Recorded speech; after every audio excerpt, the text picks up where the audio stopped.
potentially in the months and years to come, the Germans are getting ready to spend on infrastructure and on defence. Do you and the administration like what you're hearing from the Europeans in the past few days? And do you think that would lead to a different approach when it comes to tariffs in the next few months? Right. Absolutely, the Europeans need to make a lot of progress on defense. They've been free riding on America for a long, long time, but they're our friends. That's a foreign policy issue. But on an economic policy issue, think about it this way, that in a typical month, we're importing about $35 billion worth of autos and exporting about $13 billion worth of autos. And that's because of all of the non-tariff barriers and tariffs themselves. Like the Europeans have a 10% tariff on autos that President Trump's views is unfair. And so against that backdrop, the idea that we created almost 10,000 auto jobs this month shows that he's on the case and he's fixing these things that are unfair for American workers, and he's making progress already in February. Kevin, do you think the reciprocal tariffs, the focus of them will be on autos, or is it much broader than that? Oh, it'll be much broader than that, yeah. We basically want trade to be fair for Americans across everything. Kevin, as you know, there's been some jitters on Wall Street, so let's finish there. In the equity market, we've seen a pullback of 5-6 percentage points. Not too dramatic, but there's certainly some fear out there, and you see that in sentiment indicators. Traditionally, with the Trump administration, particularly in the first term, we became accustomed to what became known as the Trump put in the equity market. Secretary Besson says there isn't one anymore. He says it's all about the upside, and there's a big call. I understand that. But the president said just yesterday, I'm not even looking at the stock market. Kevin, what is the president looking at? And if I can leave the interview here just with this final question, what is his metric for success through this year? What's that number one data point that we should be judging this administration by? Well, I think that obviously when you're looking at an economy, there are lots and lots of different things that we care a heck of a lot about. For the drug war, the thing we care about is reduction in deaths on fentanyl. In the economy, what we want to do is see a creation of manufacturing jobs, especially auto jobs. And we want to see a successful tax bill. And I think that all of that is going to give us the 3 or 4% growth that we're all hoping for, that we got in the first term, and then we'll get again. But I think that just picking one metric is not enough for the president. But I can tell you that last night when I was in the Oval late at night talking about the jobs numbers with him and telling him about the 10,000 manufacturing jobs and 9,000 auto worker jobs, he was really, really pleased to see the numbers. Kevin, we're pleased to catch up with you. Appreciate the spirited conversation, sir. Enjoy the weekend. Thank you. John Fuhrer with Kevin Hassett, National Economic Advisor in the Oval Office late at night, probably with 2 scoops of ice cream. The president tweeting, Paul, I think we've got to go through this before we dash to Gina Martin Adams. This on Ukraine, Paul, you brought this up with Margaret Brennan. Let me read it somewhat in entirety. It's long. Based on the fact that Russia is absolutely pounding Ukraine on the battlefield, the president, I am strongly considering large-scale banking sanctions, and tariffs on Russia until a ceasefire and final settlement, etc. To Russia and Ukraine, get to the table right now before it is too late. Thank you. Great. There you go. There's Martin. Gina Martin Adams with us with Bloomberg Intelligence. She's been patient this morning. Given the turmoil in the Oval Office, Gina Martin Adams given a tweet on Ukraine. What is the long... Hello, thank you for joining. We're live streaming on Rumble. We're also live streaming on YouTube, and I'm going to be setting up the X Spaces simulcast so you can ask questions. My name's Dr. Paul Cottrell, and this show is supposed to be interactive, so please feel free to ask questions, call in for the show. Again, this is supposed to be interactive. Please help support my work by making sure you subscribe to all my channels. I have 4 channels on YouTube, Brighteon, Bitchute, and Rumble. It's really important you subscribe to all 7 channels. Why? Because I do get strikes on YouTube, and I have to shift on which channel I'm producing on for the live streams. So please help support my work. You can also help support all these free videos that I produce. I have produced thousands of free videos for people to know about my perspective on international policy and current events that's happening domestically, health and wellness, scientific endeavors, what's going on in the economy and in finance at a more global level and also more strategic and tactical level. So please help support my work. You can do that many different ways. Making sure you subscribe to the channels, sharing the links, asking your social media to follow me, joining the live streams and the simulcasts on X Spaces, purchasing the different products that I have on my store, and donating. You can donate on my website, the-studio-reykjavik.com. You can donate through Stripe, PayPal, or Buy Me a Coffee. All the links are in the description of this video and all my videos. You can also be a paid member to my Patreon channel. Again, I don't put anything behind a paywall. All of it's for free. So please help support my work. And listen to how I have stacked different supplements and have built up this protocol, a holistic protocol, to improve your health and wellness. So please help by purchasing the products and getting healthy. I want you, if you listen to what I'm saying and how to approach this holistically, you can get healthy. So thank you for joining. Let's go back to Bloomberg while I set up the live stream on my website. 21, when stocks peaked just after the pandemic, basically every global equity market was overvalued. But when we got to 2024, most global equity markets were actually extremely discounted by comparison to the US.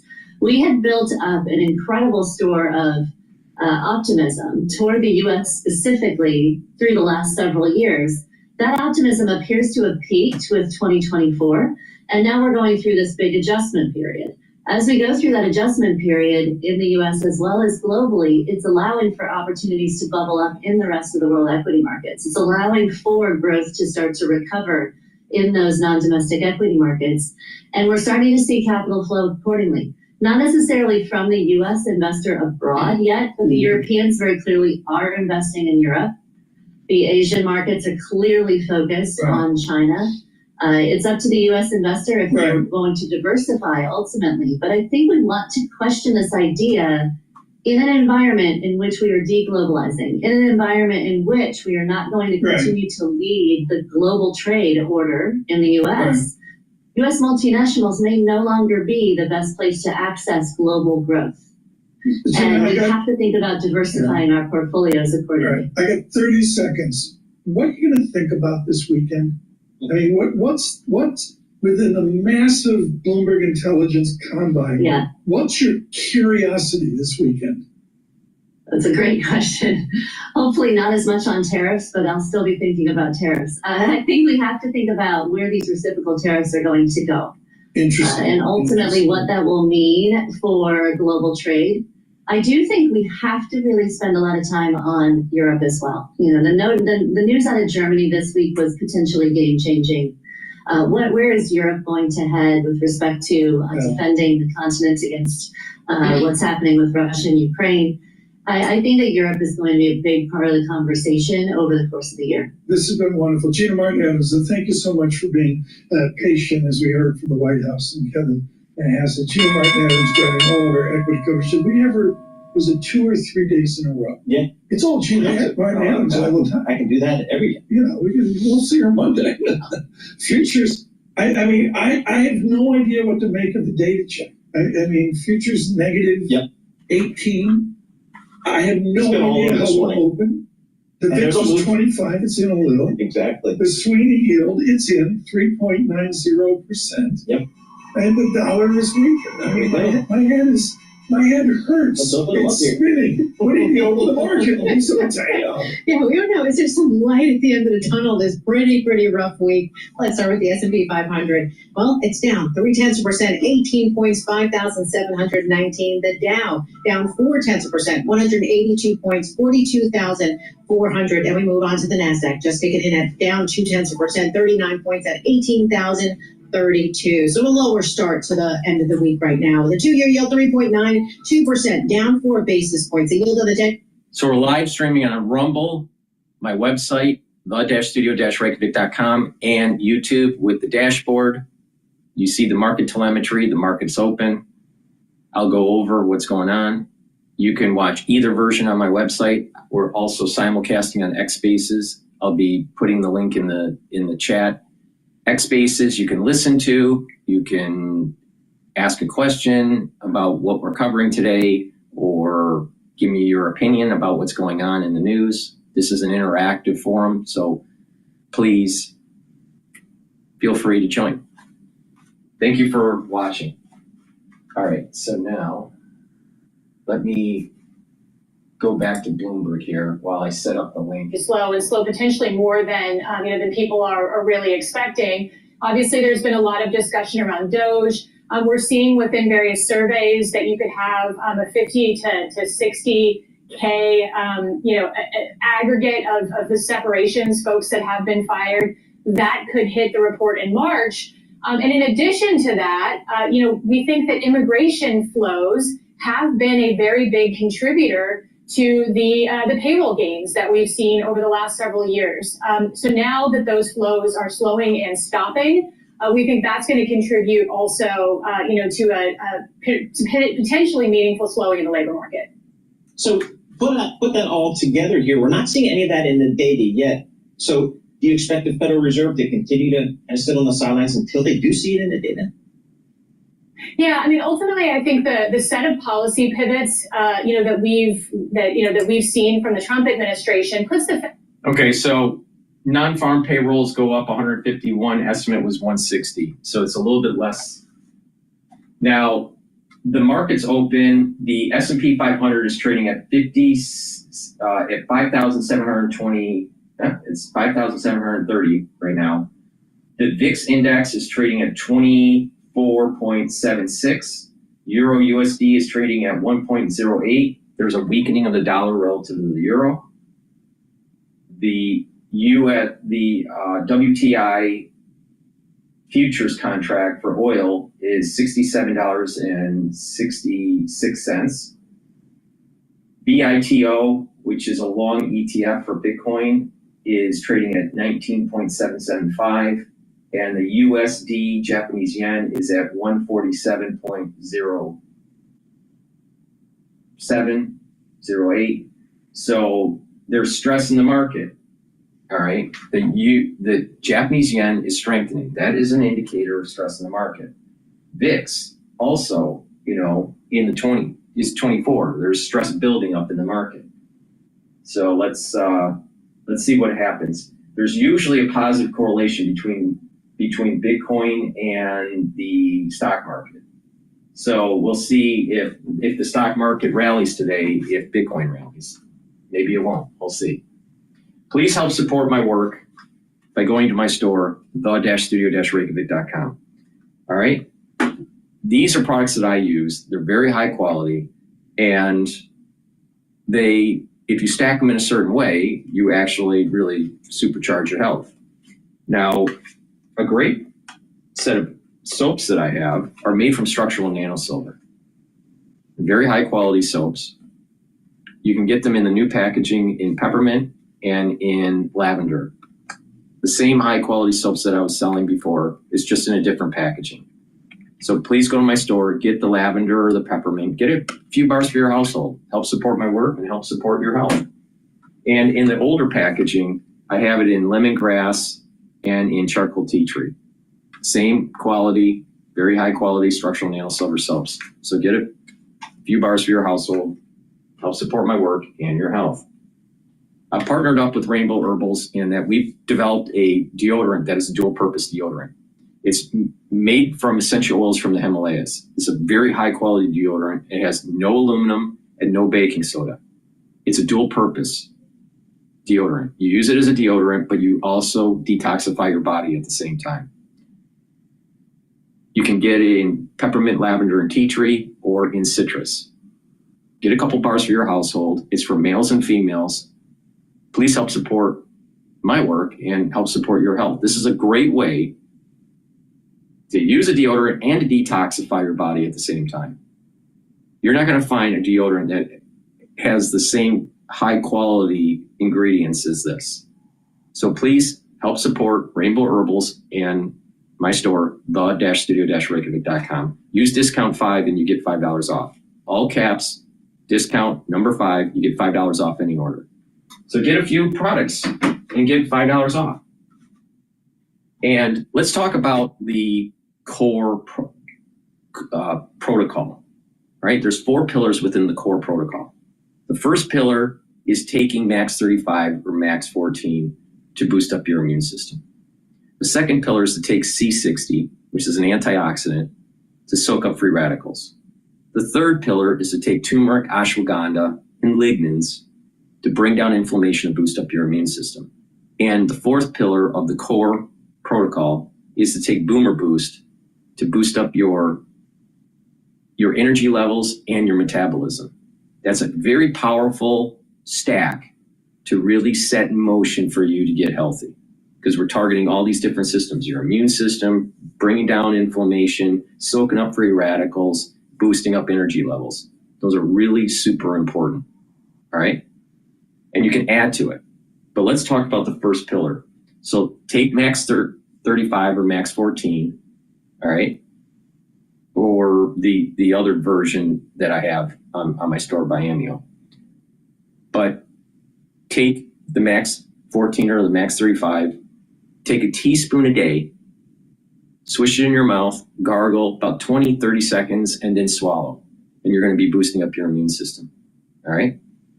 But take it every day. If you're not feeling well because of the cold season, take a tablespoon or 2 a day, and then go back to your maintenance. But take the max 14 or the max 35 as the first pillar of the core protocol. I take this every day. I take max 35 every day. And, you know, what's the difference between max? Some people might ask, what's the difference between max 35 and max 14? Max 35 is 35 parts per million, and max 14 is 14 parts per million. So they're at different price points. So depending on your affordability, depends on which one you might want to buy. But please help support my work by getting max 14 or max 35 and follow that core protocol that I just mentioned. Max 35 or max 14, the C60, the turmeric, the ashwagandha, the lignans, and the Boomer Boost is a great stack. And we're going to go over more detail about how to tweak this for your affordability and to target different systems. Because I know not everybody can afford all the supplements. I understand that. But I've designed it in such a way where you can stack it and focus on what you want to target.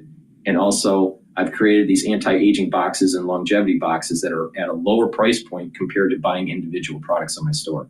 And you can still use the discount 5 on top of that to save money. These products that I have are very high quality, and you will get healthy if you follow my direction. So please go to my store, the-studio-reykjavik.com. All right, let's take a look at what Gingrich had to say on Fox Business.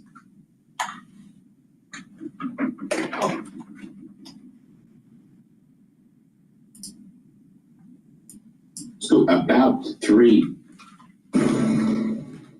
over 10 years, the differential between 3% growth and 1.8% growth comes to about $3 trillion of extra money, which could be poured in for any number of private sector uses. All right, that was yours truly interviewing Scott Bessent at the Ziegfeld Theater, no less, for the New York Economics Club. But the point is important, and joining us now is the great Newt Gingrich, friend and mentor to all of us, former House Speaker and, of course, Fox News contributor. Newt, I know there's a lot of things we can talk about, but I kind of have Scott Bessent on my mind. He spoke very well today at the New York Economics Club. After his speech, I had a chance to interview him, et cetera, et cetera. And I'm thinking growth, Newt, growth. This is not a new subject with us, but it's an important subject with us. And it sometimes gets lost in further discussions. And just to start out, the difference between 3% growth for the next 10 years and 1.8% growth is about $3 trillion of extra money.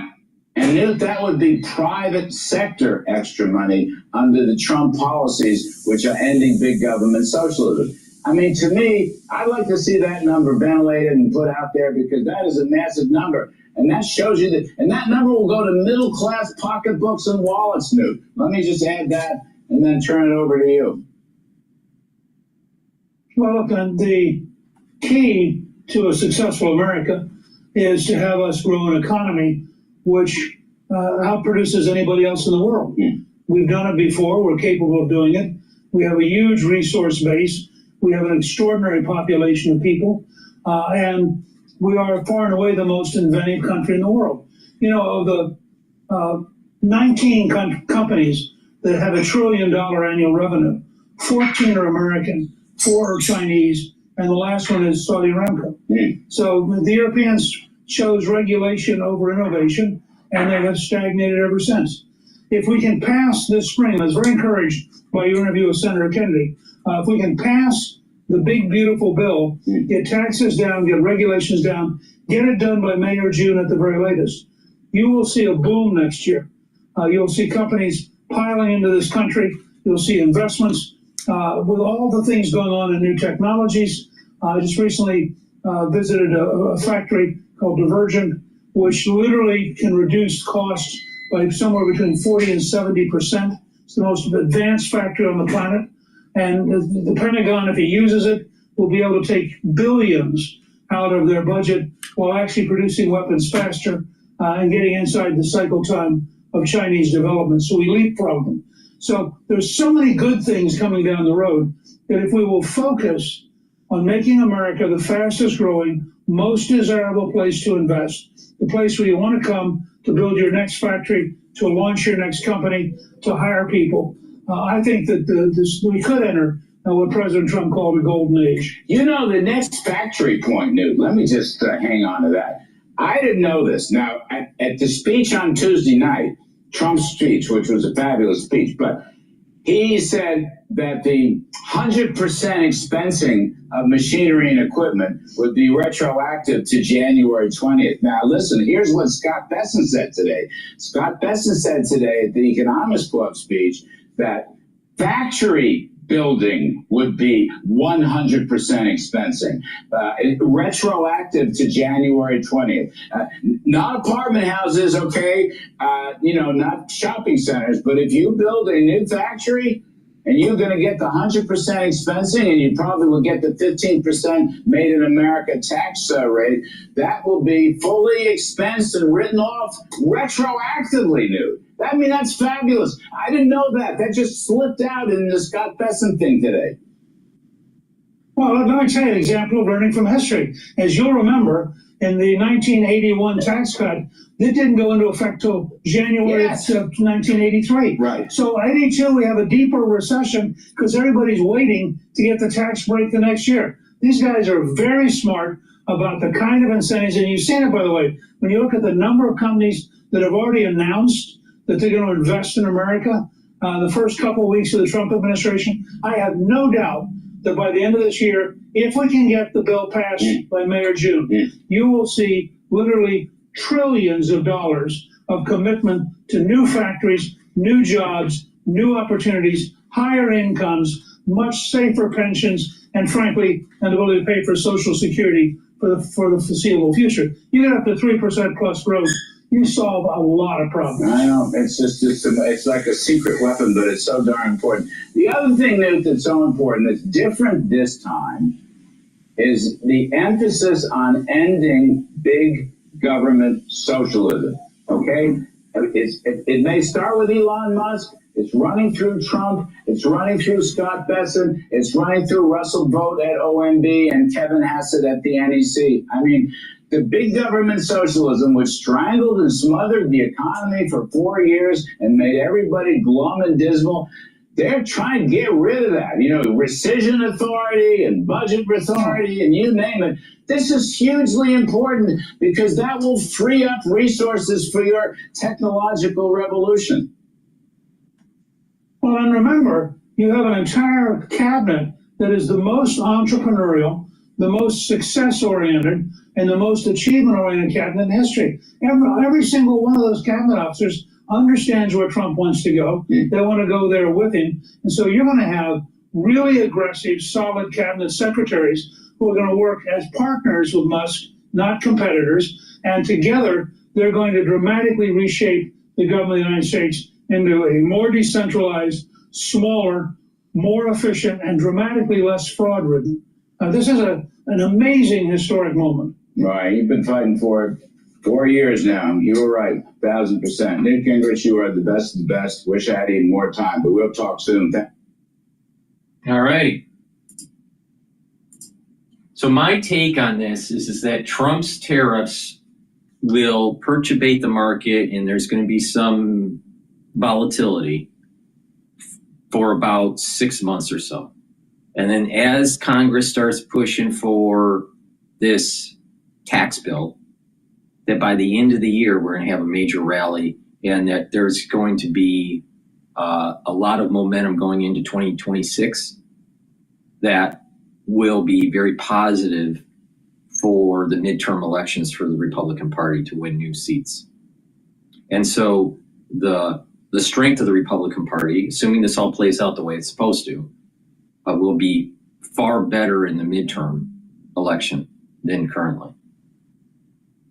So we'll see what happens, but it's better to kind of like get the market kind of doing a correction a little bit, sell off, get people to invest at a lower rate, right, into the market at a lower price. So right now it's time to gobble up when you can gobble up certain stocks, knowing that there will be volatility, but there's going to be a surge at the end of the year because of this tax cut.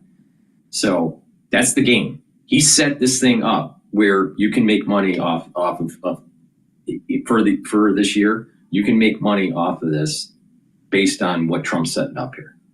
All right. So just pay attention, overall equities. Now, if you're starting to invest in individual stocks, you're going to have idiosyncratic risk that's tied to that sector or that company.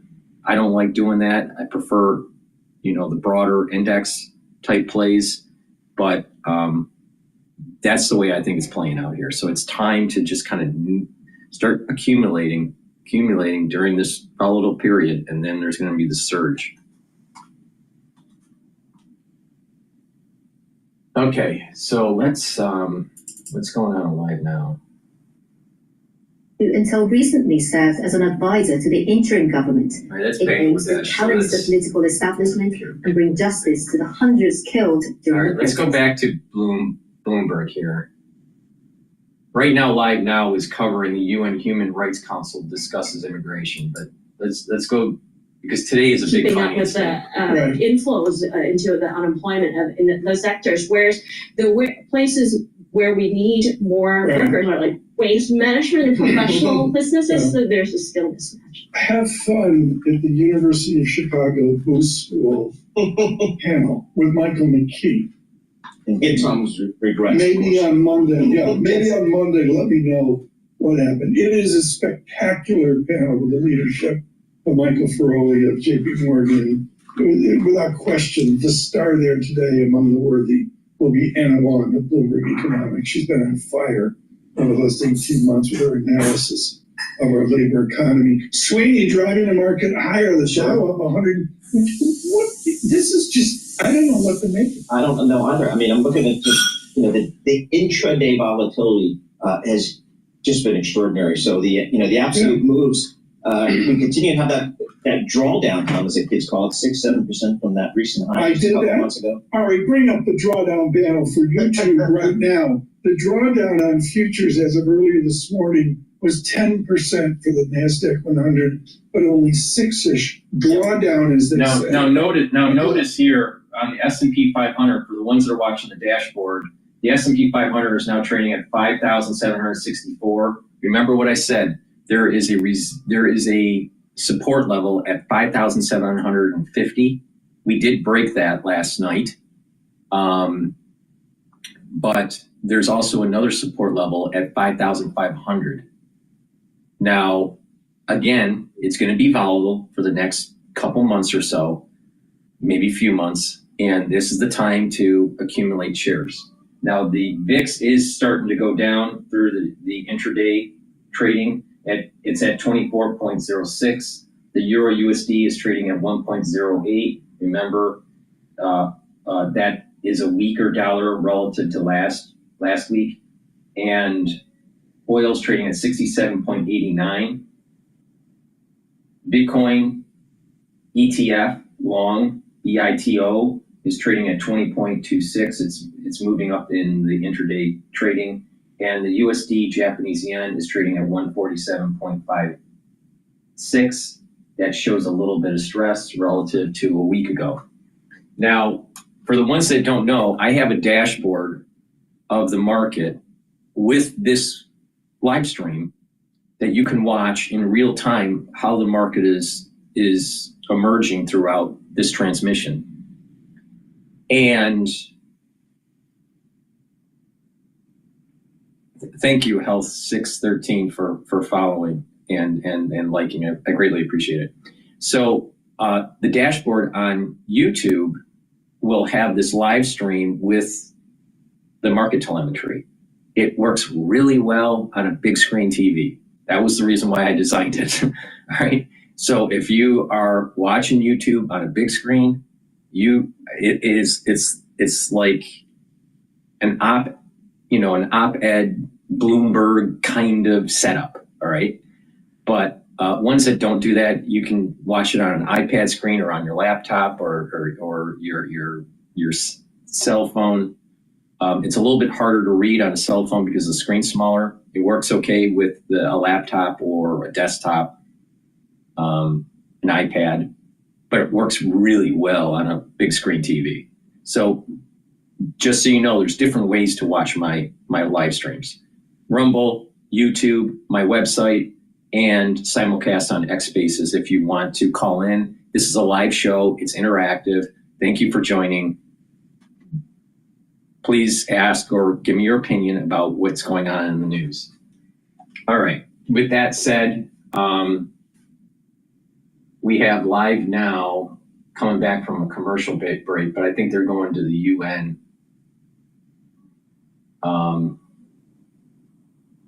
No, they're talking about some senator, state senator. No. Let's take a look at another video here. Let's go to Times Radio talking about Trump's drastic U-turn with Ukraine. Let's see what they have to say here. Times Radio is interesting because I like their format. I don't necessarily agree with them, but I like the way they do their format.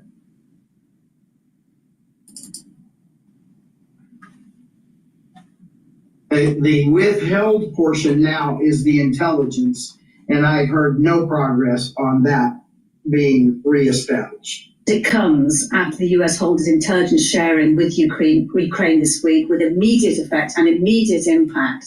It's being described very much as Ukraine fighting blindfolded, is it? Well, this would be disastrous if it's held for a long time. I'm not sure why our government has chosen to do this, because President Zelensky has stepped back and stepped away from the clash in the Oval Office and made it clear that he's ready to work forward. This seems to be just a sort of a really blunt and crude way to hold them accountable to keep moving forward in that process.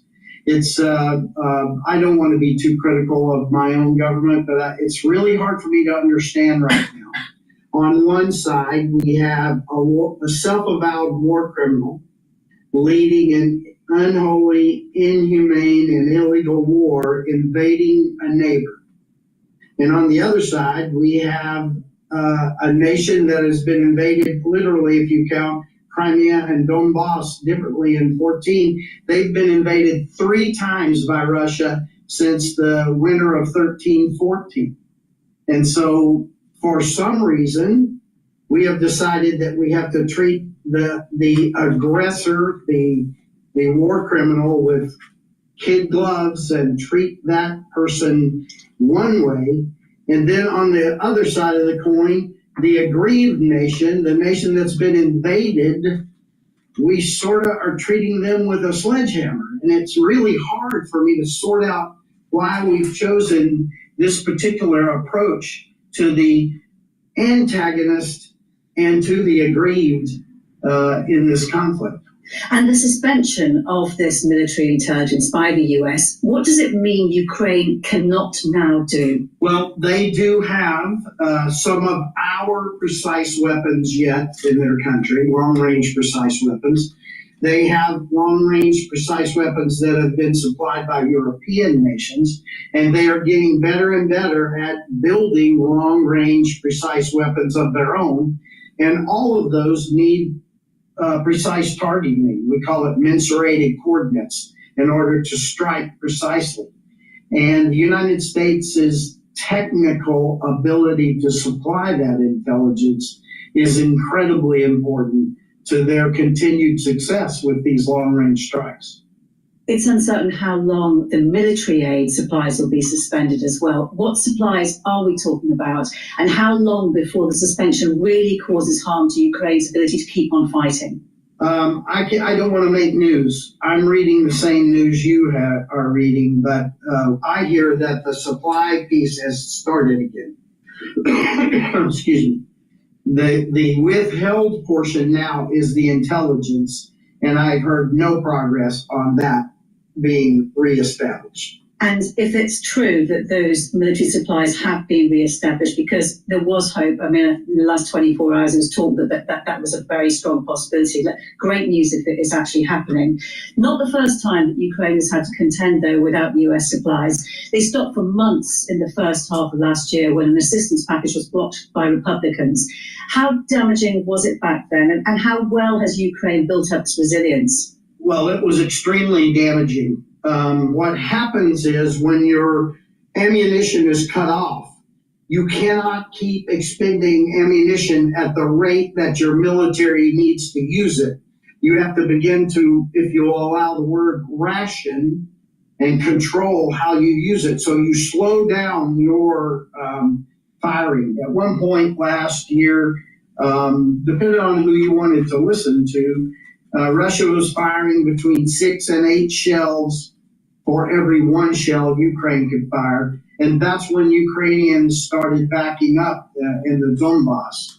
And frankly, Kate, even though we may have restarted, we don't know yet, but the rumor is that we've restarted, we have slowed down the process over the past 3 or 4 weeks, such that even though we were still supplying some things, the amount we were supplying was cut drastically. And so Ukraine had to, almost 3 weeks ago, start rationing again and shooting less ammunition again. And so they've been in a natural slowdown to try to preserve what they had. And if we don't restart those supplies, the end result is many, many more Ukrainian soldiers will die based on our decisions here in the West. On the political front, bridges appear to be being built after a very public breakdown in relations between Donald Trump and President Zelensky in Washington. He does appear to be being strong-armed back to the negotiating table over this withholding of intelligence, American intelligence. But the deal that Donald Trump so badly wants on rare minerals, how important do you think that is to both Donald Trump's interest in Ukraine and its security? So, Kate, here is one of the places where I actually agree to a certain degree with what our president has said about this deal. Make no mistake, this is a business deal. But the fact that the United States and Ukraine would enter into a pretty significant arrangement and what looks to be an enduring arrangement, I agree that even though it is a business deal, that association will add to the security of Ukraine, because I believe the United States in the end game would protect whatever interest, especially if they become involved in building and removing and all of that. So we have to agree that while it is a business deal, it could tangentially help develop a more secure relationship. But let's go back to the first part of your question. As I said before, we have on one side a nation that is the aggressor and carrying on an illegal, inhumane, unholy war. And on the other side, we have an aggrieved nation that is of that war. And I don't understand, frankly, why we are treating one side with such kid gloves and we are hammering the other side explaining to them what they're going to have to give up, and they have to come to the table. On that point about the minerals deal, where you say it is a business deal, but it could have some kind of implications for better security for Ukraine, the counter-argument that's been made to me is that when Russia launched the full-scale invasion in 2022, there were American businesses in Kyiv that just upped sticks and went.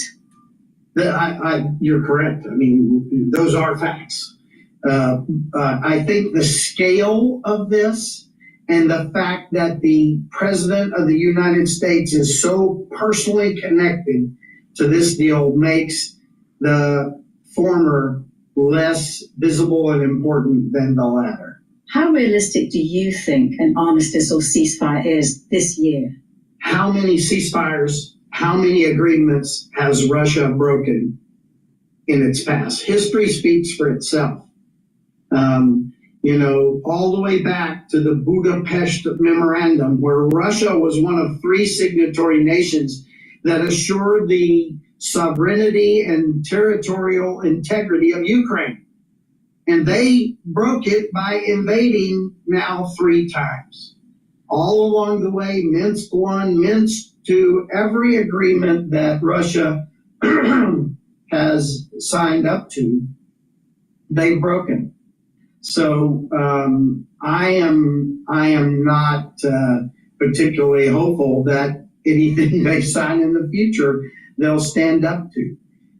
You have heard, maybe even you have heard me talk about the Russian saying, often attributed to Lenin, that when you approach your enemy, fix your bayonet, press your bayonet into the enemy's stomach, and if it is soft, press further and deeper. If it is hard, withdraw and reconsider. So Mr. Putin hasn't run up against anything hard yet. The West has demonstrated that they will back up when Mr. Putin comes forward. We talk about to avoid escalation. And what that has cost us is 20% of Georgia and now 23 to 24% of Ukraine, because Russia has never hit anything hard. Until they do, I expect they will continue to break agreements. And when you cite those agreements, those ceasefires from history that have not worked, what do you think needs to be in any new agreement to prevent that from happening again? Security guarantees for Ukraine. Remember that the Budapest Memorandum was supposed to be a security, the words assurance was used rather than guarantee. I think he's very calm and with his perspective and even keel, right? And it looks like he has military experience. But the thing that the perspective I have is that since George Bush Sr., there has been an expansion of NATO, and that in a strange way, that expansionism created Putin. Now, it's much more complicated than that, because just the relationship between Putin and the former Russian president, Yeltsin, and trying to save his butt, with the coup and all this. And, there's a relationship there where Putin, being of an old guard, protecting Yeltsin. So it's a little bit more complicated than just as simple as the NATO force, the NATO alliance expanding eastward. But the point here is that after the Gulf War with George Bush Sr., there was a hubris that took place and this expansionism, and they wanted to take resources from Russia. Now, is Putin perfect? No. Has Putin done things that he shouldn't have? Absolutely. But to say that the NATO alliance wasn't a part of the problem, it takes 2 to tango, right? So we need to really focus on that expansionism of NATO as part of the catalyst that led to the problem that we have today. Now, there probably, from just using common sense, Ukraine needs to be a buffer zone between NATO and between Russia. And over time, bring Ukraine and bring Russia into economic relations with other countries that gets to a point where it doesn't serve either side to wage war. Now, that takes time, but we would all benefit from that. Instead of constantly pushing with this NATO alliance right to the front door of Russia. So that's my take on it. Now, security guarantees and blah, blah, blah, it is true that Putin broke some agreements, or Putin wasn't willing to agree. But that was because we had presidents that weren't very good at being president, especially in international affairs, AKA Biden and Obama. So I think that with the strength of Trump, that Putin would think twice about waging war again. Also, Ukraine and Russia are exhausted. They don't have the means to continue on the war because of domestic issues, or because of manufacturing issues, or just lack of manpower. All right. So, plus Putin is 72 years old, pushing 73. He's under a Trump administration. He's not going to pull another incident like this. The chances are low. So you fast forward to 4 years from now, you're talking 76. There's some evidence to suggest that maybe Putin is not well. He doesn't have the energy to do this again. The country doesn't want to do it again. The country can't do it again because it's exhausted with the war that they have already created. So these other variables, I'll call them soft variables, changes the calculus with what Putin will do in the future relative to what he did in the past. And that's very important to understand. His age, his health, his economy, and the exhausted effort that both sides have experienced with this war. Please go to my store, the-studio-reykjavik.com. Help support my work so I can do these videos for free. And take my advice and get healthy, all right? The stacks that I talk about, the stuff that I tell you to get on my store, these are things that I use, all right? Now, it's obvious that my anti-aging protocol is working. For the ones that have been following me for years, you've noticed that I'm not aging, all right? And no, I'm not a vampire. So please go to my store, the-studio-reykjavik.com, and get the elderberry zinc. This is made from structural nanosilver, and it has 21 drops for the lozenges. The Manuka honey lozenges, also structural nanosilver, 21 count. Get a couple bags for your household. Have it for work, have it for at home, have it in your backpack. You never know when that irritant is going to happen because of the allergy season or the cold season or whatever. You want to mitigate that irritant right away. A lot of people don't realize that if you get sick, even if it is benign, even if it is mild, it takes 2 weeks to heal your body. So if you're not feeling well for 5 days because of the cold season, or 7 days, it takes 2 weeks to heal after you've cleared the cold. 2 weeks. Most people get sick 3 times a year. So you're talking about almost a quarter of the year that you're either sick or healing from being sick. And that's when it's benign. That's when it's mild. Now you know why it's really important not to get sick, so you can slow down the aging process. Because when you are sick, you speed up aging 100%, because you're building up free radicals. The body's immune system is focusing on, healing or fighting whatever you have. And it's not helping your other organ systems. It's focused on the task, the immediate task. So if you look at people that are older, they age faster. And the reason is that they have less energy, their immune system isn't working as well, and they're getting sicker more often. And it just compounds. It's a positive feedback loop that happens, and they get sicker and older, and they age quicker at a cellular level, exponentially. So pay attention, mitigate the problem right away. People that don't get sick that often, guess what? They actually look healthier and they look younger. You ever wonder why that is? Well, I just told you. Also,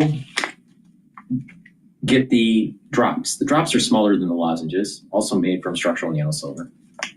And you can get it in the elderberry, you can get it in honey and lemon, and in cherry. It's all new packaging, very high quality drops. You get 100 drops in each bag. And the moment you have that irritation during the cold season or during the allergy season, take it right away, mitigate the problem. Or the lozenges, which are larger, you get a 21 count. Get a few bags for your household, use discount 5, and you get $5 off on any order.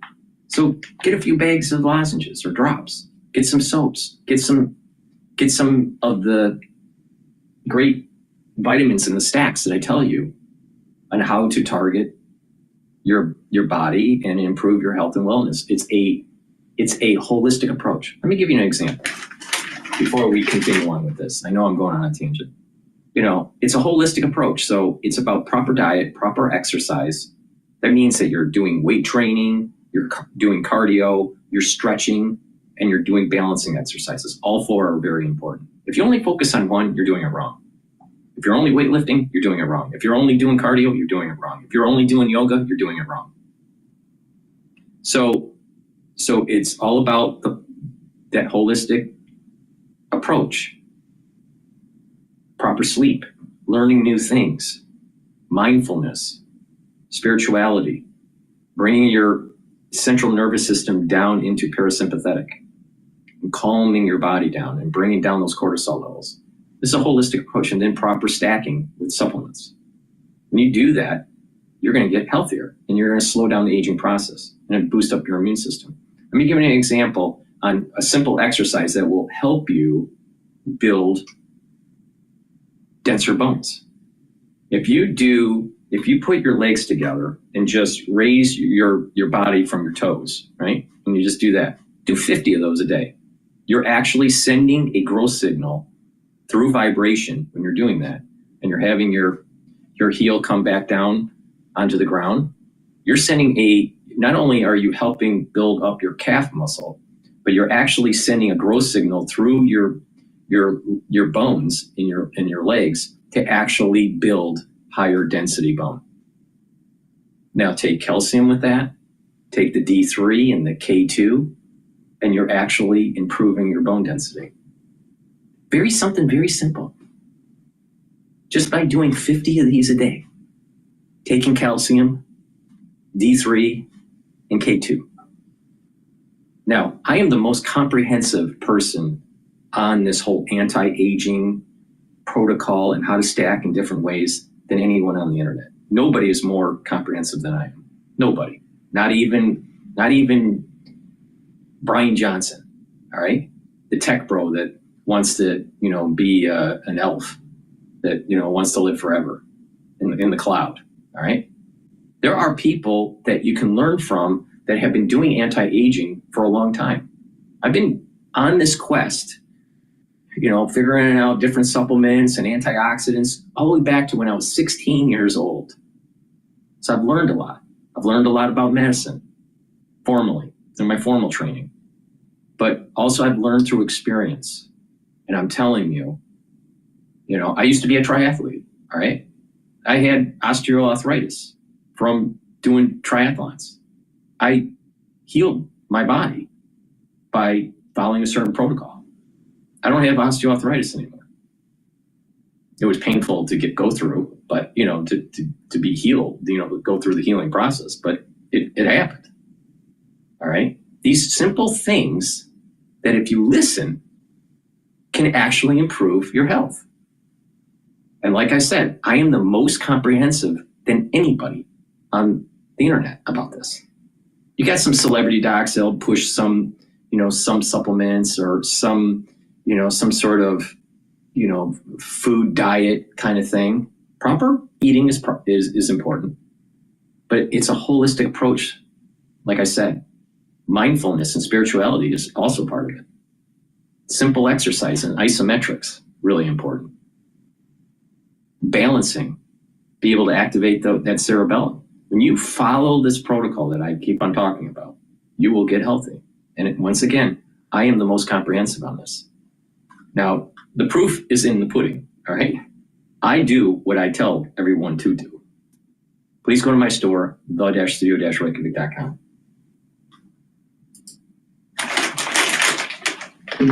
But the assurances were for the security of Ukraine, and that didn't work.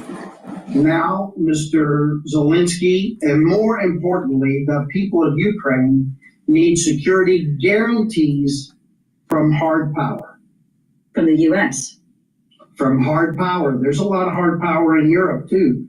The US has to be a part of it. So when President Macron of France talks about a truce, a period of time, a month, where you might halt the air and sea attacks and find out whether or not Putin is really serious about holding the peace. How can you possibly evaluate that in a month? Well, first let me applaud President Macron because he's trying. We now have very important nations, UK, France, and to some degree even Germany, beginning to talk about real change to try to affect this bad behavior of Russia and Mr. Putin.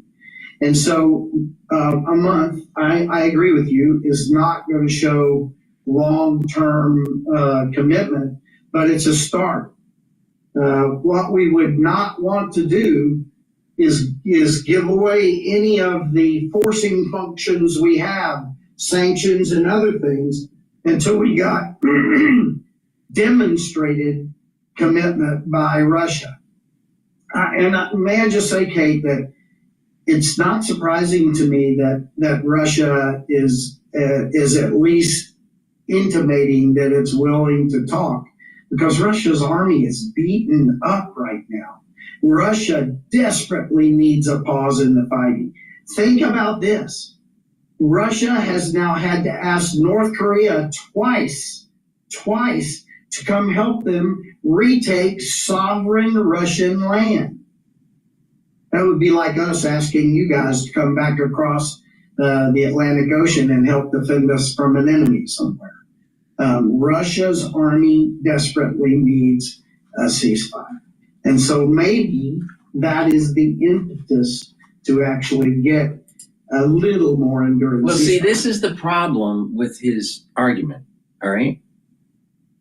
He said that the European alliance and how we're supporting Ukraine is too soft for Putin, not hard enough. We're not fighting against Putin hard enough. But Putin is already exhausted. So what is it? Is it that it's not hard and that he's not exhausted, or it's good enough and he is already exhausted? I think it's the latter, not the former. I would expect, based on history, Georgia, Crimea, Donbass, 22, all of Ukraine, that pattern of demonstration is as soon as Putin's army is ready again, 2, 3, 4, 5 years from now, unless we show him a hard front, he will be back for more. And if a peace treaty is eventually signed, it does have to be underpinned, as you say, by a security guarantee, because it's predicted, unravel within a decade if it isn't. You say it has to be underpinned by a hard power. What no, think about that. powers think about that could do that? The Russian people probably want a more open, free market society. Putin is the tail end of an old relic of the Cold War. All right. In a decade, Putin probably won't live a decade, but let's just say he does. Because some people say that maybe he has Parkinson's, some people say he had cancer, but he doesn't look healthy. There's something wrong. What it is, I'm not sure. But the thing is, he's 72 years old, pushing 73. In a decade, he'll be 82, 83 years old. You really think that he's going to have the wherewithal and the political clout to wage war? He's not even going to hold office that long. So something new is going to be born after this peace agreement in Russia that probably will be more aligned with the United States and get more integrated in the global economy. So I think we're seeing the actual last throes of like a Cold War kind of thing going on, as long as NATO doesn't continue on with this expansionary rhetoric. And this is why I keep on saying the catalyst of this was the hubris from winning the Gulf War, if you want to call that winning, because we didn't go to Baghdad,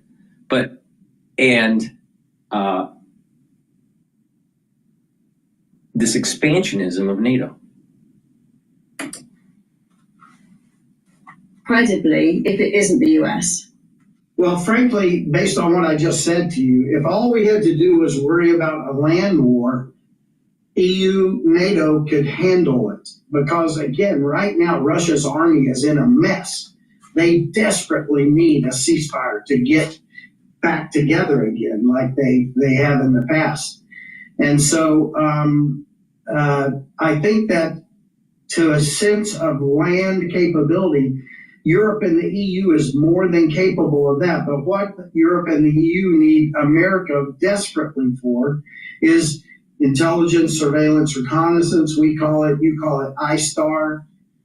They need a long-range strike capability. They need air power that can penetrate the Russian air defenses. You know what's really what's really cool that just passed by the East River is one of those NOAA ships that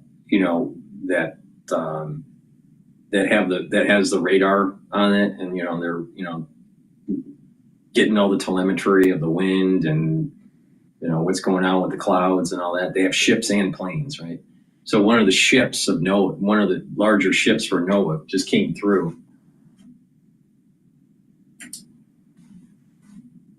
And needs to understand that if they break the treaty or the agreement, that they can and will be struck. And that is something that America can bring to the table. You've been watching Frontline for Times Radio with me, Kate Chabot. If you'd like to be the Okay, so the S&P 500 is trading at 5,742. It's going up and down, up and down. That undulation is also being seen in the BITO ETF for Bitcoin, and that ETF is trading at 20.05.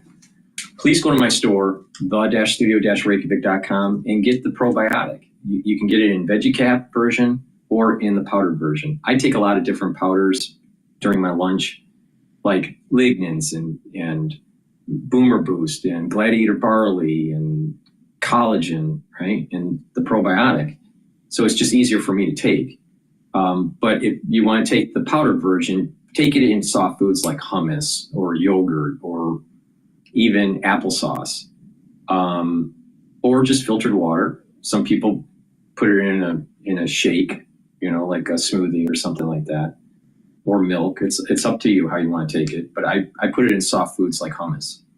But taking a good probiotic is really important. Getting that gut biome corrected and regularly replenished is going to help with your metabolism. It's going to help with energy absorption. It's going to reduce leaky gut syndrome. It's going to help with the communication between your gut and your liver and your gut and your brain. You're going to be less irritable with a good gut biome. Research is showing that if you have a good gut biome, you're reducing the chances of early onset of dementia or Alzheimer's, and you're going to be able to concentrate better and sleep better. Not only that, your gut affects your other organ systems, including your skin and your hair and your nails. So you can improve your skin, hair, and nails by just improving your gut. A lot of people don't know that. So it's really important to have a good gut biome. So please go to my store, the-studio-reykjavik.com, get the probiotic, either in the powder version or in the veggie cap version. Both are very high quality products. It's stuff that I take. You should be taking a probiotic every day. Please go to my store, the-studio-reykjavik.com. Get the discount code DISCOUNT5. Use that. It's all caps, discount, and the number 5, and you get $5 off any order.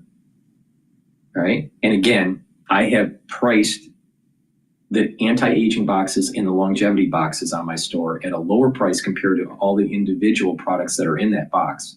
So you can get like a double discount by buying an anti-aging box and using the discount 5, all right, to save you money.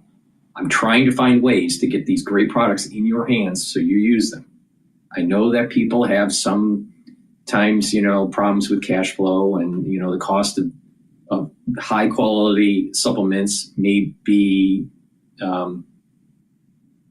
problematic for people to do every month or so. I understand that. But it's important to follow the protocol. And I've created means on my website to lower the price points to get these great products in your hands. So please help support my work by going to my store, the-studio-reykjavik.com. Now let me give you another advice about the doing calf lifts. Remember what I was saying earlier. If you lift off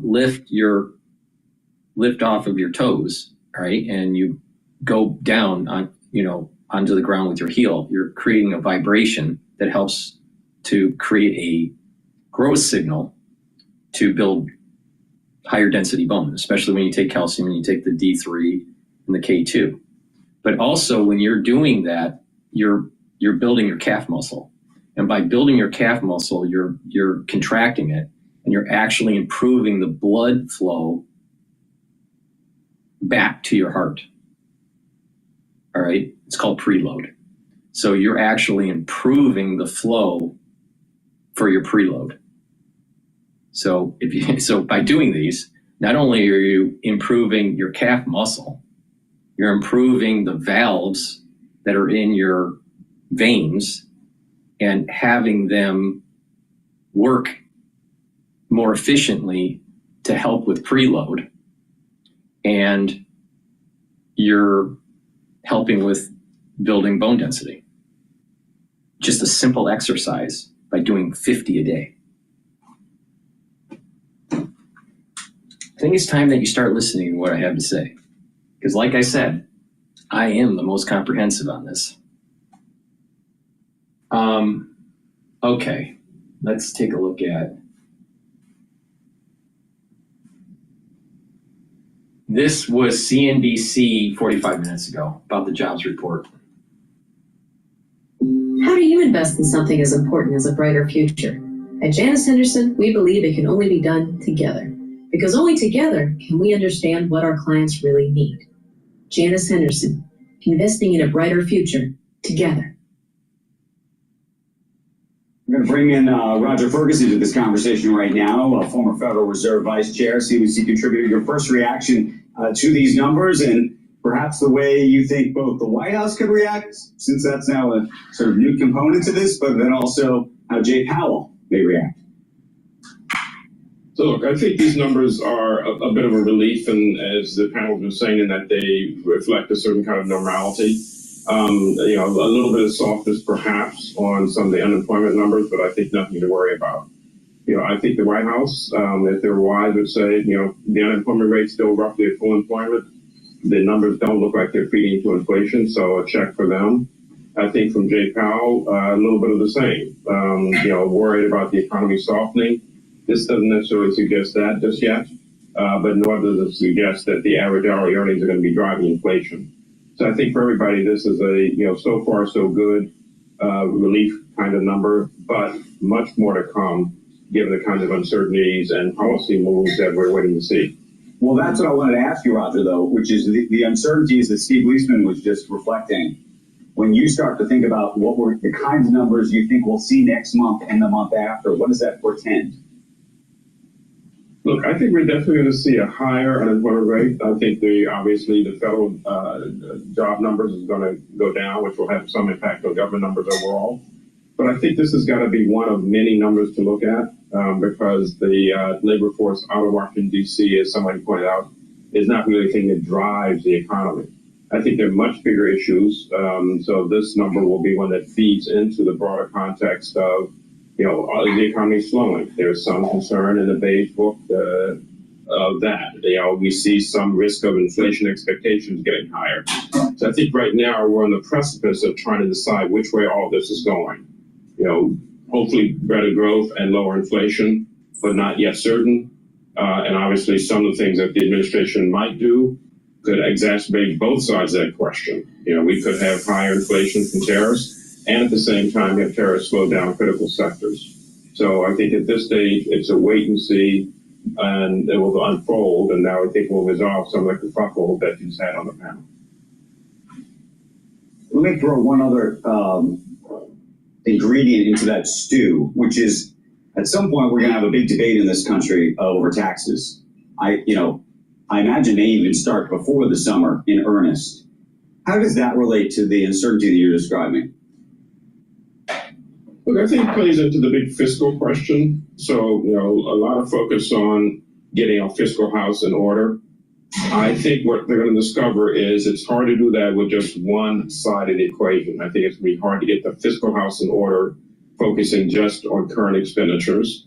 We are going to have to think about new revenue. I don't think tariffs are going to generate as much revenue as the Trump administration hopes. And so I think taxes on corporations and individuals are definitely going to have to be on the table more than the administration wants to admit in order to get the fiscal balance. Not consistent with their headline message, but I think the reality is going to eventually confront everyone that we can't leave taxes off the table and think that we're going to cut the federal government and raise tariffs enough to deal with the imbalances that we've had.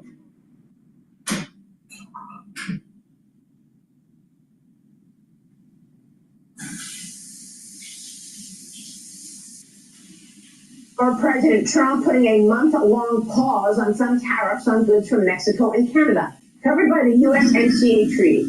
This after a phone call with the president of Mexico, Claudia Sheinbaum, and negotiations with Canadian officials. I spoke with the president in a Fox Business exclusive yesterday at the White House. Right. He told me his reasoning on the pause and his plans for future actions. Let's go to Bloomberg here. I think they might be talking about Bitcoin. And they're going to know, hey, we got to register this with the SEC.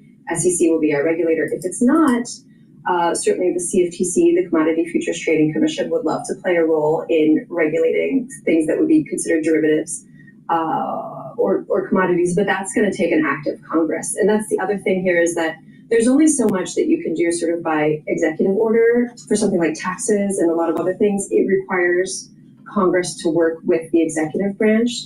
So that's still a little bit of a wild card, although certainly the tide is turning in Congress with Republican majority control. They're very keen on doing stuff. So I think that could come. All right, NASDAQ 100 enters correction territory.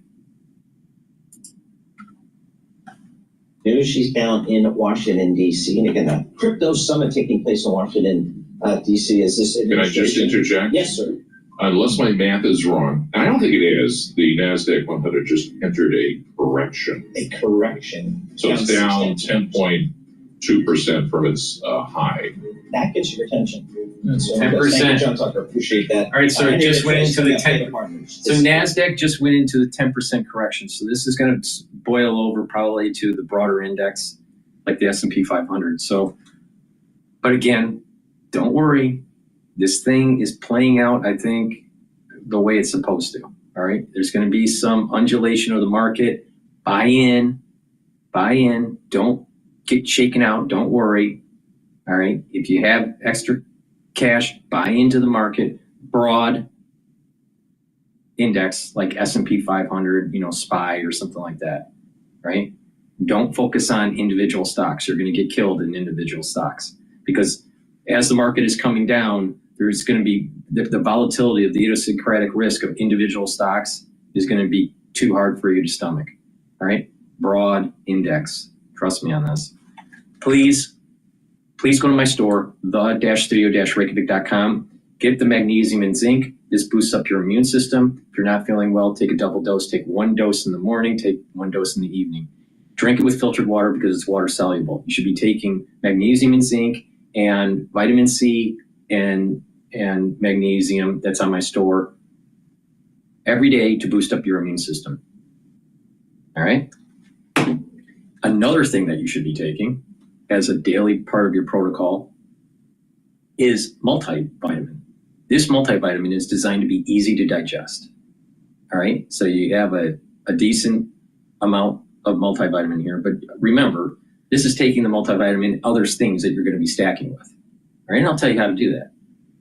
Multivitamins and minerals are important as cofactors for enzymatic activity. That means that if you have those cofactors, your enzymes are going to perform better, and so your cellular function will perform better, and therefore your tissues will perform better. So it's very important to take a multivitamin as a baseline for building around a certain protocol, right? Same thing with the probiotics. It's very important to take every day as a base to build around to build your own protocol. So please go to my store, the-studio-reykjavik.com. Get this multivitamin. It's easy to digest. Stack it with some of the other things that I've been mentioning, and you're going to be able to customize a protocol for you. But if you want to just follow what I'm doing, take the multivitamin, stack it with the core that I just told you about, Max 35, the C60, the turmeric, ashwagandha, and lignans, and the Boomer Boost, and the probiotics. That's a great stack. Please go to my store, the-studio-reykjavik.com. Get the multivitamin. Use discount 5 and you get $5 off. If you take a look at the anti-aging boxes and the longevity boxes that I have, they're designed at a discount comparing it to purchasing the items individually. So it behooves you to actually purchase the longevity boxes and the anti-aging boxes and use discount 5 on top of that, and you're saving more. I want these high quality products in your hand. Follow my protocol. It works. You're going to slow down the aging process. You're going to get healthy. Your immune system's going to get better. You're going to have more longevity. You're going to have more vitality. This is really important. Please go to my store, the-studio-reykjavik.com. All right. VIX is now moving upward in the intraday trading. It's now at 25.39. For the ones that are watching that just joined, I have Rumble live stream. I also have YouTube live stream with the market telemetry, and you can listen on X Spaces. You can do a call in through X Spaces for the show if you want to ask a question or just tell me what you think is going on in the economy or what you're seeing in your region. Please join X Spaces to request the mic, and I'll give it to you, and you can give me your opinion on what's going on. This is an interactive show, so please don't be shy. Please participate. And I'm also live streaming on my website, the-studio-reykjavik.com. You can see the larger screen version or the market telemetry version.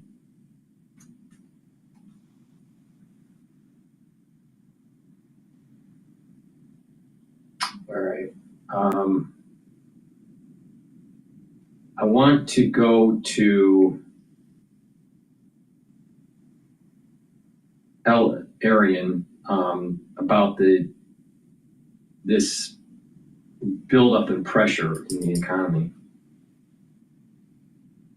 So my co-CEO calls me up at 2 a.m. in the morning and says, Alex, the drug is effective in patients.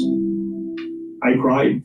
The jobs report came out just 9 minutes ago, and it came in like this: 151, just a small downside surprise. We were looking for 160. Lots of numbers to talk about elsewhere. To do that right now, we can bring Mohammed Al-Erin of Queen's College, Cambridge, into the program. Mohammed, welcome to the program, sir. Let's get to that jobs report. What's your interpretation of things? I think you captured it well when you said, no big news here. The only one thing that I would be torturing is the labor force participation, but everything else came in as expected. And I think everybody's right in saying what's more important, what's ahead of us, not this report. That said, Mohammed, we've been talking a lot about the momentum in the U.S. economy and the fact that it takes a long time to turn things around. Is there any part of this report that makes you concerned about the level of exceptionalism that we're coming off of into this period of uncertainty?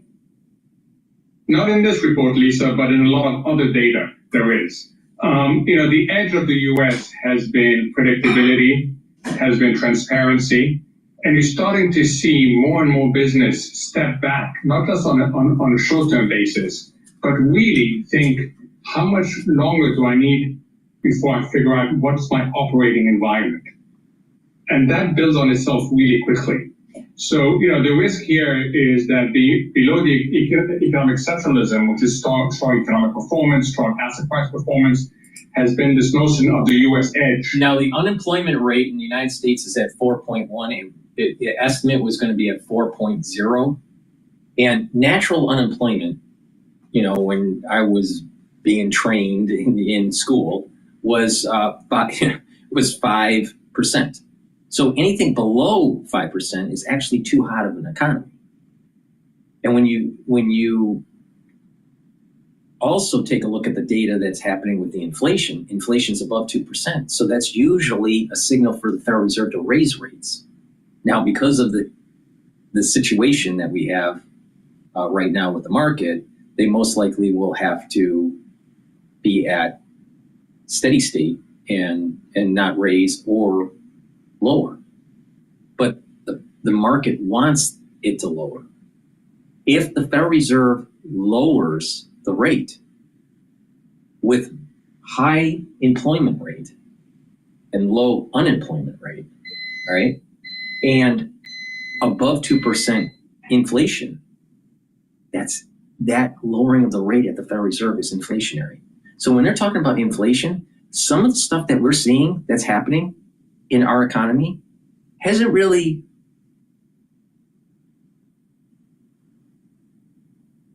been digested in our economy with tariffs. What the prices that you're seeing that are elevated, part of it's because of the culling of chicken, right? The chickens, and so there's egg shortage, there's some milk shortages in some regions. But when the Federal Reserve was starting to lower rates in 2024, that put inflationary pressure into the economy because they lowered rates when the unemployment rate was below 5%, and they lowered rates when the inflation rate was above 2%. So the inflation you're seeing is more due to the Federal Reserve and less to do with tariffs at this moment in time. All right? So don't be fooled. Don't be fooled. The Federal Reserve screwed up. They screwed up twice. They didn't catch the inflation early enough during the Biden administration, and they cut too much. And they didn't do shock therapy when they needed to. The Federal Reserve screwed up, and that's why we have our inflationary pressure. No one wants to call them off on it because the market, the equity market, wants the Federal Reserve to lower rates. And the little people, the middle class, they go, we need to have lower rates. So there's lower rates on their credit card and lower rates on their mortgages. But they don't realize that lowering that rate at the wrong time is inflationary. And that's exactly what the Federal Reserve is doing. And I worry that this edge is being eroded right now. So, Mohammed, are you saying it's the death of U.S. exceptionalism? I'm not. I'm saying it's under enormous pressure. We still have attributes that other countries, would dream of. So you don't kill U.S. economic exceptionalism, but you could put it on pause as people try to figure out what the operating environment is. Mohammed, we're 5-6 weeks into a new administration. Has that much changed that quickly in such a short amount of time? So I think there's been lots of changes. Just go to Germany and see what's happening there. Look at the debate there. It's been a Sputnik moment for Germany in terms of defense spending, infrastructure spending. John, all I can tell you is that All the consensus trades at the beginning of the year have been upended. Every single one of them. Currency, rates, relative US equity performance to the rest of the world. I can go across the board. Every single consensus trade has been upended. And that tells you that there has been significant change. And I see that on the dashboard that we have up on YouTube. That dashboard that I have, the Euro USD currency trade is at 1.08. Last week it was at 1.045, something like that.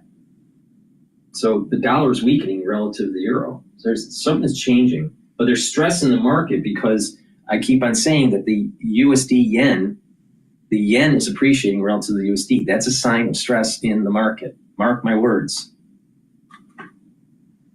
All right. Okay. With that said,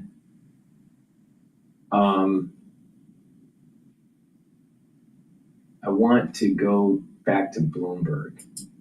Right now, the UN holds International Women's Day event, but we're not going to follow that. All right, so let's go to government Bloomberg. shutdown, especially given that political dynamic that we were talking about, especially with Doge saying, hey, let's trim the fat. Why not just shut the whole government down, see if that saves any money? We know that it does not save any money, and all those employees get back pay. And there's just a disruption that happens for a period of time. But I think with about 25% odds, we could be heading into a shutdown next week. We're going to see text and some legislation theoretically by this evening. There is one vote to spare on the House side to keep the government open, and then they're going to try to jam 7 senators on the Democratic side over on the other side of Capitol Hill. And that'll be a really heavy list. So I'm expecting a lot of drama around a government shutdown next week. We have to have an answer by Wednesday, which is when the House goes into recess. And we know that they will not cut that off. So we're running into a deadline, but we got a lot of time before they actually shut down. Recess? What recess? Exactly. What? Are we in 5th grade? Yeah. Anywho, but it feels like what we have learned is that President Trump has so much negotiating sway and power over Republicans. So can he just pick up the phone and make it happen? Well, he has in the past with things that are of this nature. The budget vote was a perfect example.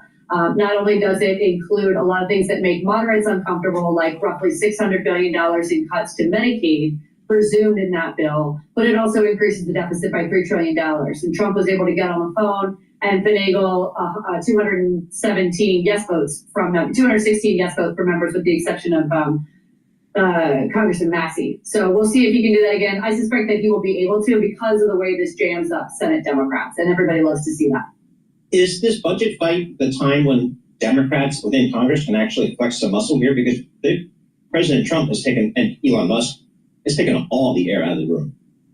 All the air out of the room. I think there's a lot of consternation within the Democratic conference about how they should respond. The State of the Union response was a disaster, if you don't mind my saying. Democrats need to get on the same page. This is the first opportunity where they have any legislative sway over what's happening in D.C. We know Democrats like to keep the government open. Trump is banking on that, and he's expecting that they'll cave, and 7 Democrats will cross the aisle and vote in favor of keeping the government open next Wednesday if the House is able to jam them up. Minority Leader Jeffries is not prepared to give them an out going into this vote. So my expectation on Tuesday or Wednesday of next week when the House comes to the floor to vote is that Trump's going to have to be on the phone hard, because no Democratic votes will be provided to keep the government open. Then the question will really be on the Senate Democrats. All right, Henry Andreas, we really appreciate it. I'm Managing Partner, Director of Economic Policy over at Beta Partners. Here is a headline for you. Russian President Vladimir Putin said to be ready to agree on a Ukraine truce with conditions. Okay. As we inch closer to maybe some negotiation happening on that point, this comes as President Trump threatens some new banking sanctions on Russia over Ukraine. This is Bloomberg. Please go to my store, the-studio-reykjavik.com. Help support my work. All right, I'm doing a lot of live streaming and giving you my perspective on how to navigate through these tumultuous times in the market. All right, I've been giving you Fibonacci sequences for the resistance points and the support levels of the S&P 500, which are really important. All right, but help support my work by getting the products, doing it in a certain stack to get the max benefits. And it's a win-win. You're helping support the channel and you're helping to support your health. I want you to be healthy, all right? For us to solve the health crisis in the United States, we're all going to have to do our part. And a lot of it is changing our lifestyle and understanding on how to be more healthy in a holistic fashion. And that's how we're going to get healthy, but also how we're going to lower our healthcare costs in the United States. Because most of the money that's being spent is because of chronic disease that is self-induced because of lifestyle. So please go to my store, the-studio-reykjavik.com, and get the olive leaf extract. This is a dual purpose product. I like providing dual purpose stacks and products so you get more bang for your buck. All right. Olive leaf extract helps to improve your immune system and your cardiovascular system. How? Brings down inflammation. By bringing down inflammation, you're going to help with your immune system, your overall immune system. And by bringing inflammation down at the vascular level, you're reducing plaque buildup. That's really important. Olive leaf extract also helps with your total cholesterol. It brings down LDL levels and increases your HDL levels. So your total cholesterol is better.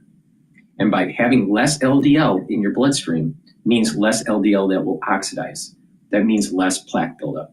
So you're attacking the problem two ways, bringing down inflammation and reducing the LDL so you don't have an increase in plaque buildup. So please go to my store, the-studio-reykjavik.com, get the olive leaf extract, and follow the protocol, proper diet, proper exercise, proper supplementation, clean your environment, detoxify your body, do mindfulness or spirituality. When you do these things holistically, proper sleep, learn new things, your overall health will improve. Please go to my store, the-studio-reykjavik.com. Now we're talking about detoxifying your body. Now, zeolite is a great way to detoxify your body. It gets rid of heavy metals, toxins, and chemicals from your body. It binds to them and it allows you to urinate them out in about 6 to 8 hours. You can take this every day. Take 2 small drops underneath your tongue and drink filtered water. Some people prefer to do a heavier detox and do that once or twice a year instead of a maintenance. For those individuals, take 5 small drops underneath your tongue and drink the filtered water each day until the bottle is done, and then you do that once or twice a year. It's better to take it every day. Also, make sure you filter your water and stay away from processed foods. Processed foods have lots of chemicals in it. You ever wonder why they process the foods and it has a lot of salt and all that? It's because to give it a higher shelf life. Well, if it has a higher shelf life, it has all those chemicals in it, probably it's not good for your body. All right, so please stay away from the processed foods. Now, it's also important to clean your environment, your garage or your basement or your cupboards or your closets from cleaning solutions that may be endocrine disrupting or weakens your immune system, paints. Now, you may not be able to get rid of everything, but if there's something that you have to have in your house, put it in kind of like a double or triple layering to prevent the degassing so you're not breathing it in. All right. People don't realize just because you don't smell it doesn't mean you're actually, that you're not breathing it in. A lot of times what happens is if you're around an odorant, at first you notice it, and then over time your brain just gets desensitized. You don't realize it's there. So please pay attention to this. There are cleaning solutions that are in your house that are actually endocrine disruptive, and it's hurting you. So clean your environment and detoxify your body. Improve the water and the foods that you eat so you're improving what's going into your body. So please go to my store, the-studio-reykjavik.com, get the zeolite, get rid of the heavy metals, toxins, and chemicals. This is a great way to detoxify your body. I also have other detoxification methods like taking the heirloom barley or the gladiator barley will help to detoxify your body too. So and the NAC will help to detoxify your liver and your kidney. Those are great stacks with this. You can take the Zeolite, the heirloom barley, or the gladiator barley, and the NAC together as a stack for detox. So please go to my store, the-studio-reykjavik.com, get the Zeolite. Use discount 5 on any order, and you get $5 off. I have very high quality products. Stack them the way I'm telling you, and you'll get the max benefit. Other kinds of spending, social spending mostly. So I wouldn't say that Europe was like desperate to rearm and like to take the lead on this. And yeah, the decisions to like unleash all of these billions of euros have been like long time in the making and have not been easy decisions to reach. So do we even get a sense of commitments? We've heard from Germany, and we've actually seen some numbers of surrounding the German announcement. What about the rest of some of the leading players in Europe, like France, like Spain, like Italy, like some others? Yes, well, what we see is that now the EU All right. started to move in terms of money. Breaking news. Putin said to be ready to agree Ukraine truce with conditions. So what are those conditions? I'm not sure. The discrepancy, because not everybody can do what Germany did. Essentially, only Germany has like the resources. All right, there's something breaking to have such a big Trump about this. Scale banking sanctions and tariffs on Russia until a ceasefire and a final settlement agreement on peace is reached. To Russia and Ukraine get to the table right now before it is too late. Now, this also comes as President Trump is also withholding aid from Ukraine temporarily. And we're going to continue to follow the very latest developments as President Trump on Monday directed a pause to U.S. assistance to Ukraine as he seeks to pressure Ukrainian President Zelensky to engage in negotiations to end the war with Russia. President Trump continuing to focus on reaching a peace deal and wanting both. Zelensky and Putin committed to that goal. And so right now, the U.S. pausing that aid to Ukraine. And now this statement from President Trump this morning stating that he is strongly considering large-scale sanctions and tariffs on Russia until a ceasefire and final settlement agreement on peace is reached. No word yet on what President Trump will be speaking on. Bloomberg switching to their content about Putin. Decades, I think. And, a lot of economic ties have been cut. So the relationship with this huge, neighbor that is Russia are not good. And they will, need to figure something out for going forward. But right now, the situation is not one of having, a relaxed relationship with this neighbor. So in a sense, Europe does need to have its own security under control autonomously, and everybody understands that. However, as you rightfully point out, if the war ends next week, you still have to it's going to be more difficult, I would say, for governments and politicians to push through huge spending packages for defense, because you have to get the support of your population, and that might be more difficult if the war suddenly stops.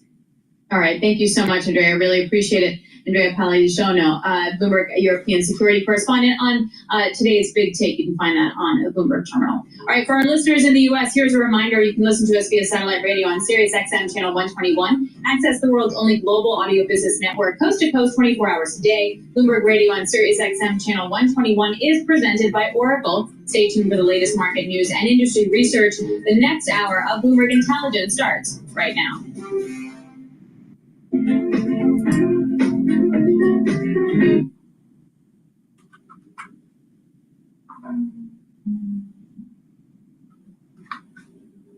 Please go to my store, the-studio-reykjavik.com, and get the Myotrol. Myotrol is a great supplement. It's flavonoids, lignans, and polyphenols that help to allow for gene expression to take place, to build muscle and to maintain muscle. And it also helps with mitochondrial health, so you have the energy, the ATP, to maintain and build muscle. All right? This is very important to take if you're 40 years of age or older, to build muscle and to maintain muscle. Extremely important. When you start to get older, you start to atrophy, and that's bad. All right, and you need to do some resistance training to stop that. Take the Myotrol to have the proper gene expression to lead to building muscle. Now, if you're an athlete, doesn't matter if you're older or younger, take Myotrol and you are going to have strength gains in your sport. Now, a great stack is to take it with the Gladiator barley, and I'll talk about Gladiator barley later. It's a high density protein, and it has a lot of other benefits. But for those ones that want to gain muscle, older, younger, athlete or non-athlete, this is a great stack. The Myotrol will help with the gene expression to build muscle and to maintain muscle. And the Gladiator barley is the building blocks to actually build the muscle. And you do the resistance training and you get strength gains pretty quickly. So please go to my store, the-studio-reykjavik.com. This is a great stack, but you don't have to do the stack. You can take them separately. But Myotrol is very important to take, especially if you're 40 years of age or older, and you'll get strength benefits if you're an athlete, young or older, if you take Myotrol. Please go to my store, the-studio-reykjavik.com, and get the Myotrol. Use discount 5 and you get $5 off. All right, let's go to Al Jazeera here. On Russia, including banking restrictions and also possibly tariffs, because in his words, they are pounding Ukraine at the moment, and he wants to get them round the negotiating table. Now, there are those in Kyiv in Ukraine and also here in Washington who'll say that one of the reasons that the Russians are pounding Ukraine is that, of course, the United States has suspended intelligence cooperation with Ukraine, and so that makes it less likely for them to be able to defend against incoming attacks. They have less visibility on what the Russians are about to do. Now, Donald Trump says he is considering these sanctions, which means it's by no means a done deal. But certainly it's a sharp contrast to a week ago, just exactly a week ago, when, of course, he kicked Volodymyr Zelensky out of the White House because he wasn't willing to accept what Donald Trump was saying about Vladimir Putin, and in fact was very critical of Putin himself. Certainly the White House has been accused of favoring Russia more often than favoring Ukraine, of being supportive of Vladimir Putin, of even at one point Donald Trump describing him as a genius. This may then be seen as sort of leveling the playing field as the United States tries to get both sides around the negotiating table. But as I say, this is Donald Trump saying he is considering. He hasn't yet put in place any sanctions against Russia. Okay, thanks so much, Ellen. No doubt we will be talking to you in the coming hours as we hear from Donald Trump shortly at the White House. As we mentioned, Russian missile and drone strikes have hit Ukraine's energy infrastructure in several regions. Asset Beg is live for us now in Kyiv. As you can just run us through exactly what's been hit and the fallout from these attacks, it really shows just how vulnerable Ukraine's energy sector still is. Yes, Ukraine's energy infrastructure is vulnerable. Overnight, we hear from the authorities here that around 261 missiles and drones were launched by Russia, targeting mainly Ukraine's energy infrastructure. According to Ukrainian authorities, 134 of those missiles and drones were intercepted or shot down, but there have been strikes across the country. Now, we understand in Poltava, there's thousands of people without gas, and we understand that there will be gas shutdown schedules being introduced across the country. Now, we also understand facilities run by the state-run facilities, the naphtha gas were hit, and there's been damage sustained there. And from the Minister of Energy, he says facilities across the country have been hit, and there has been disruption to supply. Now, this isn't anything new that Russia has been doing, targeting Ukraine's energy infrastructure.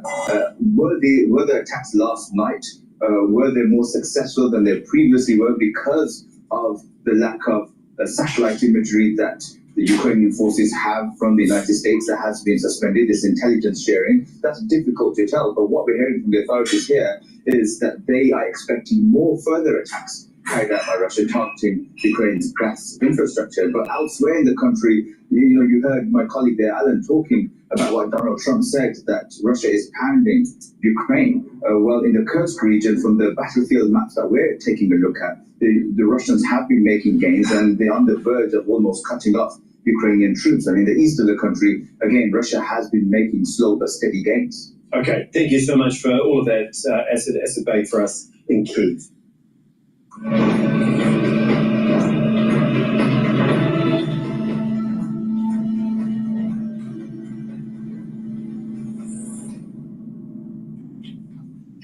The police chief in Syria's main port city has told Al Jazeera that dozens of people have been killed in a series of attacks involving fighters loyal to ousted President Bashar al-Assad. Syrian armed forces were deployed to Latakia in one of the largest security challenges the new government has faced. The police chief told Al Jazeera remnants of the former regime have since been removed from the city. We've also heard from Syria's defense ministry. A spokesman has told Al Jazeera that the fighters are still loyal to ousted President Bashar al-Assad. Okay, let's transition back to Bloomberg. They're talking about the crypto. When you talk about the stewardship, particularly the stockpile, could you be seeing things like staking, lending? Is there going to be other ways to maximize the volume there? I mean, it's a good question. I mean, I think that the idea of this executive order is to create the mandate, right? So first of all, we're going to move these digital assets from wherever they are all over the government. We're going to find out what they are. First of all, we're going to do the accounting. We're going to do the audit. Then we're going to move them into a separate account for safekeeping. And then the Secretary of the Treasury and his team will be able to exercise portfolio management and long-term and responsible stewardship. And yes, that could include staking. It could include rebalancing. It could include sales. These are all options that they can pursue if the Secretary of the Treasury believes that these are in the long-term interests of the American people. Just going into what's in the holding of the US government, going back to what President Trump mentioned over the weekend, talking of Ripple, Solana, other alternative coins, that people are wondering whether they're going to be included in this stockpile. Will they? Does the US own them? Why mention them by the president?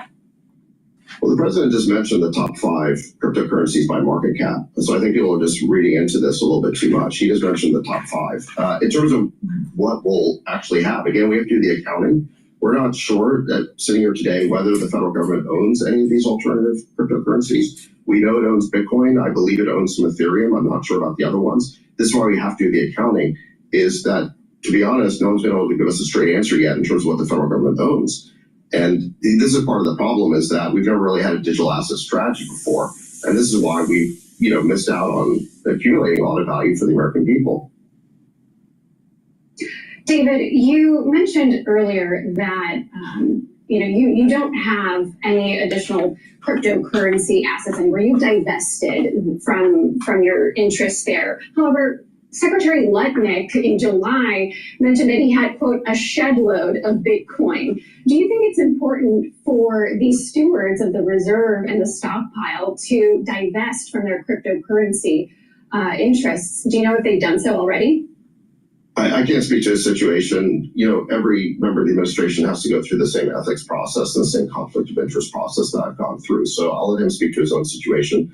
I can just say that in my case, I divested or sold all the cryptocurrency that I owned prior to the start of the administration. So there's no conflict in my case. I just want to have the right innovation policies for the United States. Do you think it's important, though, to just not have that appearance of a conflict of interest? Sure. I mean, look, we're all subject to 18 U.S.C. 208. These are the conflict of interest provisions. Every member of the administration is subject to that. But I'm not going to speak to anyone's situation. So we all are governed by the same conflict of interest rules. In my case, I chose to divest everything to make it really simple. You should ask every other member of the administration what their situation is. How about the president? Because I think herein lies some of the issues for those who are on the outside of crypto looking in and suddenly feel that the US president has an exposure to meme coins or Solana. How do you give the confidence to the US investor base and indeed US population that this is totally legit? Well, honestly, I think you're kind of making something up there. I mean, how do you know that he has exposure to Solana? Is that something you just came up with? Well, ultimately, when we think about the meme coin exposure in particular, people trying to understand for what reason we have a Trump coin or Melania coin, is there a clearer way that the US president can disassociate himself from any upside when it comes to cryptocurrencies? Well, I think he's already spoke to the Trump coin. Bitcoin. And I think that is a collectible. The SEC said it's a collectible. Collectibles have no intrinsic value. They're not securities. They're in a different category. And I think as long as you issue a meme coin and disclaim that there's no intrinsic value, it can just be a collectible. So that is a different category, I think, than what we're talking about here with cryptocurrencies. What do you make of some of the market reaction? I mean, clearly Bitcoin down earlier today on the back of just not really getting what they were hoping for. If the government is not going to buy additional crypto, then what's really the benefit? But can you say for sure that the administration is not open to using taxpayer dollars in the future? Is that completely off the table? According to the CEO, it is. We've said that this will not cost taxpayers a dime. So we've been very clear in this executive order that we will not use taxpayer funds to basically accumulate more crypto unless it can be done in a completely budget neutral way. No increase in the deficit, no increase in the debt, no use of taxpayer funds, no burden on the taxpayer. We've been very clear in this executive order about that. That was the reason why when this announcement came out last night that Bitcoin went down, because they wanted to use taxpayer funds to actually buy into the market.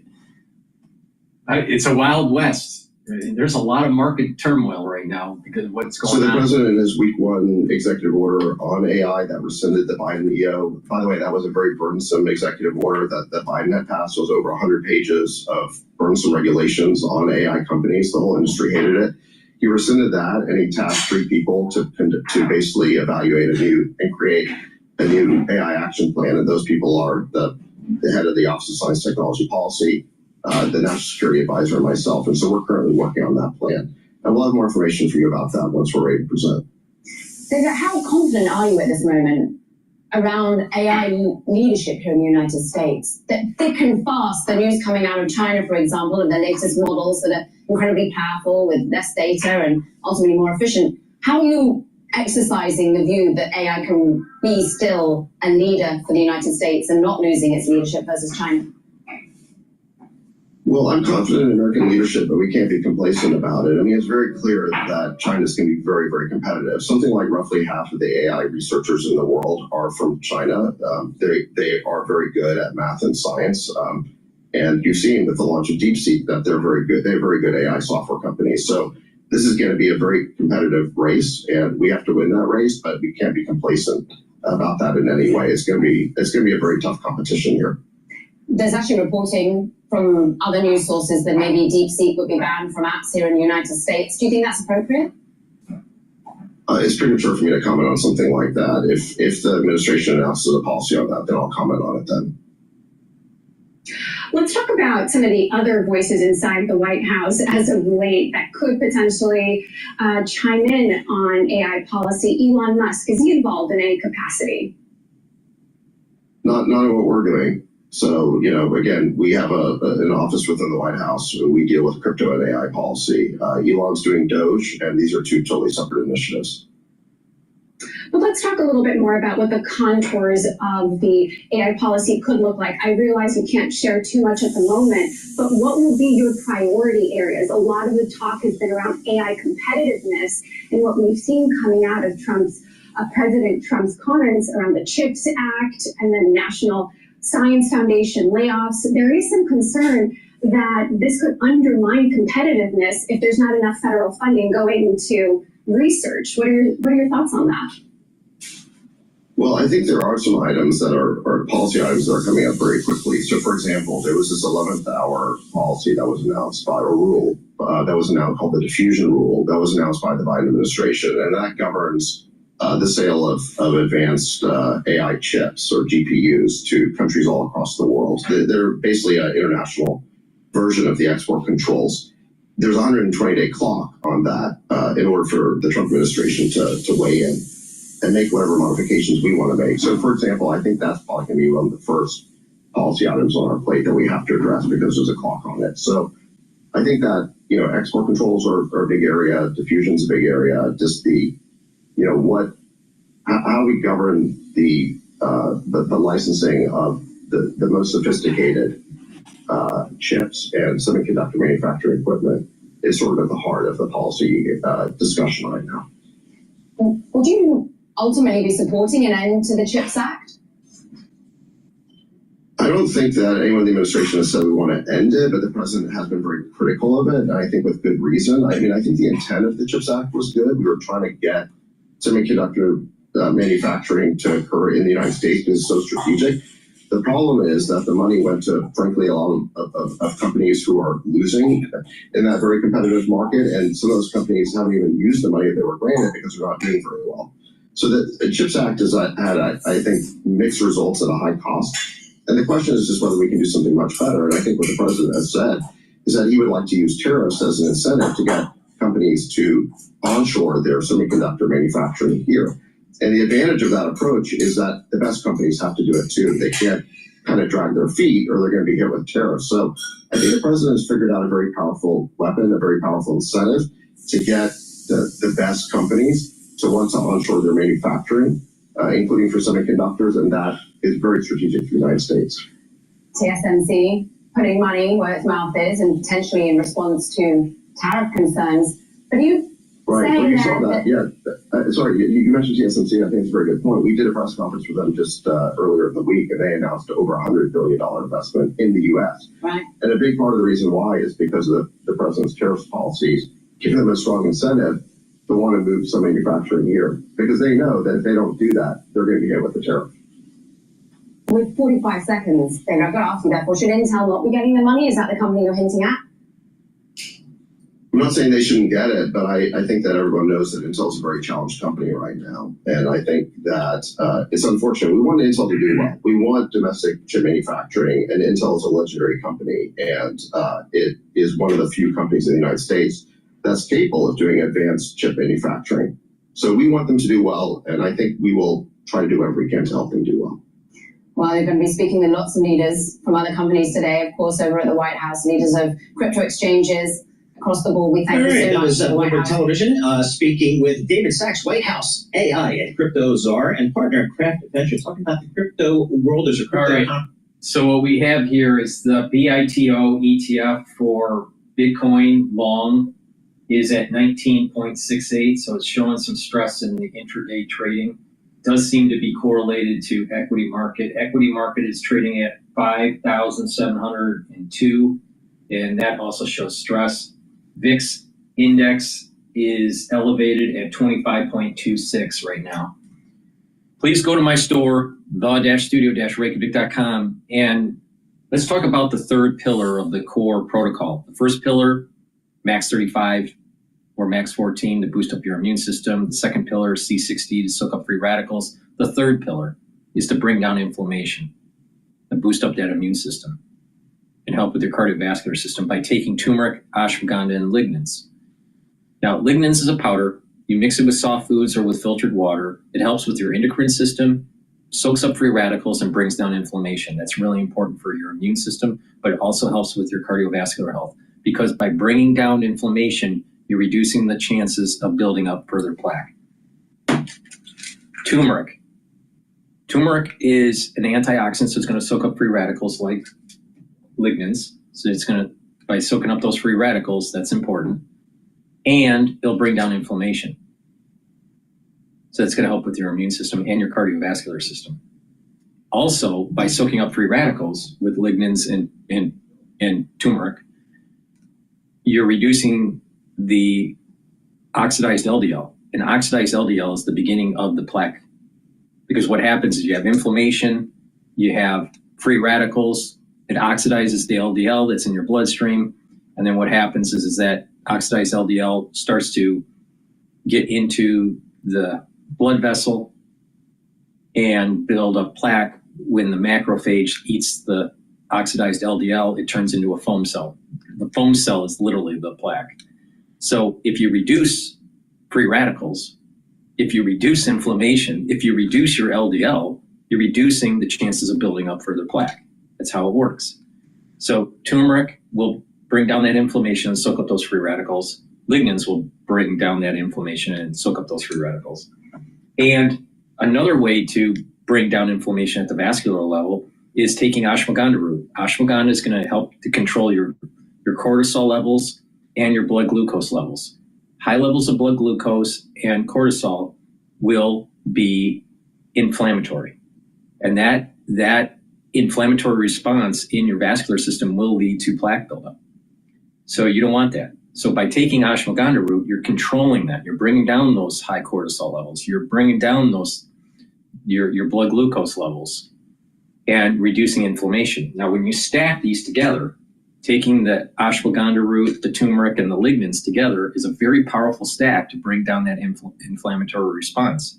So you're bringing down inflammation, boosting up your immune system, but at the same time, you're helping with your cardiovascular health. So this is a very powerful stack that's dual purpose. And this is what I mean. If you stack these the right way, like I'm telling you, you're getting more bang for your buck. Don't you want an improved immune system and cardiovascular health? So if you're watching your diet, doing some exercising, and taking the proper supplementation, you're doing two things for your health, boosting up your immune system and helping with your cardiovascular health. So please go to my store, the-studio-reykjavik.com, get the lignans, the turmeric, and the ashwagandha together, use discount 5 and get $5 off. I also have a box called the cardiovascular, it's called the longevity cardiovascular box. I have lots of different supplements in there that targets even more for cardiovascular health. So that box basically brings down the probability of increasing your plaque buildup. But also over time, you can reduce the plaque that has already formed. So if you're, let's say, 50% blocked in your carotid artery, over time, by following this protocol, you're in the cardiovascular box that I have, the longevity cardiovascular box. Over time, what's going to happen is that you're reducing that 50% blockage to maybe 15% or 10%. That's improving your blood flow. Now, let me tell you why that's so important. My father is dying in a nursing home because of ischemic dementia. Now, ischemic dementia basically means this, that the blood vessels in the brain constricted to a point where it was killing his neurons, especially his hippocampus. And over time, he started losing memory, and we thought maybe it was the early onset of dementia, but because of that restriction, it was killing off the neurons faster than typical Alzheimer's. So that's ischemic dementia, the lack of blood flow or reduced blood flow to key areas of the brain. All right? He almost died. He had to go into the hospital for 13 days. He had to be put on a feeding tube. We had to make a decision, let him die or try to fight it and see if he would recover. We chose to fight it and see if he would recover. Unfortunately, he didn't. And now he's slowly dying in a nursing home because he had poor blood flow to his brain. You don't want this. So I'm trying to tell you ways to improve your health so you don't have a family member or yourself fall into the same trap. Please go to my store, the-studio-reykjavik.com. It's the-studio-reykjavik.com. The link is in the description of this video. You don't want to see one of your family members go through ischemic dementia. Trust me on this. All right? He doesn't know anything now. He had a very high IQ, and he doesn't know anything. He doesn't know his family. He doesn't talk. He doesn't know anything. Do you want to go down that road? Do you? Well, if you want to go down that road, then don't listen to me. But if you want to reduce your chances of these things happening to your family members or to yourself, you better start listening to me, because I am the most comprehensive on this subject matter on how to improve your health and slow down the aging process and to target certain systems holistically so you don't have to be on pharmacopoeia. Please go to my store, the-studio-reykjavik.com, use discount 5, and you get $5 off.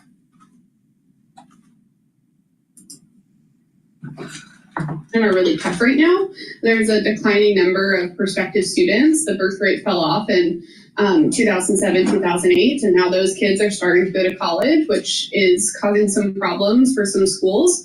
But what's interesting about this situation is that New Jersey City University is a public school. It's not private, and we've seen a lot of the issues in the private space.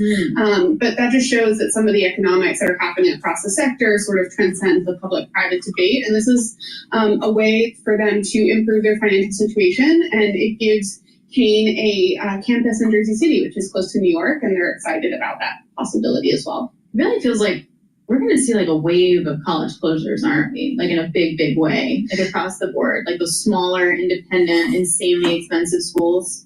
Yeah, there was a really interesting paper out of the Federal Reserve Bank of Philadelphia earlier this year that talked about this wave of college closures that's expected. And I mean, the economics are just getting more difficult, and schools are finding different ways to stay afloat. Merging is one of them, selling off assets is another. Finding a niche, like whether they're focused on the arts or STEM, is another thing that we're seeing coming across the space. It's always been a haves and have-nots based upon your endowment or lack thereof, and I think it's just becoming even more and more pronounced. You see these big universities have multi-billion-dollar capital raises for their endowment. At the same time, we're seeing these smaller schools, liberal arts schools. So it's just kind of getting, I think, a little bit more disparate. New York City finances are sinking with key gauge default to 11-year low. What's going on in New York City? I'm paying my taxes. Yeah, New York City's Independent Budget Office follows this sort of technical but really key metric called the operating surplus as a percentage of tax revenue. So they look at this number, and it is projected to fall to 4.8% at the end of this fiscal year, which is the lowest percentage since 2014. So no one is saying that New York is on some dire financial footing, because it's not. Tax revenue is coming in strong. Wall Street's performing really well, which is good for the city. But it is an indicator that there's just higher expenses and some overspending that needs to be taken care of.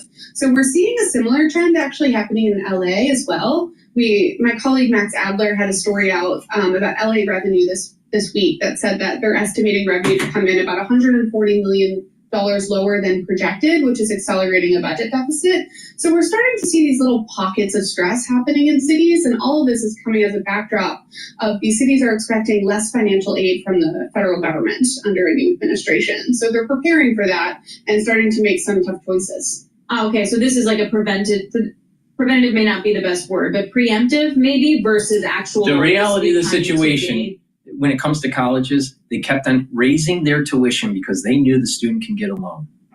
That's the only reason. And then it was an arms race where one college was trying to recruit more students, and they had to have new buildings and more amenities, and they had to take out loans and get mortgages and all this stuff to build up their campus. And now they built up to a point where you really didn't need to do that build out.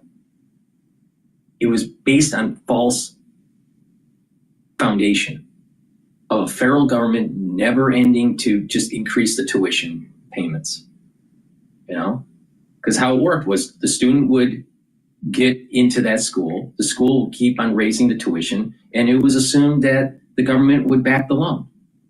And it just kept on going and going and going. So tuition prices will go down if the government stops paying so much for the tuition and backing the loan.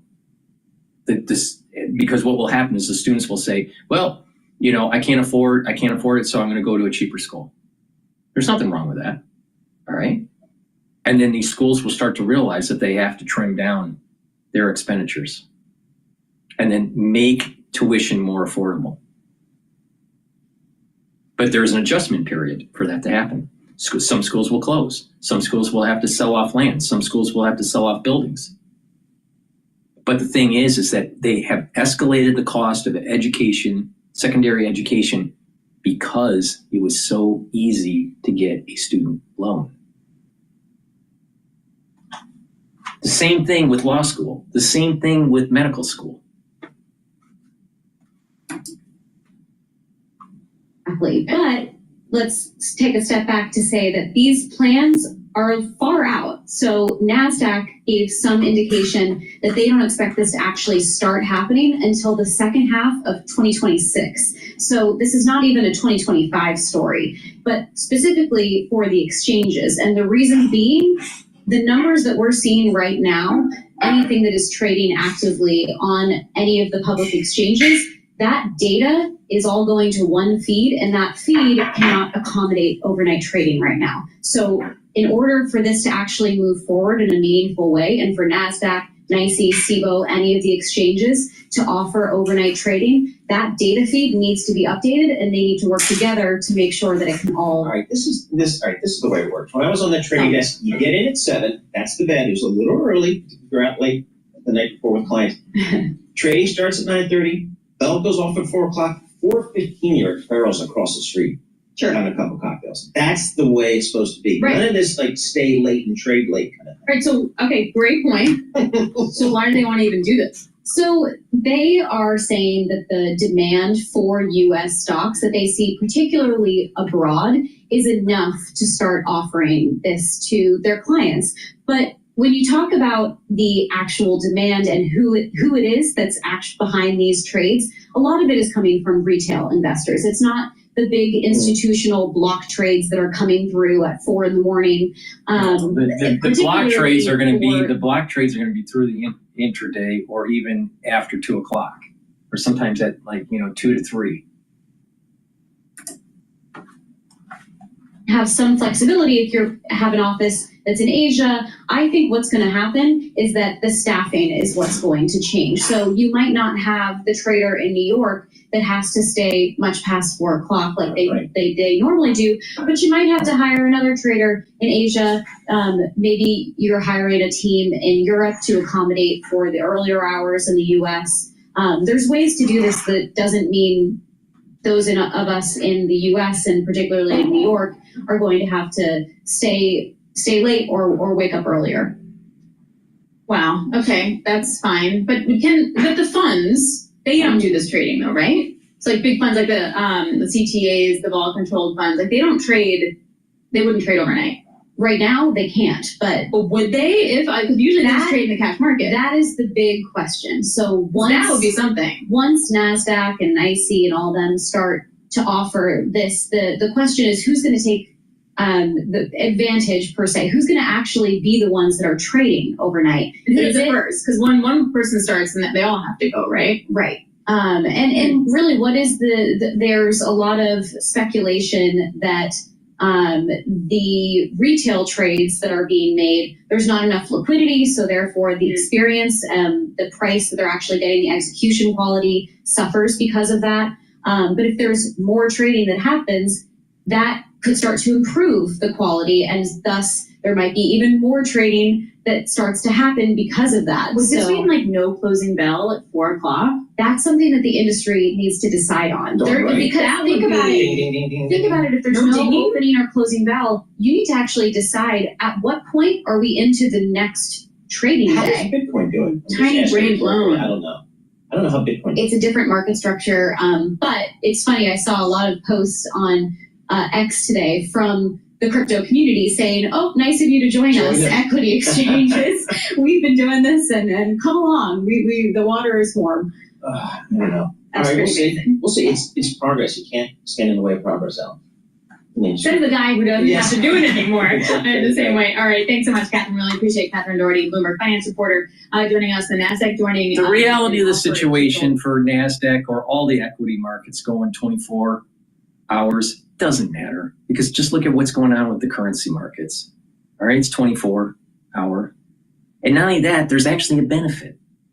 All right, because it's digesting news throughout the whole day and even in the evening, because breaking news happens even in other countries while we're asleep in the United States. All right, so the market can digest it, so there isn't wild swings during the open when markets open at 9:30. So it actually would probably reduce volatility in the opening of that day's worth of trading. So 24-hour trading, I think, is a good thing. I think your ability to have more liquidity, now that liquidity will be lower compared to, let's say, the normal morning or afternoon trading. But the thing is that you're increasing liquidity to the market. I think it's a good thing. And it's been around forever for currency trading. All right, let's, I want to take a look at, they're redesignating the ceremony for Fort Liberty back to Fort Bragg. So that's all right. Looks like Trump is going to. We thank you for attending. Airborne all the way. Okay. It looks like Trump's going to be speaking soon here. I'm not sure when though. So let's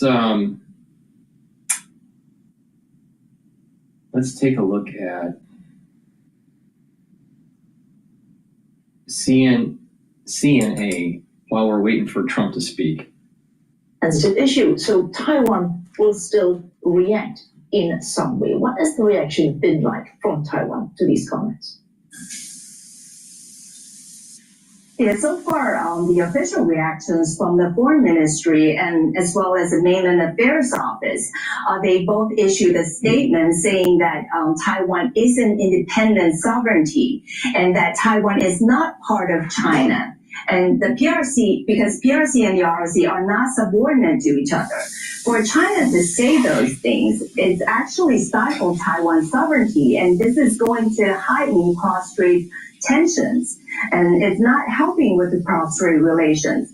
And basically, these are standard answers that the Taiwanese officials usually make when addressing the such remarks from China. So such exchanges did not really come as a surprise to most Taiwanese. But what most Taiwanese are worried about is the attitude of the United States, especially after the fallout between Ukrainian President Zelensky and U.S. President Donald Trump. Now, this is raising concerns whether the U.S. is going to continue to support Taiwan, because the U.S. has clearly shifted its support from Ukraine now after withdrawing its military aid. So analysts are urging Taiwan should not put all the eggs in the U.S. basket, and it should actually create space and also opportunities for cross-strait dialogues. Okay, so Victoria Jen, that from Taipei looking at both interpretations and reactions to Foreign Minister Wang's comments on the status of Taiwan. Chinese Foreign Minister Wang also expressing support for the Egypt-led plan to reconstruct Gaza. He also rejected the U.S. President Donald Trump's proposal for the U.S. to take over the Strip, saying that removing Gazans from the enclave would not bring about peace. 加沙属于巴勒斯坦人民，也是巴勒斯坦领土不可分割的一部分。任何强制改变加沙地位的行径都不会带来和平，只会引发新的动荡。所以我们支持埃及和阿拉伯国家共同发起的加沙恢复和平计划。人心不可违，公理不可废。 Japanese and British officials have met in the last hour, aiming to draw each other's economies even closer through a new economic 2+2 dialogue to deepen cooperation on trade and defense. The new 2+2 talks, as a platform previously held only with the United States, is now being used to bolster UK-Japan ties. In the dialogue, British Foreign Secretary David Lammy stressed the significance of the UK and Japan having relations, and all the two of the world's largest economies, or the fourth and sixth of the world's largest economies, are working together to uphold a stable international system and rules-based trade. Mr. Lamy also addressed North Korea's direct involvement in the Ukraine conflict and highlighted Japan's long-standing experience in dealing with Pyongyang's unpredictable actions. Talks also touching on economic security, particularly in tech and clean energy. And more, we're joined by Professor Hin Yi Kwang from the Graduate School of Public Policy at the University of Tokyo. Thanks for joining us, Professor Hin. Just mentioned the world's fourth and sixth largest economies, that's Japan and the UK. Of course, that's just by some measures, but that's an accurate ranking of these two economies. When they are under pressure, directly or indirectly, from the world's number one and number two economies, it makes perfect sense for number four and number six to join forces. Yes, thank you very much for having me. I think you're absolutely right. So Japan is a key member of the Comprehensive and Progressive Trans-Pacific Partnership Trade Agreement, and Britain is the first European member and also the first non-founding member to join the partnership, enthusiastically supported by Japan. So 2025 is the first full year of UK membership in the CPTPP. And this is seen as a concerted attempt by both the UK and Japan to demonstrate support for free trade and upholding the rules-based trading system. So UK joined the CPTPP. This was December of last year, as you mentioned, the first non-founding member to join, and also the first European country to join, which is essentially an Asia-Pacific or Indo-Pacific free trade deal. But there are also many firsts in terms of security and defense between Japan and the UK that is having not just these 2+2 talks. Yes, well, Japan signed a reciprocal access agreement with the UK in 2023.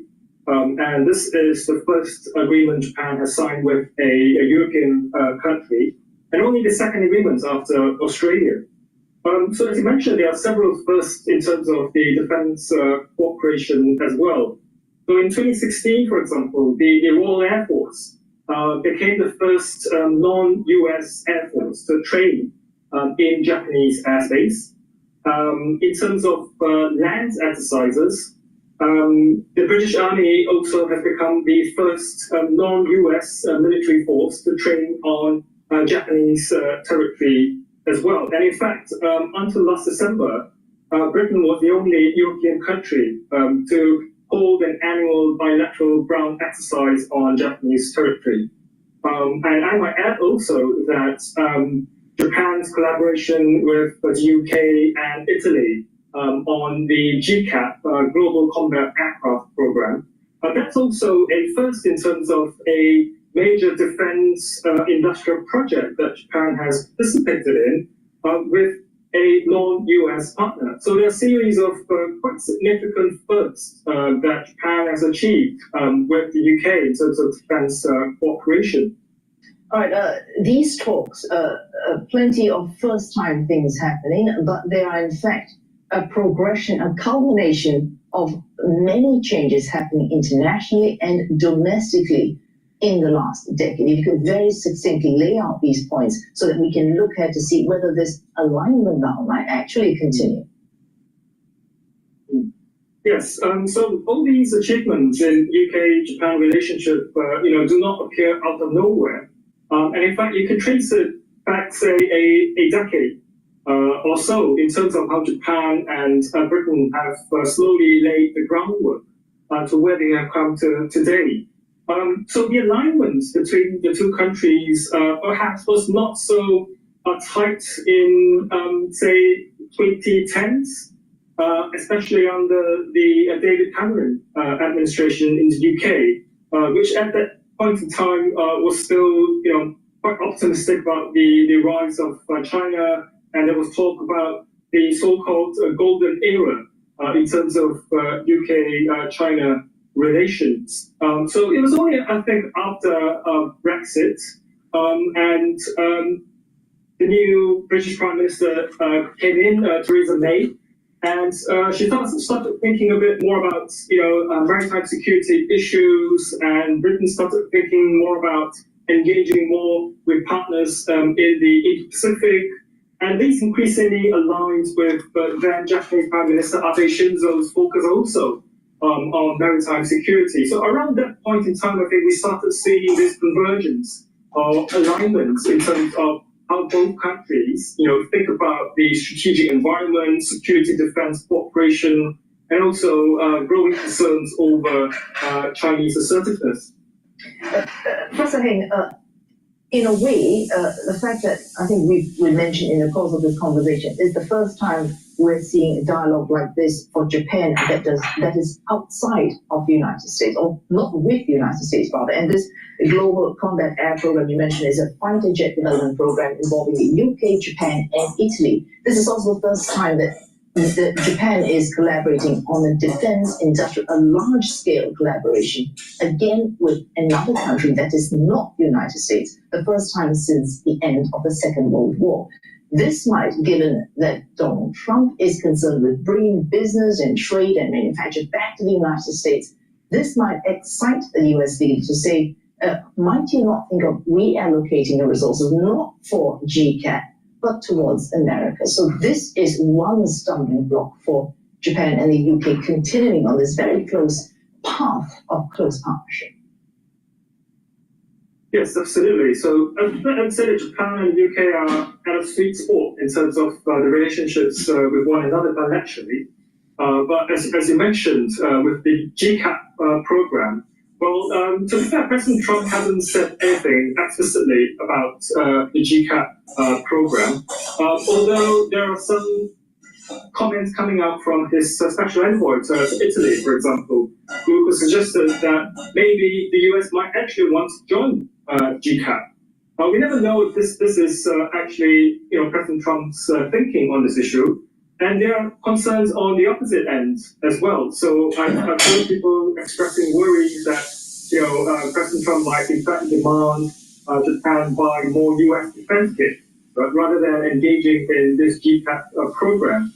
So I think that remains to be seen in terms of the US position on GCAP. So as you said, there are quite a few issues which might raise concerns about this particular sweet spot that we are in at the moment. And also, of course, all these concerns over the Taiwan contingency, what President Xi Jinping do. And although Japan and UK are increasingly close defense partners, I think we also need to remember that they are not actually formal allies in the sense that there is no formal security guarantee that Japan and UK make to one another. So there are also questions about what Japan and the UK might do in terms of a potential Taiwan contingency as well. All right, thanks, Professor Heng Yi-Kwang. Was the UK and Japan perhaps a good example of a coalition of the willing, but not in fact formal treaty allies. Professor Heng back from the Graduate School of Public Policy at the University of Tokyo. Well, the US President Donald Trump, meanwhile, has questioned his country's security alliance with Japan, calling it unequal. His comments come ahead of a US trip by Japanese officials to seek exemptions from Mr. Trump's latest tariffs. He stressed that Tokyo, under the long-standing deal, is not required to protect America. American leader then suggested that Japan had benefited economically from bilateral ties. An expert quoted by Reuters called the president's remarks technically inaccurate, as Tokyo could help protect the US under certain situations through the exercising of collective self-defense. Japan government spokesperson in response said Tokyo trusts that Washington will keep its obligation. Just last month, Mr. Trump affirmed the US-Japan alliance in a joint statement, which said it is poised to grow stronger than ever. Authorities in North Korea. Breaking news, NVIDIA sheds $1 trillion in market value from record high. Be a horrible price to pay for what it calls foolish and reckless war drills. It adds it will have to take self-defense measures and the toughest threatening action as a sovereign state. KCNA also says the drills will, quote, bring a storm that could lead to circumstances deteriorating in the region. Annual exercises between the US and South Korea, dubbed Freedom Shield, will run for 11 days from Monday. They consist of computer-simulated drills and on-field training. Pyongyang has repeatedly slammed the exercises as a pretext for provocations, seeing them as an infringement of its sovereign rights and interests, saying their conduct could worsen regional security. And staying on the Korean Peninsula, protesters in the south are demanding a suspension of military drills in Pocheon. That town was the site of an accidental bombing by 2 fighter jets conducting live fire drills yesterday. 안보란 이유로 부천 시민들의 생명과 안전은 언제든지 침해받을 수 있다는 주장과 다르지가 않다고 생각합니다. 이제 부천 시민들은 계속 진행되고 있는 이 군사훈련에 대해서 근본적으로 묻지 않을 수 없습니다. 누구를 위한 안보이고 누구를 위한 군사훈련인지에 대해서. There, the town's proximity to the border with North Korea carries the added risk of incidents like this one escalating into a military conflict. The Defense Ministry has raised the number of people injured to 29 after 8 air-to-surface bombs were mistakenly dropped on the civilian town. Some of the injured are reporting damage to their hearing, migraines, and anxiety. 2 were seriously hurt. Resulting blasts shook homes and buildings. Pocheon lies outside of the training area of jet fighters. South Korea is due to start joint drills with the United States on Monday. Live fire exercises around the accident area have been put on pause pending investigations. Still ahead on East Asia tonight, the US says talks with Ukraine are back on track as officials from the White House and Kyiv prepare to meet in Saudi Arabia next week. And SpaceX suffers another major setback as one of its Starship rockets explodes mid-flight.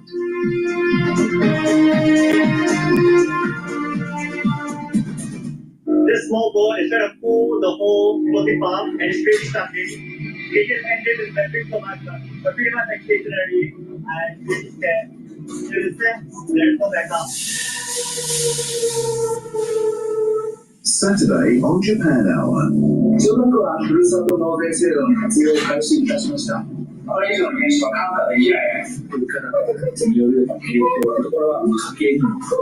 要するに、ボーダー産業を通じた金募集の禁止。なんかいただけるものはいただきたいんですけど。韓国人の撤回を求め、このような処分を始めた。Japan Hour. So this is my lunchtime. So what I do is I put the powders in here, and then I mix it with hummus, add some other supplements, and that's my lunch. And I get a lot of energy, you know, with putting in the high density protein. I take a scoop of that, and I take 1 scoop of the Boomer Boost, and I add in the other powders that I have, like the lignans and the collagen and the probiotic, and I take that every day. It's a great way to get healthy, and I have a nice energy level throughout the whole day. All right. Please go to my store, the-studio-reykjavik.com. Let's talk about another stack that really improves your bone health, your bone density, and your cardiovascular health. D3 and K2 is a great stack to take together. D3 helps with absorbing calcium. D3 also helps to get rid of cells that need to go into apoptosis. And D3 is a cofactor, is a gene expression cofactor. So that's really important. Many people are low on D3, so it's important to take D3 every day, higher doses. Right? I take 2 of these soft gels, okay, a day. I take 1 in the morning and then 1 in the evening. All right, and to take it with K2.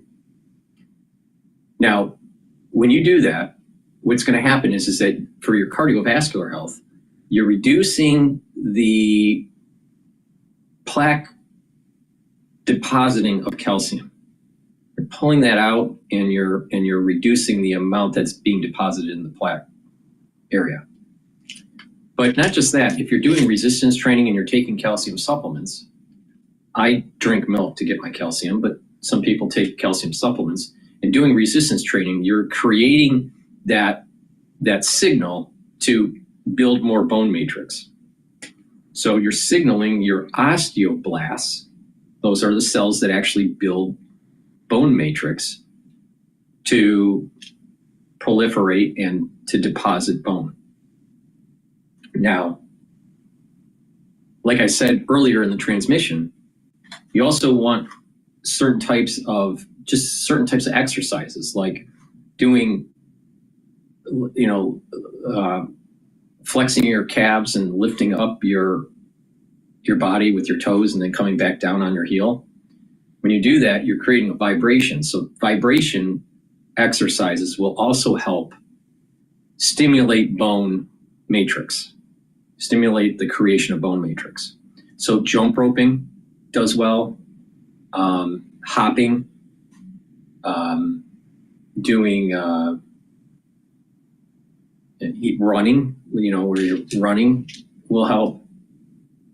Weight training, leg lifts, but vibration also helps with this. Creating a vibration on your up your leg will improve that bone structure. It's giving a signal to deposit bone matrix, to stabilize. It's trying to stabilize that harmonic that is being transmitted through the bone. All right. And then you're taking the K2 and the D3 together. Now, another great stack to enhance on the cardiovascular part of this stack is to take the nattokinase. Nattokinase is fibrinolytic, so it's going to break up clots, but nattokinase also helps to bring down LDL levels and increase your HDL levels. So the less LDL you have, the less oxidized LDL, therefore the less plaque buildup. And again, it's breaking up clots. And there's too many clots that are forming, and these days, and you want to break those up. So a great stack is the nattokinase, the K2, and the D3. Do resistance training, and you're getting dual benefit here. You're helping your cardiovascular health, but you're also helping your bone health. So please go to my store, the-studio-reykjavik.com, get this stack. Use discount 5 and you get $5 off. It's all caps, discount number 5, and you get $5 off any order. This is a very powerful stack. Help with your bone health and help with your cardiovascular health. Please go to my store, the-studio-reykjavik.com. Now, just to remind people, the nattokinase helps with the cardiovascular side of the stack, not the bone density stack part of the stack. But when you stack these together, you get a more added benefit with the cardiovascular stack. Okay, let's go back to Bloomberg here. TV show Landman. No, I don't. If you want a tutorial on the oil and gas fossil fuel business from their perspective, Okay. boom, that's the one. There it is. Okay. Yep, that's what they're the On one. my list. All right. Including drama and it doesn't get held up by gunpoint or Oh, he's got to something. do the It's a Mexican whole- cartel down there in the oil patch. I see. It's all a thing. It's But all a thing. Yeah, Billy Bob Thornton. It's just- On my night, I'm Yeah. reading this. Very good. All right, Shaheen, thank you so much. Shaheen Contractor does the ESG stuff for Bloomberg Intelligence. Again, you're right. The headlines coming across, whether it's Tesla or NVIDIA, but you see that when you see market sell-offs like we've seen here. 10% on the NASDAQ 100, 7 and change off the S&P 500 off the highs. And again, a lot of investors will come through this studio and say, this is a healthy part of a longer-term bull market. 10%. That's true. But if it goes beyond 10%, then you got a problem. All right, so we have 5,679 on equities. The next support level for the S&P 500 is 5,500. Touting on manufacturing a turnaround.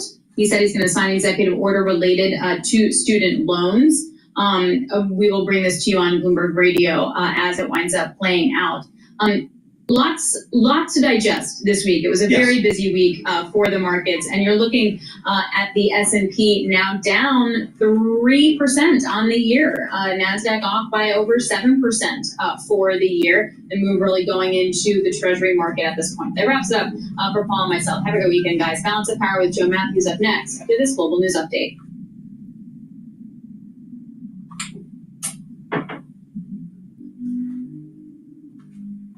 All righty. Let's go to Al Jazeera. That's under Biden, it was a collapse. All he did is keep adding new government jobs, which are not the jobs you want. We're trying to shrink government and grow the private sector. That's what we've been doing.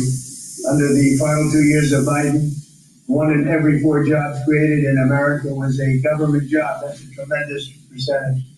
But under the first full month of President Trump, which we haven't even gotten started yet, an incredible 93% of all job gains were in the private sector. So that statistic just came out. Big gains for native-born Americans. For the first time in 15 months, the job gains for native-born Americans, for American people born in America, exceeded job gains for migrant and foreign workers. This is the first time that's happened in more than 15 months. Employment for native-born workers went up by 284,000, while foreign-born workers went down by 87,000. Now, you've heard the same stats where foreign workers were taking up all the jobs, almost all the jobs. In some cases, literally all of the jobs. And now it's 284,000 native-born jobs here, people born in our country, 284,000, while foreign-born workers went down by 87,000. First time that's happened in a long time. So these are incredible numbers, and they're very early. They're here for 5 weeks, but we have been talking about it since the big win in November 5th. So a lot of these people, they listen to us speak and they say, well, I'm going to gear up, and they're gearing up. And so they've been gearing up. They've had a little time. It's not just 5 weeks. It's 5 weeks plus a few months. And they are, they put it into effect pretty quickly. They have confidence that what I'm saying is going to happen. So with that, I'd like to ask a highly respected gentleman, Kevin Hassett. He's been with us for a long time, and he's been right about a lot. We had the greatest economy in history in the first term. And Kevin was a big part of it. So Kevin, could you maybe give a little description, please? Yeah, thank you very much, Mr. Trump. I think that the 3 things that you emphasized during the campaign is that you wanted to create domestic, high-paying manufacturing jobs, that you wanted to end wasteful government spending and reduce the unproductive government workers, and in fact, unleash them into the private economy where they could be more productive, and to create jobs for Americans. A lot of people said that if you deported illegals, the employment would go down, because no Americans would take those jobs. So if you look, 280,000 American-born folks were hired, manufacturing jobs are going up. And this is just out of the expectation of your future policies, really, sir. It's in April when your Reciprocal Trade Act is expected to happen. The tax cuts haven't passed yet. And so people are clearly expecting the golden age. And if you want to forecast the future numbers, everybody, just keep in mind that President Trump has already gotten us $1.7 trillion in commitments of new factories. And those haven't even happened yet. Those aren't even in the numbers. And so I expect this is going to be a glimpse of the golden age to come, sir. Thank you very much. One other thing, in Canada, we find that they're charging us over 200% for dairy products. You know about that.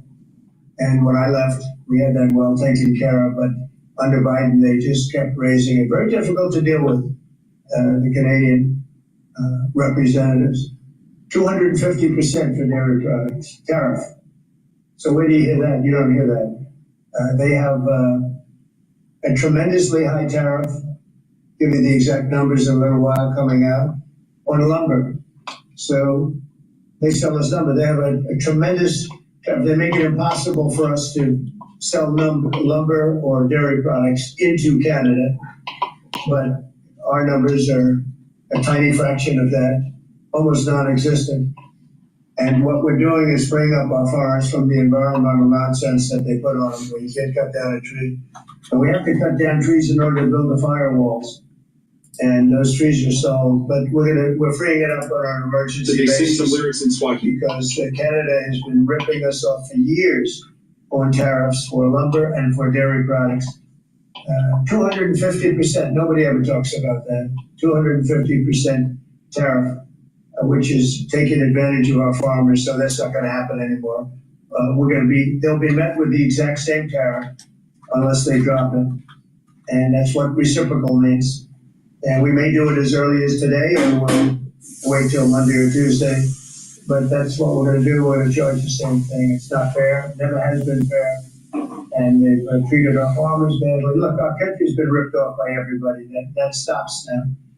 I had it stopped in my first term, and we're going to really stop it now because this has been very unfair. Our country, from an economic standpoint, a financial standpoint, and a trade standpoint, has been absolutely ripped off by almost every country in the world. Canada, Mexico, and then you just go right down the line. India charges us massive tariffs, massive. You can't even sell anything into India. It's almost restrictive. It is restrictive.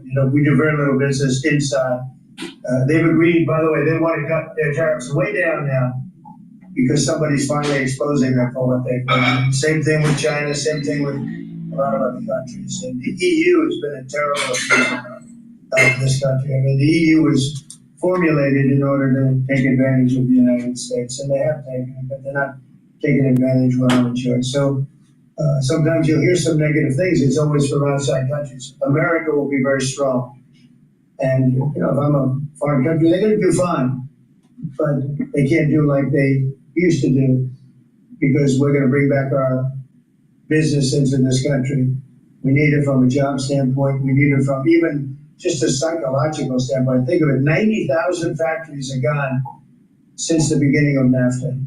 So we're not going to have that, and we're going to see it build back. Now we've already had 5 major automobile companies.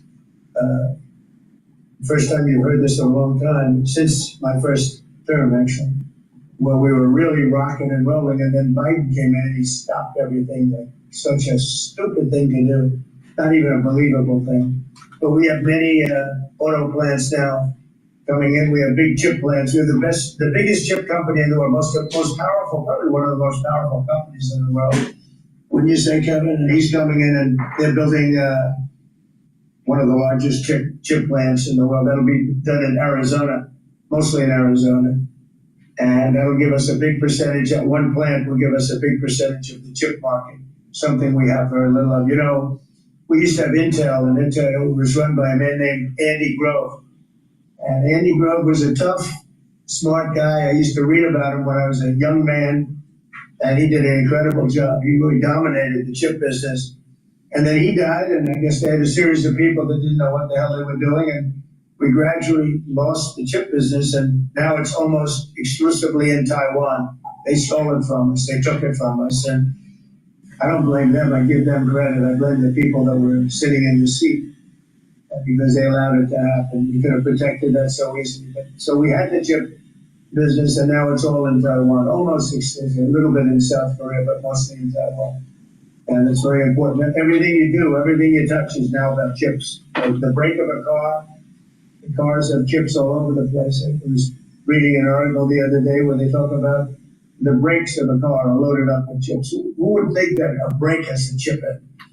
But it's all about chips. So that was a big thing. And they'll be investing hundreds of billions of dollars in this country, and we'll be taking back a big, big portion of that industry. And we have others coming in too.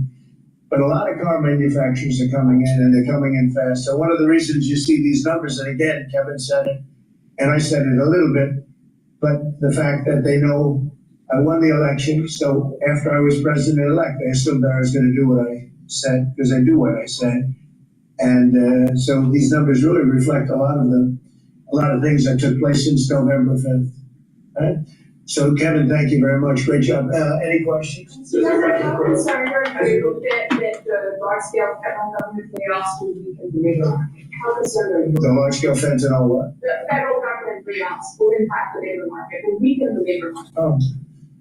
No, I think the labor market's going to be fantastic, but it's going to have high-paying manufacturing jobs as opposed to government jobs. We had too many people in government. You can't just do that. We had many too many. This is for 40 years. You know, this isn't just now. This built up and got worse and worse, and they just hire more and more people. You look at Department of Education, it seems like so many buildings I ride by, it says Department of Education. They're all over the place. And we don't even want it. We want the education to be given by the states. It'll be much better. It'll move us to the top of the list from the bottom of the list. And actually save us money. But not, it's too important to even talk about that. It'll save us a lot of money. But we don't want that. We want education to be given. So you go to Iowa and Indiana and Idaho and all these places that are so well run. They're going to be producing education that will be the equivalent of, like Denmark is one, and Norway, Sweden. Actually, China is one of the better in terms of education. And so we can't blame size anymore. You know, China has 1.4 billion people, but they're very high on the list. The one thing we're doing well on, we're number one on the list, is cost per pupil. We spend more money than any other country in the world by far. So I jokingly say the one thing we do well on is the cost. We spend more money, and yet we're toward the bottom of the list. Yeah. Mr. President, I want to ask you to address millions of Americans watching you address earlier this week, where you warned that there could be a little disturbance that Americans could feel as a function of these taxes, these tariffs. How much disturbance are you willing to accept in the near term as a function of that? And to set expectations, how long should Americans expect things to cost a bit more? Well, so far, Peter, there hasn't been very much because these numbers are coming out. We're here for just a little over 4 weeks. And these are fantastic numbers. I was watching some of the reports this morning. They were surprised. There could be some disturbance, a little bit of disturbance. I solved a little bit of that because I have respect for our auto companies, and I gave them a little bit of a 1 month reprieve because it was unfair. Although I'm sure they'll take advantage of it. I see they're driving a lot of cars into the U.S. to try and avoid the tariffs and taking advantage of it a little bit. But they called me, they asked me, they said, could they have a little bit of help? And I decided, they're American companies, USMCA, and I let them have that. But this really kicks in the reciprocals, kicks in on, let's see, I guess the second. And I wanted it to be the first so badly, it just didn't want to be on April Fool's Day. So I made it the second. That's going to cost a lot of money. That one day is going to cost a lot of money, but that's okay. But I don't see it. I don't see anything. I see good reports. I think we're going to have good numbers from the beginning. Now, globalists won't love this because this brings jobs back to America. So right, exactly. If they're coming back to America, maybe you'll lose some in other parts of the world.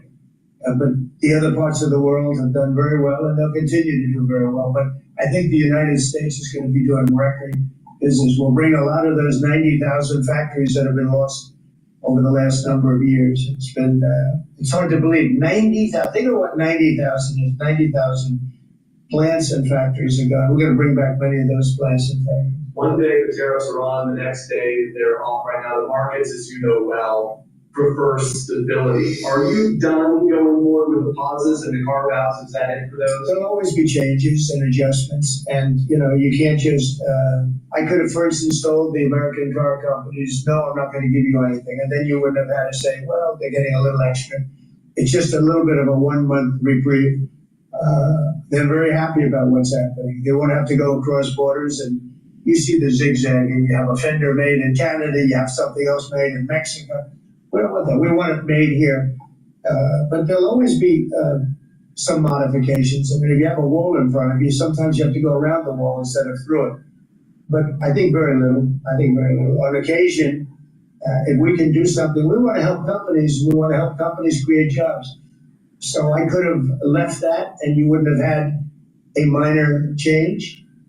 Instead, I was asked by the real majors, the big majors, if they could do this, and I said, yeah, I'll do it. I want you to produce a lot of jobs. And numerous of the people, actually all of the people I spoke to have already been, they're very much on the way to already do that. That's why you have auto jobs increase. And the man, I don't know him, Sean Fain, I don't know him, but And I did great, and with the auto workers, with the Teamsters, with unions, I did fantastically well. Best numbers ever by a Republican. And I have a lot of respect for those people. But Sean Fain, who I don't know, but wasn't a supporter, although the auto workers were big supporters. I watched him last night, and he said Donald Trump is absolutely right on tariffs. He said what he's doing on tariffs is an incredible thing. And it's about time somebody had the guts to do it, because we're going to save auto manufacturing. And I said to people when I was campaigning, you're going to have so many auto jobs, you're not going to believe what's going to happen. We're going to load up Michigan. I won the state of Michigan, as you know. And part of the reason I won it is I got a lot of auto workers that voted for me, Detroit, etc. But I think people are going to be very surprised. Yes. Thank you, Mr. President. You mentioned in your remarks chips manufacturing, how a significant percentage is now in Taiwan. You also mentioned it in your address to Congress, and you called on Congress to overturn the CHIPS Act, which had bipartisan support in the last Congress. Why would you like to see this particular law overturned? Because it's hundreds of billions of dollars and it's just a waste of money. Now, some people have already taken the money and used it. Actually, it's very hard to qualify because they go by race, they go by gender, they go by all sorts of things. Nobody's ever seen anything like it. You won't be able to find those people. So I don't even think anybody can qualify. They have so many different categories in order to qualify. You have to have so many of a certain race, a certain gender, a certain this, a certain, and I don't think they can qualify, but if they take the money, they better qualify because they'll be watching them. But it's a tremendous waste of money. I didn't give the greatest chip company in the world, one of the greatest companies, I didn't give them 10 cents. They came here because of tariffs, because they didn't want to pay the tariffs. And they also came here because they like the results of the election, because they know that I'm very pro-business and pro-jobs. And I'm pro-business, not for business sake, I'm pro-business because of jobs, because business is producing the jobs. Okay? President Putin is bombing Ukraine. Yeah. Do you still believe in when he plans to withdraw peace? I believe him. I think we're doing very well with Russia. But right now they're bombing the hell out of Ukraine. And Ukraine, I'm finding it more difficult, frankly, to deal with Ukraine. And they don't have the cards. They don't have the cards. As you know, we're meeting in Saudi Arabia on sometime next week early. And we're talking, I find that in terms of getting a final settlement, it may be easier dealing with Russia, which is surprising because they have all the cards. And they're bombing the hell out of them right now. And I put a statement in, a very strong statement. Can't do that, can't do that. We're trying to help them. And Ukraine has to get on the ball and get a job done. Michael, could you come up here? I see Michael back there. Good, I'm glad. He's traveling all over the world. I just saw him come in the door. Could you give a little definition of what's going on, please? Sure. Well, the president has been crystal clear, and he's been clear to all sides. The fighting has to stop. Both sides need to get to the table. We had a good engagement. Both leaders have said only President Trump could do so, and only he has been able to do so. We had an initial engagement with the Russians. The Ukrainians had a great opportunity to bind our economies together through that mineral deal.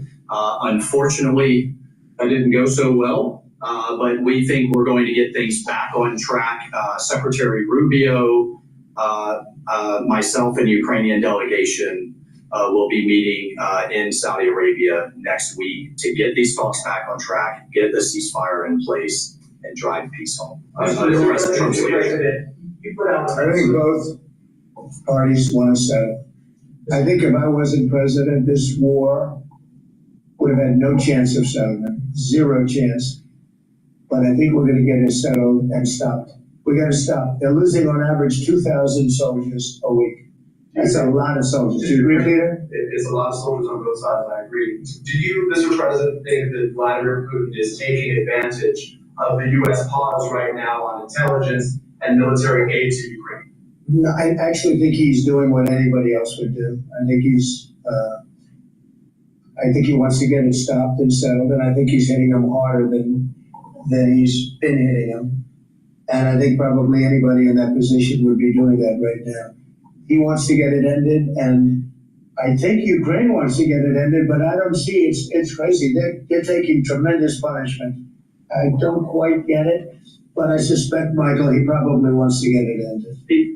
He does, Mr. President. The Russians are taking incredible losses on the front. As the president has said, this is a meat grinder of people, of material, of national treasure, and no one else has any solutions except to let this war continue forever. But I'll add, the president has had multiple conversations and a visit from President Macron of France, Prime Minister Starmer of the United Kingdom. We have the NATO Secretary General coming next week. We have this meeting with the Ukrainians. We've had it with the Russians. All of this in the president's first month of his leadership.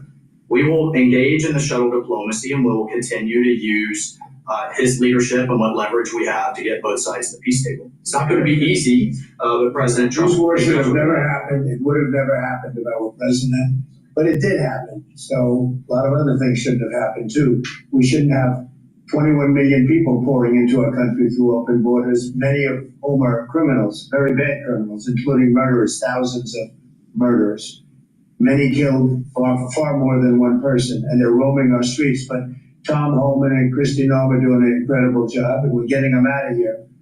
And we'll get them out. We'll get them all out. But all these things shouldn't have happened. We shouldn't have inflation. We shouldn't have had this horrible inflation where the prices have gone up. Look at eggs.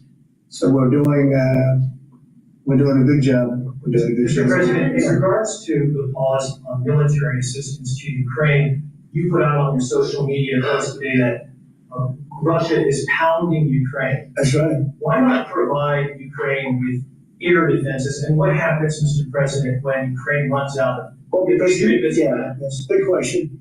Because I have to know that they want to settle. I don't know that they want to settle. If they don't want to settle, we're out of there because we want them to settle. And I'm doing it to stop death. More important than anything else. Secondarily, way down the line is the money. So we're in for $350 billion and Europe is in for $100 billion. They should be in for the same or more than us. And, I watched over the last week or so what's going on in Europe. This thing could end up in World War III if we don't get it settled. This could really end up in a World War III. We got to get it settled. Iran, how confident are you that the Iranians will negotiate with you? And is Israel on board with this outreach? Yeah, I saw the hostages the other day. They came in, people that were not young, some young and some older, much older. And they gave, it was hard for them to do it actually. They gave statements as to what happened. I was asking, what happened? How was it? I said, did you see anybody in there that was kind to out of the hundreds of people that you were seeing, Hamas? Did some of them wink at you and say, don't worry, you're going to be okay, or give you a piece of bread? Or no. I said, were there any people that were kind? I was shocked. The answer was nobody. There was nobody. Just the opposite. They'd be slapped and punched. One man broke his ribs. He couldn't breathe for a month. It was brutal. I was so surprised. Did you think there'd be a couple of people that would be kind, that would say, you're going to be okay, but they had none of that. It's pretty amazing. Brian? He's a kind person. Although not to Zelensky, he wasn't. But to Trump, he's been good. Go ahead. Thank you. Thank you. I like yours too. Two questions. One on peace. Why don't you think any other European countries are offering a peace deal? It seems like no one's coming to the table for peace except for you. Yeah. It's a very good question. Sometimes questions aren't answerable. They're in a very unusual position. They don't know how to end the war. I think I do know how to end the war. And despite the Russia hoax, I've always had a good relationship with Putin. And he wants to end the war. He wants to end it. And I think he's going to be more generous than he has to be. And that's pretty good. That means a lot of good things. Because frankly, you could have made a great deal if this war never started, you could have made a great deal. I don't know that anything would have had to be given up. This was not a war that was going to start, Brian. And it didn't start. For 4 years, somebody said, well, how do we know that? Well, for 4 years, it didn't start. I used to speak to Vladimir about it. I used to speak to him about it like it was the apple of his eye, but there was no way he was going in. And he knew it, there were going to be consequences. But it did start. I mean, think of what happened. Inflation, you have the war with Ukraine and Russia, that wouldn't have happened. October 7th would have never happened. Israel had no money, Iran had no money. Iran was stone cold broke, and now they have a lot of money. And that's going to be the next thing you'll be talking about is Iran. What's going to happen with Iran? And there'll be some interesting days ahead. That's all I can tell you. We're down to final strokes with Iran. That's going to be an interesting time. And we'll see what happens. But we're down to the final moments. We're at final moments. Can't let them have a nuclear weapon. I think that I would have had to deal with it 1 month after the rigged election of 2020. They were all set to make a deal. And then when I lost, they saw this person who's a stupid person, very stupid person. And they said, let's not make a deal. And they were right. He took the sanctions off. They became rich under Biden. They went from having no money to having $300 billion. All in a short period. Oil builds up fast. It's a nice living if you have a nice oil well. And they do. They have a lot of nice oil wells, right? So anyway, it's going to be a big thing. It's an interesting time in the history of the world, but we have a situation with Iran that something's going to happen very soon, very, very soon. You'll be talking about that pretty soon, I guess, and hopefully we can have a peace deal. I'm not speaking out of strength or weakness. I'm just saying I'd rather see a peace deal than the other, but the other will solve the problem. Mr. President, your allies say if your allies were calling on you to pardon Derek Chauvin, are you considering? He just telegraphed to the trading world that the United States is going to strike Iran soon. That's what he just said. Was the work that you led on the Abraham Accords. I spoke yesterday with the member of parliament, the Norwegian parliament, that nominated, and he said what the Nobel Committee is looking for from you, Mr. President, is security guarantees for Ukraine. Is that a possibility, Mr. President? So before I even think about that, I want to settle the war, get it finished. Because if I'm not here, nobody's going to settle it. And President Macron has said that, and everybody said that. The prime ministers are presidents. We're pushing very hard. That's all I'm thinking about now. As far as the question about security later, that's the easy part. The hard part is getting it settled. We got to get them. We're losing 2,000 human beings every week. More than that, actually. 2,000 nice, young, although they're getting older because they're drafting much older now. In the case of one country, much older, because a lot of the young people have been killed. It's very sad, and I'd like to see if I could stop that. And I'd like to also see if we could stop making these massive payments from the United States. I mean, Biden gave away money like it was water, with no anything, got nothing for it. Europe did it in the form of a loan. They get their money back. We don't. So that's how we came up with the rare earth deal. But we started, behind the 8 ball. He could have gone to Europe. He could have said, come on, you got to put up money with us. You got to put up money with us. But he never did that. They just kept handing money out because he was grossly incompetent. All right, thank you very much, everybody. Thank you very much. All right. Well, it may be beneficial to start getting some stock in some U.S. defense stocks, because I think that the United States, in a short while, I don't know, maybe in a few weeks, that's probably the timeline, maybe 6 weeks, 8 weeks, we may be bombing Iran, like heavily. Please go to my store, the-studio-reykjavik.com. Click the link in the description of this video or in any of my videos. Go to my website and get the structural nano silver toothpaste. This will whiten your teeth, freshen your breath, help with your gum line, reduce inflammation at the gum line, and with good oral hygiene, you're reducing the chances of having cardiovascular disease and valvular disease. You're reducing those chances. Because when you have bad oral hygiene, especially in your geriatric years, you're exacerbating valvular issues and you're exacerbating inflammation and occlusions in your vascular system. So you don't want that. So you want a great toothpaste to improve your oral hygiene. And the earlier the better, to maintain good teeth, to maintain a good gum line. Really important. Once you start getting bloody gums, especially when you get older, that can be very problematic. Please go to my store, the-studio-reykjavik.com. Get this structural nano silver toothpaste. This literally is the best toothpaste that you can buy. I'm not joking. I'm not speaking hyperbole. I'm not just trying to sell toothpaste. I literally have the best toothpaste that you can buy. So please go to my store, get a few tubes of this very high quality toothpaste that you can't get anywhere else. All right. And help support my work.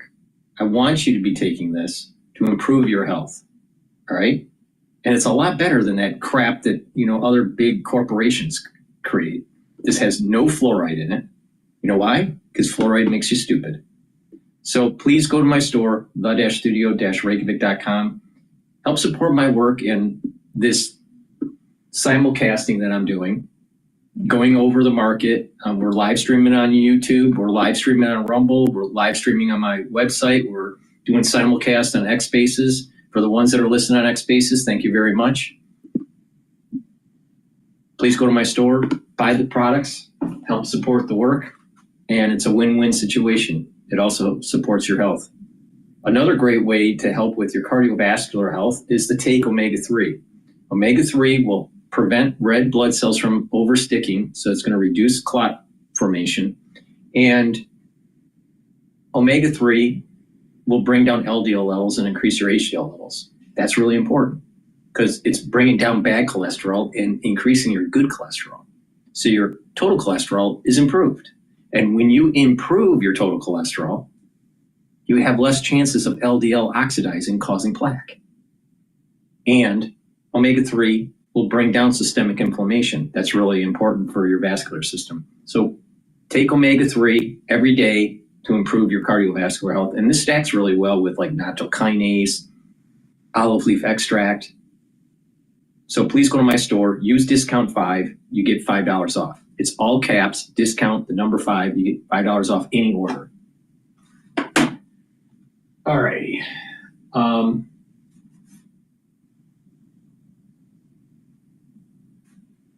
But right now, Powell is talking. Let's just pop in to see what he's saying about the uncertainty of policy changes here. Years.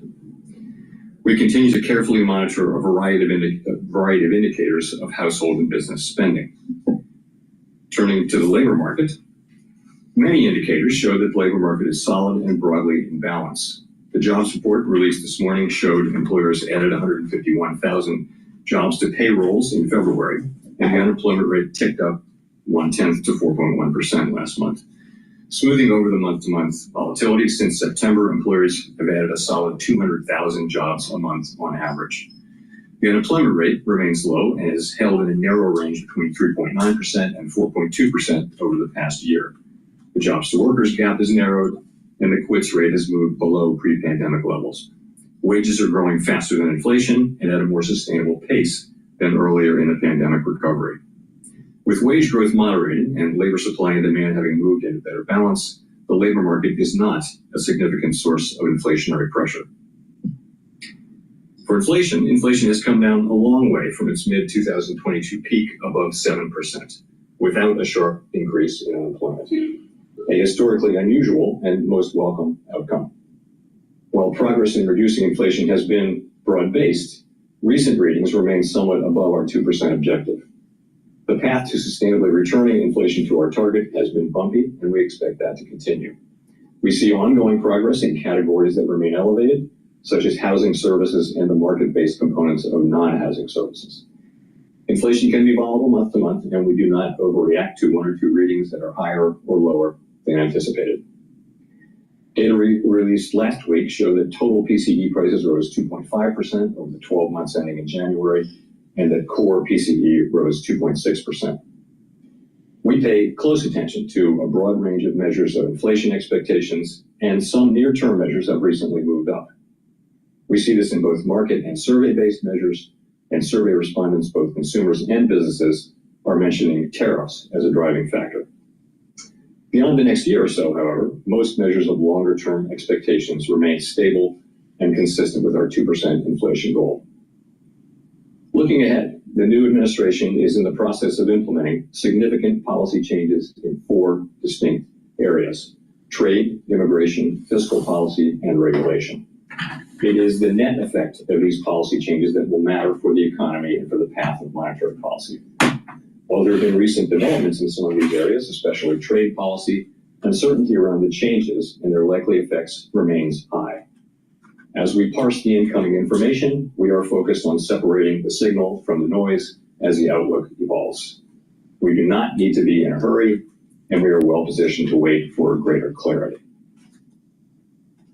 Policy is not on a preset course. If the economy remains strong, but inflation does not continue to move sustainably toward 2%, we can maintain policy restraint for longer. If the labor market were to weaken unexpectedly or inflation were to fall more quickly than anticipated, we can ease policy accordingly. Our current policy stance is well positioned to deal with the risks and uncertainties that we face in pursuing both sides of our mandate. Before I conclude, I'll note that at our last FOMC meeting, we began our second 5-year review of our monetary policy framework. We will consider changes to our consensus statement and to our communications as part of this review. The consensus statement articulates our framework for the conduct of monetary policy in pursuit of our statutory goals.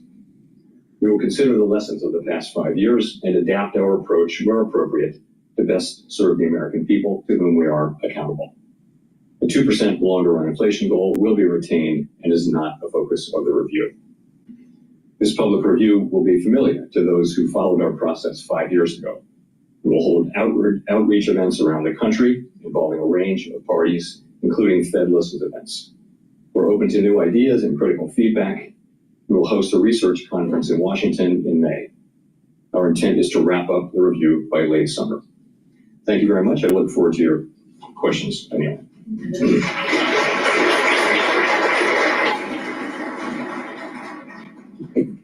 All right, thanks for that. Before we get into listening live to Fed Chair Jay Powell in a conversation at the U.S. Monetary Forum about where you think the framework is going to land. It was nice to hear the parameters that you laid out, but is there anything more that you can say beyond what you just? Sure. So I said there are 2 things really. There's changes to the consensus statement, and they're looking at really our post-meeting communications. We're going to look at those 2 things a lot. And as it relates to the consensus statement, which is also known as the Statement on Longer Run Goals and Monetary Policy, therefore it needed a shorter name, we are going to be looking a lot at the changes that we made in 2020. So if you go back to 2020... I'm going to give you a really quick analysis of what he basically means. All right. Because the data is showing currently that there is not inflationary pressure from a low unemployment rate, and that the potential inflation short-term issues with the tariffs are unknown at this moment in time, that most likely the Federal Reserve will stay at the current rate. If there is significant layoffs in the private sector, not the public sector, but the private sector, then they'll probably cut rates. Now, the problem comes in is that inflation is still above 2%. So if they cut rates, if there are layoffs, then what you're going to have is an inflationary pressure because of this new hot money that's coming in. They're printing money in an inflationary period above the 2% target. So I think that's bad. Now, if there was a significant increase in the unemployment rate above the 5% and you still have the inflationary issue, stay at the current rate is what I would do. I would not cut rates, because the rule is this: if the unemployment rate goes below 5% and the inflation is above 2%, you do not cut. All right? You would normally increase. Now, the problem comes in is that we have so much in debt with the bond market that by raising the rates, it's going to increase our actual borrowing costs in the treasury market. So that causes a lot of problems, and we'd be spending even more than $1 trillion a year in interest. So we're in a pickle right now, all right? They're not really focused so much on just the unemployment rate and the inflation target like they should. They're also playing this little game about how much they can really increase or decrease based on how it would perturb the actual treasury market. And this is what the Japanese worried about, that if you over accommodate the market by printing money, it's very hard to get out of zero bound. Now, we're out of zero bound right now because we raised rates, right? But we were in zero bound because of the whole Lehman fiasco. Now, we were lucky that we were able to get out of zero bound. And Japan's still reeling from that zero bound crisis that they've been in. The lost quarter century. All right. So what does this mean? This basically means that inflation most likely will stay elevated above the 2% target, and that unemployment is going to probably remain below the 5%, and that the Federal Reserve, if they lower rates, will cause more inflation. Please go to my store, the-studio-reykjavik.com. Get the structural nanosilver gel in the easy-to-use dispenser or in the tube form. Have some at work, have some at home. You never know when you need it. This is a dual-purpose product. You can use it as an aftershave. Guys, after you shave your face, put it on your face. It'll soothe your skin. Women, use shaving your legs. Use it on your legs. It'll soothe the razor burn. You can use this as a daily skincare, topically. Put it on your skin. Let's say before you go to bed, exfoliate in the morning, and you're improving your skin health. If you're not feeling well or someone else around you is sick, guess what? Put this on your hands, around your mouth, around your eyes, around your nose, around your ears. Lightly coat your nostrils, and it'll stay active for 5.5 hours. Way better than Perel. Perel is bad for your skin. It cracks it. Why? Because it's alcohol-based. This is not alcohol-based. This actually heals your skin. So please go to my store, the-studio-reykjavik.com. Have this available at work and at home. You never know when you need it. All right? And let's say you're not feeling well because of the cold season. Putting the structural nanosilver gel and coating your nostrils, all right, is going to help with drying up some of the drainage that you might have. And not only that, you'll notice that it's also helping kind of soothe that stuffiness and that soreness with the nose. So please go to my store, the-studio-reykjavik.com. Use this dual purpose product and use discount 5 and you get $5 off. Please go to my store, the-studio-reykjavik.com. Now, another great supplement that I have that actually works with the collagen that works with the structural nanosilver is the collagen. Now, what are the benefits, the multiple benefits that you get by using the collagen?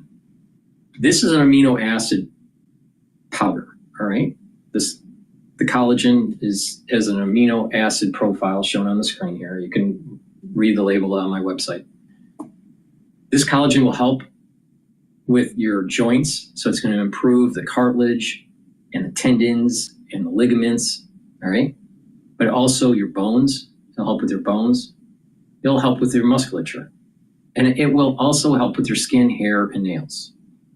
Now, with the skin, collagen will cross-link with vitamin C. So take my vitamin C with magnesium, drink filtered water, about 64 ounces throughout the day, and also take in the morning the collagen. It's a powder. You mix it with soft foods or with filtered water, however you want to take it. But by doing that, it's going to improve your skin. But to improve your bones and your joints and your muscles, do resistance training and take the collagen, and you'll notice an improvement. So please go to my store, get the collagen. It's a very high quality collagen. And like I said, it'll cross-link with vitamin C and improve the dermal layer of your skin. Now, you can also use the structural nanosilver gel with the collagen, and the structural nanosilver is the topical part of your skin health. So it's healing your skin and giving a barrier. So you're improving the top part of your skin, the topical layer. You're improving the dermal layer for the collagen. And if you take the C60 with the resveratrol, right? If you take the C60 with resveratrol, and I have 3 different types of C60s, it doesn't matter. And that will improve the basal layer. So by taking the C60, the resveratrol, you're improving the basal layer of your skin. You're improving the topical layer with your structural nanosilver. And you're improving the dermal layer with the vitamin C, drinking the filtered water, and cross-linking with the collagen. Now, like I said, I am the most comprehensive on how to improve your health with all these different organ systems. So please go to my store, the-studio-reykjavik.com, get the collagen, and also get the structural nanosilver gel. Please go to my store, the-studio-reykjavik.com, use discount 5, you get $5 off.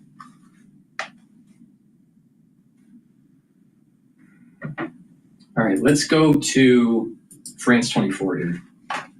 Donald Trump has inched closer to fulfilling his promise to make the United States the so-called crypto capital of the planet. On Thursday, he signed an executive order to establish a strategic cryptocurrency reserve. But that did not please speculators, as it caused a plunge in cryptocurrency prices on Friday due to a clarification from billionaire crypto czar David Sachs. The government will not acquire additional assets for the stockpile beyond those obtained through forfeiture proceedings. Without buying any new cryptocurrency, the stockpile will essentially just be a new container for digital assets already held by the government. Sachs has estimated that the U.S. government owns about 200,000 Bitcoin, currently worth about $17.5 billion. It's not clear how such a reserve would work or how it would benefit taxpayers, as Sachs said no holdings would be sold. The announcement comes ahead of Friday's first ever White House Crypto Summit. The cryptocurrency industry spent millions backing Trump's re-election and has enjoyed an unprecedented seat at the table in his administration. But some crypto backers worry that he is delegitimizing the digital currency industry. Both Donald and Melania Trump launched meme coins in January. As of this week, they have respectively lost more than 80 and 90% of their top values. Let's take you to the Bay of Biscay in western France, where fishermen are back at sea after a month-long winter ban aimed at protecting dolphins. Before the ban was implemented last year, scientists have said... Let's talk about another stack here that's really important for your neurons and your mitochondrial health, right? To boost up energy levels. So this is a dual purpose stack. Energy levels and neural health. NAD Plus helps to boost up your energy levels, helps to repair your DNA, either your cellular DNA or your mitochondrial DNA. When you get older, you start to accumulate damage to your DNA and you need to repair it. But unfortunately, when you get older, it's harder to repair the damage, so you need some help. So take the NAD+ to repair your DNA damage, cellular and mitochondrial. And NAD+ will help to protect your neurons. Extremely important if you're 40 years of age or older. Extremely important. I can't tell you how important it is to protect your neurons. And do exercising, balancing exercises, and cardio, and resistance training, and stretching, really important, and learn new things. Ubiquinol is an antioxidant. It'll help to boost up your energy levels. It'll help to improve the mitochondrial health, and ubiquinol will help to protect your neurons. Ubiquinol is the most bioavailable form of CoQ10 that you can buy. So please go to my store and get the ubiquinol. I've been taking ubiquinol for a long time. So what you want is to protect your neurons, right? And so by stacking these together is a very powerful way to protect those neurons, soak up those free radicals, and repair your DNA damage, especially your mitochondrial DNA. Now, your neurons have lots of mitochondria, and it has a myelin sheath, all right? Either central or peripheral nervous system. So you need healthy mitochondria and a healthy myelin sheath around your neuron, or you're going to have unhealthy neurons, and eventually you're going to have problems. So it's very important to give as much boost to the health of that myelin sheath and those mitochondria in those neurons to produce those neurotransmitters, to be able to communicate with other neurons and to build positive neuroplasticity. Extremely important. Now, by taking resveratrol, what's going to happen is it's an antioxidant, so it's going to soak up free radicals and reduce the stress in the cell. It's going to help with the mitochondrial health. So it's going to boost up energy levels. That's really important, because when you get older, your energy levels go down because your mitochondria doesn't work as well. And resveratrol is going to get rid of cells that need to go into senescence. I'm sorry, get rid of cells that are in senescence.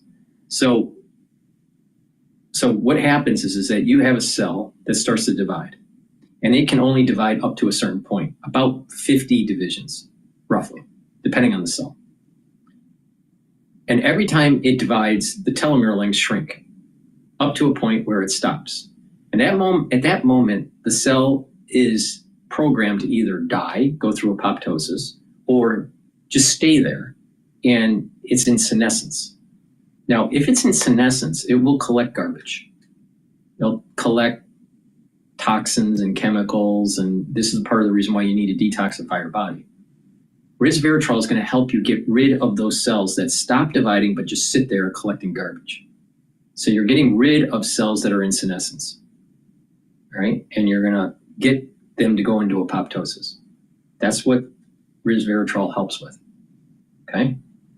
So when you are with the tissues that can regenerate, not all tissues can regenerate, but the tissues that can regenerate, you're getting rid of bad cells, and you're creating a growth factor, a growth signal that will tell the adult stem cells to create new cells, and they will have longer telomere lengths. So over time, your tissue will, the ones that can regenerate, that tissue will actually have longer telomeres. So if you look at the age of a cell based on telomere length, then the age is actually younger. Now, there are like 3 or 4 different ways to take a look at the age of a body. All right? Your chronological age. When were you born? Your telomere length for the different tissues, your average telomere length when they do a biopsy. The methylization of your DNA and the cellular processes within the cell. So, certain types of proteins are expressed in certain types of tissues. So you would know what those protein concentrations and expressions are when you're younger versus when you're older. So there is a profile of age, and you can monitor that by taking a look at these different patterns, okay? If you can reduce the methylation of your DNA, you are younger. If you increase your telomere length on average in your tissues, you are younger. If you are expressing genes in a certain pattern profile of youth compared to of an older age, you are younger. So it's very possible that you can be 50 years old and actually have a gene expression of a 30-year-old. That's the magic of stacking. All right. So with resveratrol, like I said, you're soaking up free radicals, you're improving the mitochondrial health, so you're boosting up your energy levels. You're getting rid of cells that are in senescence and getting them into apoptosis. You're getting rid of that garbage. All right?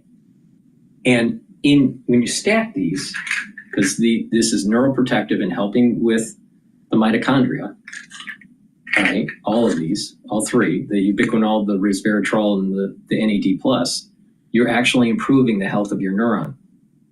You're helping the health of your mitochondria that are in your neuron. You have lots of mitochondria in your neurons to create the neurotransmitters and have all that ATP to have that firing that needs to take place. So you can have these connections and communication between the different neurons. You need lots of ATP, all right? So all three of these together are improving the health of the neuron. So ubiquinol, helping with the health of the mitochondria, but protecting the neuron. The NAD+, boosting up energy levels and repairing DNA damage, even mitochondrial DNA, because a lot of people don't realize that you have a separate DNA sequence for your mitochondria that actually comes from your mother. And resveratrol, that's helping soak up free radicals and help with the health of the mitochondria. Ubiquinol is also an antioxidant, so it's going to soak up free radicals. So this is a very powerful stack to improve your neural health. And then you do exercising, so you get good blood flow, so cardio. You do some resistance training where you're activating the different neurons. You do balancing, that activates a different set of neurons. You do stretching, that activates another set of neurons. You learn new things, that's helping with your memory and your concentration and your cognitive function. And guess what? You are actually protecting your nervous system. Now, this stacks also really well with vitamin B complex. Especially when you get older, you should be taking vitamin B. So please go to my store, the-studio-reykjavik.com. Get the resveratrol, get the ubiquinol and the NAD+. Great stack. Use discount 5 and you get $5 off. Now, where are you going to find someone that's telling you all this? All right? I'm telling you, I got a plethora of supplements that you can stack in different ways, to target certain systems at different price points to give you optionality. I'm telling you how to slow down the aging process. If you listen to what I'm saying, you are going to walk the path of vitality. You don't listen, you will walk in the path to problems when you're older. You may even have problems right now. Please go to my store, the-studio-reykjavik.com. All right, let's go back to Bloomberg here. 45 points, decline now of 0.1%. We've got the NASDAQ Composite Index down 103, drop there of 0.6%. Tough day for a lot of big tech names. The S&P, to keep it all in context, down 23 now, a decline of 0.4%. The NASDAQ 100 Index lower by 0.6%. We are looking at NVIDIA shares down now by 1%, Amazon down 2.7%, and Microsoft tumbling by 2.2%. S&P 500 Index almost wiping out its losses. The Fed Chair Jay Powell saying the economy is doing fine, while reiterating that officials remain in no rush to cut rates. The 10-year at 4.26%, with the 2-year currently yielding 3.94%. Spot gold down $4 the ounce, 29.07, down 0.1%. West Texas Intermediate crude 66.99 a barrel, up 1%. Bitcoin, a lot of headlines there today, which you guys just covered. Bitcoin lower now by 2.6%. Bitcoin at 87,405. Briefly after earnings, keeping an eye on Broadcom on a down day for big tech, on a down day for the rest of the market. Broadcom up now by 5.4%. Also, shares of Hewlett Packard plunging after earnings, down now by 6%. Again, recapping on this Jobs Friday, the Dow, the S&P, NASDAQ, all in the red, a drop now of 0.4%. Balance of power continues right now. Back we go to Washington. Once again, your hosts, Joe Matthew and Kaylee Lyons. All right, Charlie Pellet, thank you so much. I'm Kaylee Lyons alongside Joe Matthew here on Bloomberg TV and radio on this Friday, Jobs Friday at that. And what a coincidence that the Jobs Day actually coincides with pretty lengthy remarks from the Fed Chair, Jay Powell, before the Fed enters its blackout period. Its March meeting, of course, week after next. The Fed is not expected to do anything at that meeting, and the chairman basically confirmed it as he suggested once again. There's no hurry to make further policy adjustments. And it was interesting to hear from the chairman, Joe, this notion that the path to returning to their inflation target has been bumpy. He expects that to continue, and perhaps further bumpiness assessment is required when you're considering whether or not there is going to be tariffs that would have an inflationary impact. As we heard President Trump in the Oval Office just in the last hour, after giving some reprieve to Canada just yesterday, saying reciprocal tariffs on Canadian lumber and dairy could go into effect as soon as today. Or not. Or not. Which seems to be the problem. Although watching the markets lift off their lows, I guess, was encouraging after the NASDAQ fell into correction territory earlier today. Michael McKee is actually there. He was in the room for Jay Powell's remarks and joins us from the U.S. Monetary Policy Forum. This is sponsored again by the University of Chicago Booth School of Business. Michael, it's great to see you. Thanks for coming on. As Kaylee mentioned, the big takeaways here, the big headlines. The Fed doesn't need to hurry. You can wait for greater clarity. The path to 2%, Michael, going to be bumpy. So nothing's new, is it? No, there's really not a whole lot new here. I think maybe what fed the market reaction, the brief recovery that you had in the markets, was just a sense of calm that the chairman exhibited. The idea that the Fed doesn't have to do anything right away because the economy's in good shape. He talked about how the labor market was in good shape. Inflation is coming down, still too high, as you mentioned. It could be bumpy, but he wasn't giving a lot of warning signals that there is something wrong at this point that the Fed would have to react to. Now, obviously, he said tariffs could be inflationary. They're anticipating that prices will go up. But because we have no idea exactly what the president is going to do, the Fed at this moment has no idea what it's going to do. And that's kind of where everybody else on the Fed is at the moment. Well, and it's the Fed's biggest potential problem right now, Mike, is that the consumer has no idea where things are going either, and we're starting to see consumer inflation expectations pick up. He did call that out today, although he noted it's not necessarily in longer-term expectations, and that's really what they care most about. Well, we did see the University of Michigan's 5-year inflation expectations move up in the last month. We'll get another report from Michigan next week, and we'll see where they are. Also, the New York Fed does its own survey of expectations, comes out next week. So we'll have a better idea. Of course, the Fed won't be talking at that point. But they are worried that if we see a continual series of tariffs, as the president sort of continues to threaten, that might drive consumer expectations higher.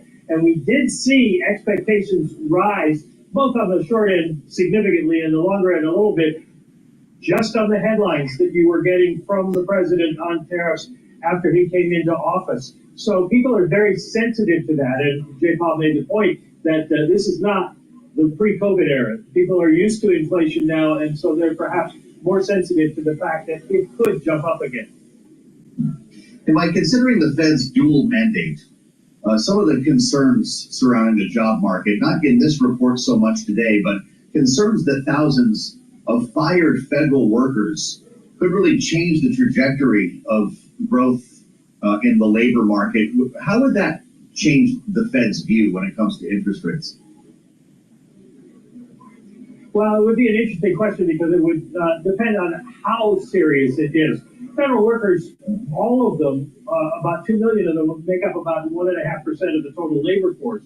So if several 100,000 lose their job, it isn't going to make a big difference. It could bleed over into other sectors, though, as people whose jobs are built around these federal government workers, restaurants or stores or things like that.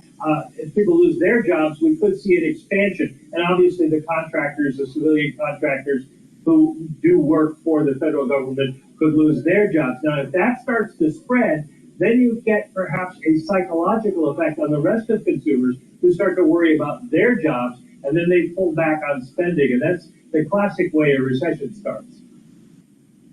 Well, and wouldn't that suggest, Mike, that while everybody's, to Joe's point on the dual mandate, trying to focus on the inflationary side, and that's preliminary or primarily what the Fed has been keying off of too, that actually the growth risks might be greater or just as great as the inflation risks right now, as we are seeing that consumer pullback potentially that you're talking about, that could be further fueled.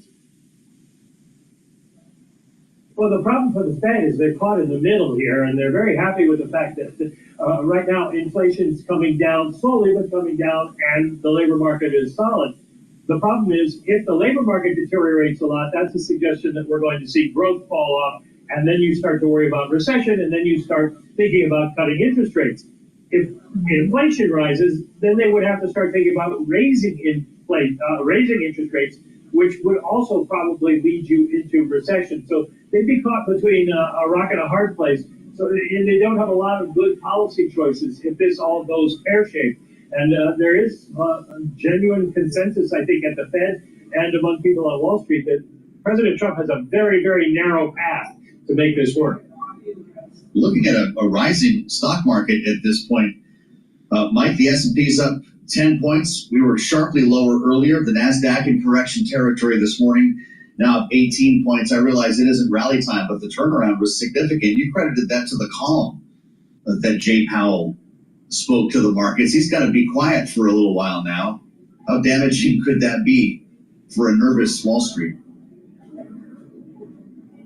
Well, it depends on the psychology of markets, which I can't claim to know at this point. If there was a feeling and an ongoing feeling that a sell-off was due, which I think there was, and you're looking for reasons to sell, then you have to ask, where are we in that cycle? Next week we get the inflation numbers from the CPI, and then we'll get those Michigan numbers. Will those contribute to a negative feeling that's enough to keep markets going down, or have we gotten back to a little bit more proper valuation, and people will either hold and wait and see what happens with the tariffs, or start to go back up again?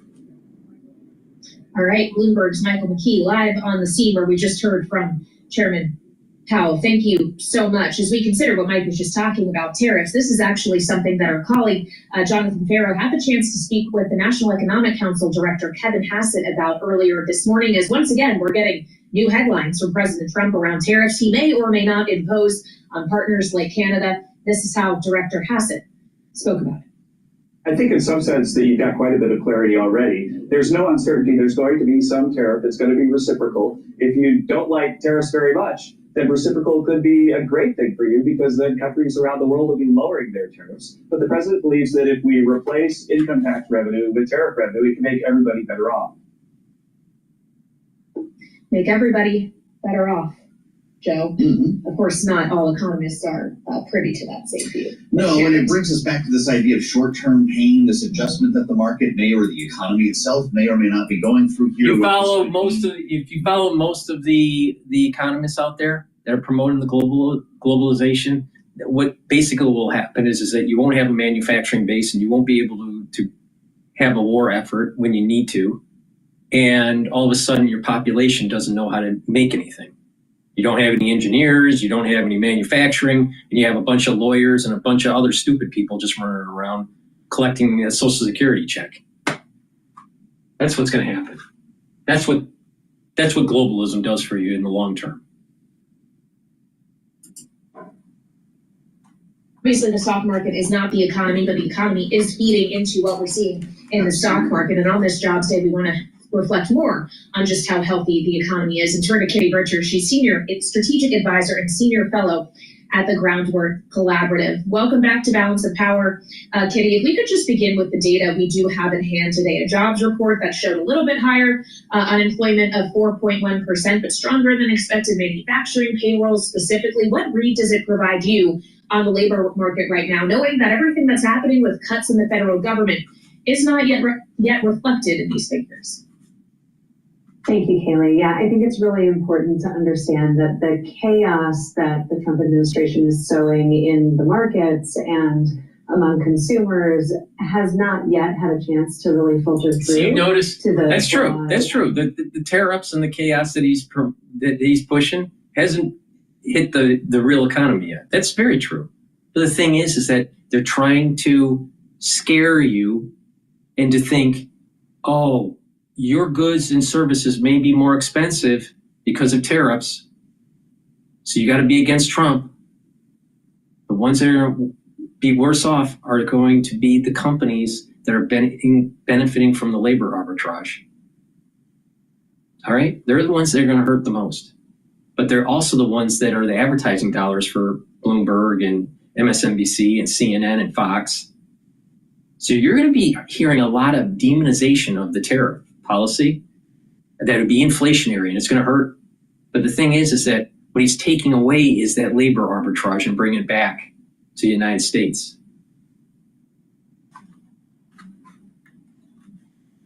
But the globalists will say that they'll dive so deep in how it's going to affect your prices at the grocery store, but they won't tell you on how it's actually going to hurt shareholders because the labor arbitrage is gone and they're forced to move manufacturing back to the United States. If they don't, then they're going to lose sales.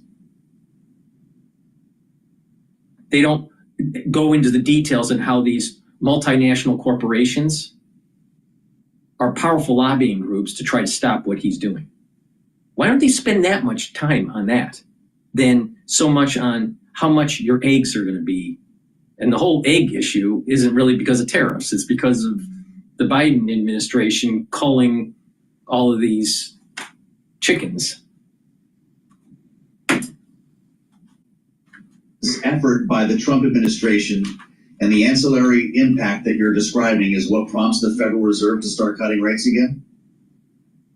I think that the Fed is in a really difficult position because the Trump administration is simultaneously engaging in these federal worker cuts that absolutely could ripple through the economy and cause contraction, while also sowing chaos in the markets and threatening things that might drive up inflation. And so it's a really difficult situation. I will say that I believe that the Fed should have cut interest rates more quickly than they did. And we are still seeing persistent inflation problems in the housing sector, but that's not going to be aided by the Fed holding mortgage interest rates and other interest rates higher.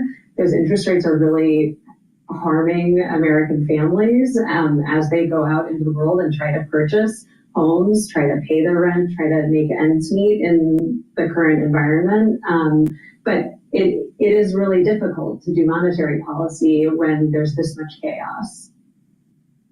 Well, to your point on mortgage rates, we have seen them come down as we've seen bond yields falling specifically, and this administration has contended, Kitty, that they don't necessarily need the Fed to be cutting interest rates, that there are mechanisms through which they can actually bring rates down on their own and still have that relief provided to wannabe home buyers or people who need to borrow money that you're alluding to. Are there actual fiscal means with which they can do that in your mind?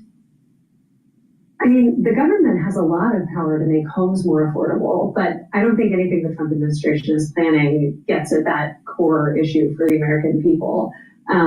There are lots of things that the government can do to bring down the prices of healthcare and groceries and the things that Americans rely on. And the Trump administration is moving in the opposite direction. So I wouldn't take those promises at face value. We had a conversation with Larry Summers just this week, getting back to this idea of short-term pain for long-term gain, I think, as you described it. Kitty, Larry Summers, the former Treasury Secretary, says that's the new transitory. It sounds like you agree. If we're talking about the Trump administration's promises that somehow this chaotic approach to managing the economy and allowing the wealthiest man on earth to loot the federal government is going to somehow eventually trickle down to workers, I think that that is preposterous. And we're not seeing any evidence of that. I don't think that we can take these claims at face value at this point. And so I agree that it would be silly to take the Trump administration's claims about their policies and evaluate them without reference to all of the other wild claims that they have made. And none of it is playing out in the data. We know what is going to happen when you have a government that is cutting sweetheart deals with Tesla, rampaging through the federal workforce, cutting services to people, all in the service of tax cuts for the very wealthiest and corporations, which is what the Republicans in Congress are currently working toward. We have 50 years of evidence that that kind of behavior harms American workers in the short, medium, and long term. Well, if you just consider then the administration's objectives, if you don't agree with their policy. Think about how Bloomberg is framing the question, all right? And the answer is tax cuts are for only the real wealthy, and it's not helping the middle class. And that if you have tariffs, it's going to hurt the middle class. But the reality of the situation is this. Tax cuts are going to help everybody. And by bringing back jobs because of tariffs is going to hurt the rich, because the rich are transnational capitalists. The middle class or the poor are local. They don't have that much exposure to the market. So they want to frame it in such a way where, oh, we can't have tax cuts because it's going to benefit only the wealthy. But they know that because of their lobbying power, they'll get what they want. What they're really scared about is the tariffs. And this is the reason why Trump keeps on saying tariffs are a very strong weapon to move the ball forward to improve the manufacturing base in the United States. And the globalists know that. I want someone on Bloomberg to be an honest person. Fruits of the investments that the administration made over the course of the pandemic and the recovery from the pandemic. Kitty, it's great to have you back. Kitty Richards, Senior Strategic Advisor, Senior Fellow at Groundwork Collaborative. In the wake of Jay Powell's comments and on this jobs day, we are tepidly higher on Wall Street after a very negative start to trading here, Kaylee. The S&P 500 up 6 points. NASDAQ is up 8 after touching correction territory. The Dow's up over 100 points. Big jump in McDonald's today, which might speak. Big jump in McDonald's. Oh, more heart disease. Billions and billions and billions of heart diseases served. All right. The S&P 500 is trading at 5,742. Remember what I said. There's a support level at 5,750 and a support level at 5,500. Those are key support levels, all right, for the S&P 500. So we're flirting around with that support level of 5,750. Okay, so they're on a commercial break. Please go to my store, the-studio-reykjavik.com, and get NAC. NAC I added to my stack a while back. Why? Because there were lots of people that were what I'll call the anti-aging gurus that found a lot of benefit from NAC. So I started taking it and monitored my health based on this and what is happening with NAC and why you should add this to your stack too and why I put it on my store is that NAC boosts up glutathione levels. And so that's another way to soak up free radicals. The different ways that you soak up free radicals, the better. So C60, NAC, the barley that I offer, because it has the superoxide dismutase. These different ways to soak up free radicals are really important to bring down that stress in the cell and the tissues. NAC does that, all right? Boosts up your glutathione levels. It's a strong antioxidant, different pathway, all right? Now, NAC also helps to detoxify your kidney and your liver. NAC helps with the lung health, and NAC will help to calm down the central nervous system, reduce anxiety. And when you reduce anxiety, you're bringing down cortisol levels, you're going to sleep better, and your immune system will be better. So please go to my store, the-stew-reykjavik.com, take NAC every day, add it to your stack. It's a great supplement to add to your daily routine, all right? Now, Clarity Factor is now in stock. I have a lot of it available for you guys to buy. It's been out of stock for, I don't know, a few months, since November or December. So Clarity Factor, you take every day. Now, some people, I take it twice a day. I take it in the morning and the mid-afternoon. It reduces the brain fog, so you can concentrate.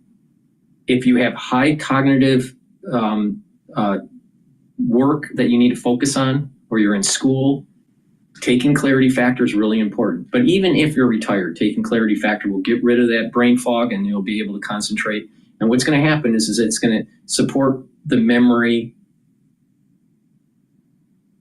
for your brain, all right? So by having those neurons firing on a regular basis, reducing that brain fog and improving those dendritic connections, you're going to have positive neuroplasticity. So that means your memory is going to be better, you're going to think faster, and your cognitive function will be just healthier.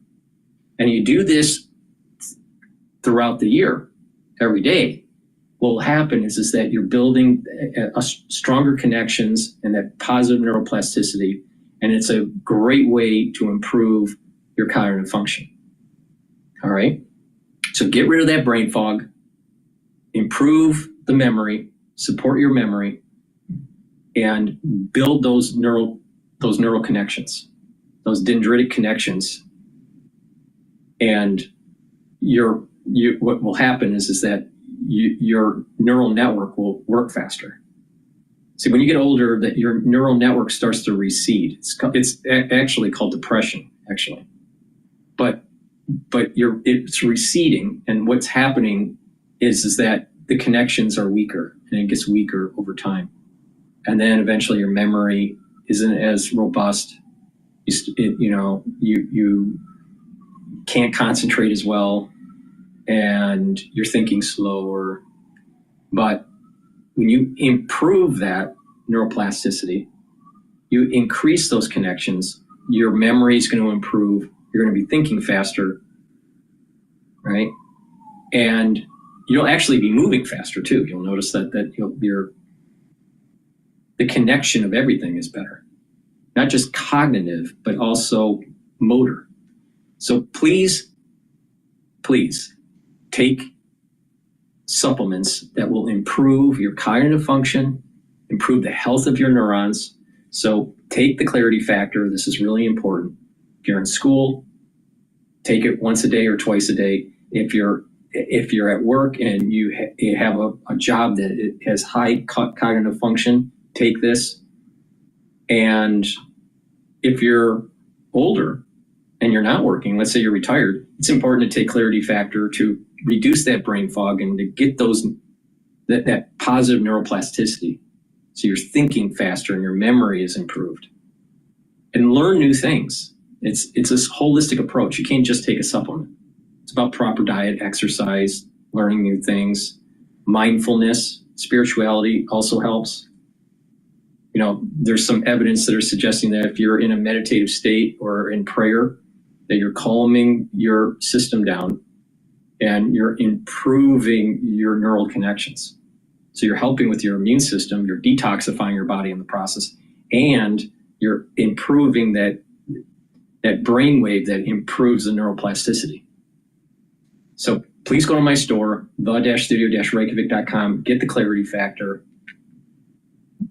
apply a holistic approach to improve your neural function. This stacks really well with the NED Plus that I was talking about earlier, ubiquinol, resveratrol, C60. So please go to my store, the-studio-reykjavik.com, get a couple bottles of clarity factor. This is way better than anything Alex Jones sells. And Alex Jones doesn't even know why he's selling what he's selling. All right, so please go to my store, the-studio-reykjavik.com. Another great stack, clarity factor and NEC. So please go to my store, use discount 5, get $5 off. A little bit about this. This is what he said. The reason why we need a Bitcoin reserve is that the federal government already owns some. In fact, it obtained around 400,000 Bitcoin over the past decade through criminal and civil forfeitures and seizures. And so the government has to have a strategy for how it deals with this. For our conversation with Kristen Smith, the Blockchain Association CEO, is with us at the table as the crypto summit gets underway down the street at the White House. Kristen, it's great to see you. Welcome back to Bloomberg TV and radio. Great to be here. What do you make of this frustration? Do you share it? Were you hoping that the White House was going to start buying? No, I think what happened last night with the executive order that created a Bitcoin strategic reserve and a digital asset stockpile, I think it hit the nail on the head. This is exactly the type of signal that we need to show that the United States is serious about keeping the capital, or making the U.S. the crypto capital of the world, but doesn't go so far that we have the U.S. government going out there into the market and buying digital assets. I think, as the AI and crypto czar David Sachs pointed out earlier on Bloomberg today, that the U.S. already has a lot of these assets. We need to take an inventory, put it in one place. But I do think that there were some around the world that don't fully understand the limits of executive power. I think if you want to have the government going out and spending money to buy crypto, that is something that Congress needs to do, and that is not within the scope of the executive order. So I think there's maybe just a misunderstanding of the powers that are out there. But, I'm excited to see this established because I think we're really ready to move the conversation on to what can we do to establish a regulatory framework that keeps the U.S. competitive for generations to come. And a lot of that work right now is happening on Capitol Hill with negotiations around stablecoin bill, market structure, and some of these other issues. And so I'm excited to see this issue hopefully put to the side for now so we can focus on the really difficult work of finding the right regulatory framework. Well, to your point, Kristen, on Congress having to play a role here, we did get a statement from the chair of the House Financial Services Committee, French Hill, today, which in part read, "I encourage the administration to collaborate with Congress, particularly in regard to the structure and any funding related to the strategic Bitcoin reserve." Are all parties aligned on not just this, but the other things you were talking about, the way in which to pursue a strategy around market structure and stable coins? Is David Sachs going to be singing the same tune as Chairman Hill or Chairman Scott for that matter? Yeah, I think everybody's aligned with the goal, and there are a lot of different ways, I think, to get to the same goal. And I think a healthy policymaking process is the one we're having now, where we allow different ideas to be vetted, debated, suggested, and to allow this collaboration. But I think the fact that we have the White House that is convening industry to hear from them, they've invited representatives from Capitol Hill to join. We've had David Sachs go to the Hill and be part of press conferences there. I think the type of collaboration going on between the agencies, between the White House and between Congress is very important to making sure that all of the considerations are in place. I think what we saw over the last 4 years is we weren't having that kind of dialogue. We were instead just seeing enforcement actions, a lot of litigation, and that wasn't the right approach. This open dialogue, discussion, and debate is exactly what we need. And I'm really confident that we can build on the legislative work that Congress did last year and get these items in place as we move further along into the year. So clearly you see this as a legitimizing action today with this executive order. When you look at the language, though, that David Sachs has been using, any acquisitions would require budget neutral strategies. Yeah. This is Washington. How long do you need to wait for that? Yeah, well, listen, I think that there's going to be a brainstorm as to how potentially we could add more Bitcoin. I mean, one idea I have, I do think this would also require an act of Congress, is let people pay their taxes in Bitcoin, or let's collect all these tariffs in Bitcoin. And I think there's a lot of way that we can bring Bitcoin. Paying in Bitcoin. Yeah, exactly. So, there's ideas out there, and I think, the key is it's so dumb. That's so dumb, because the thing is the whole idea of a currency is to hold value. Crypto, no matter what it is, doesn't hold value. It doesn't hold value. It's volatile. There's a very high volatile aspect to its trading. So how do you hold value? Just because it appreciates doesn't mean it's holding value. Because if it appreciates quickly, it can drop quickly. So it's very volatile. All right? How is that holding value? So you transact, let's say your tax bill, all right, is $10,000, let's say, all right, and you pay it in crypto, all right, and when you pay it in crypto, the moment of that transaction, it's at a certain value per, whatever. So, let's say it's trading at 88,000 right now. All right, let's go back. Let me use an example where it's easy with the calculation. Let's say your tax bill is $88,000 and you're going to pay with one coin. And at the moment of the transaction, the actual value of Bitcoin is 88,000. So you just get one coin. All right. So the government gets one coin, or a vendor, or a seller gets one coin. All right. And let's say that coin dropped to 75. Would you say that the government benefit from that transaction? No, it lost money in one day because of the volatility of the trade. And let's say you are a shop owner, all right, and you are selling goods to the public, and you were selling $88,000 worth of goods to a customer, and they paid one coin that day. Was the value of one coin was 88,000, and now the next day it's 75,000, but you have to restock, so you lost money. Now do you understand why that it's important to have stability in the coin? The volatility, either up or down in value, is bad, because it being up or down depends on who's going to be benefiting from that transaction. When it comes to transactions at a societal level, it has to be stable. And anyone that says that Bitcoin's stable, you're a fucking retard.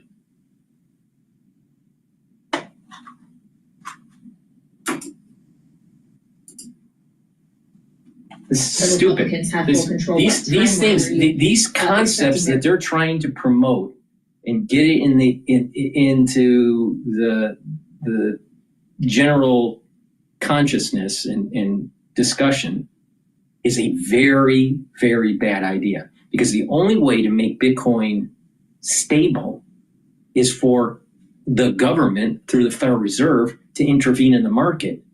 And so if there's too much volatility, either way, price appreciation or price depression, they go into the market and intervene.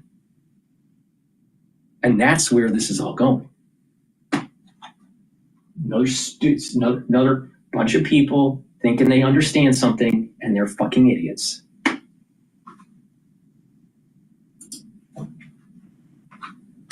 At a staff level and on a member level between the House and the Senate. So I think they're serious about getting this done, and we're really excited at the Blockchain Association for this unique moment we find ourselves in, and we're ready to be a partner as policymakers are exploring ideas. The dance card's pretty full on Capitol Hill right now as we stare down the blockchain CEO. So she's going to benefit, because she's got a company that she wants to go IPO, or maybe she's already IPO, I don't know what. But it's just selling you a bill of goods because they're going to be disruptors. someone young that's going to tell you that thousands of years of currency history needs to be totally redone and disrupted so she can make money. Blockchain Association CEO. And she's promoting so you can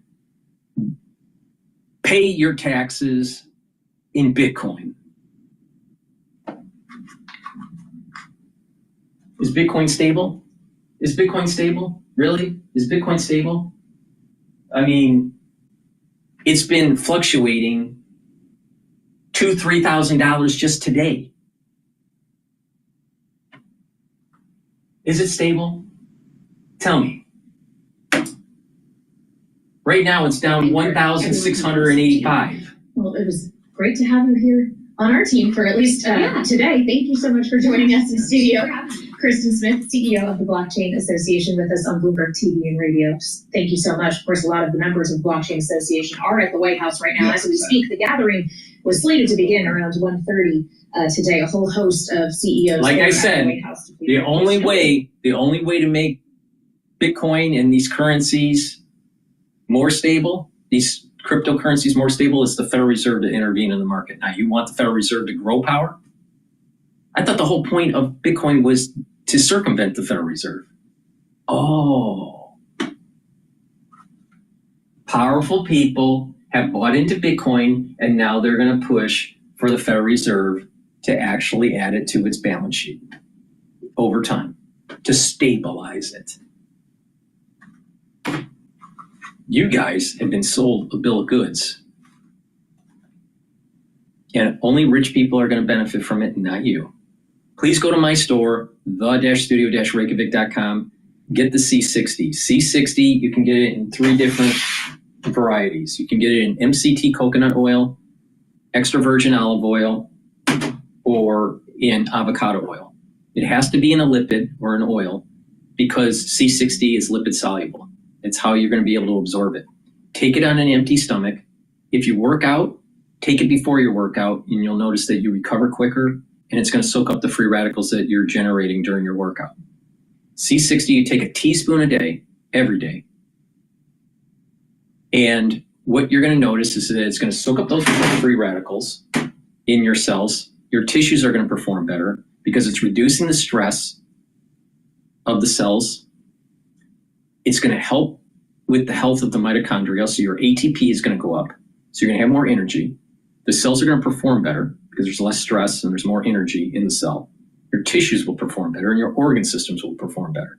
That means your endocrine system, your immune system, your other organ systems are going to perform better, even your neurons.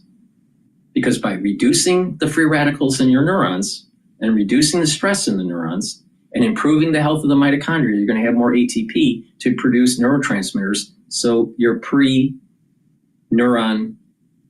will fire off those neurotransmitters at a faster rate and allow for that neuroplasticity and improve that memory. All right?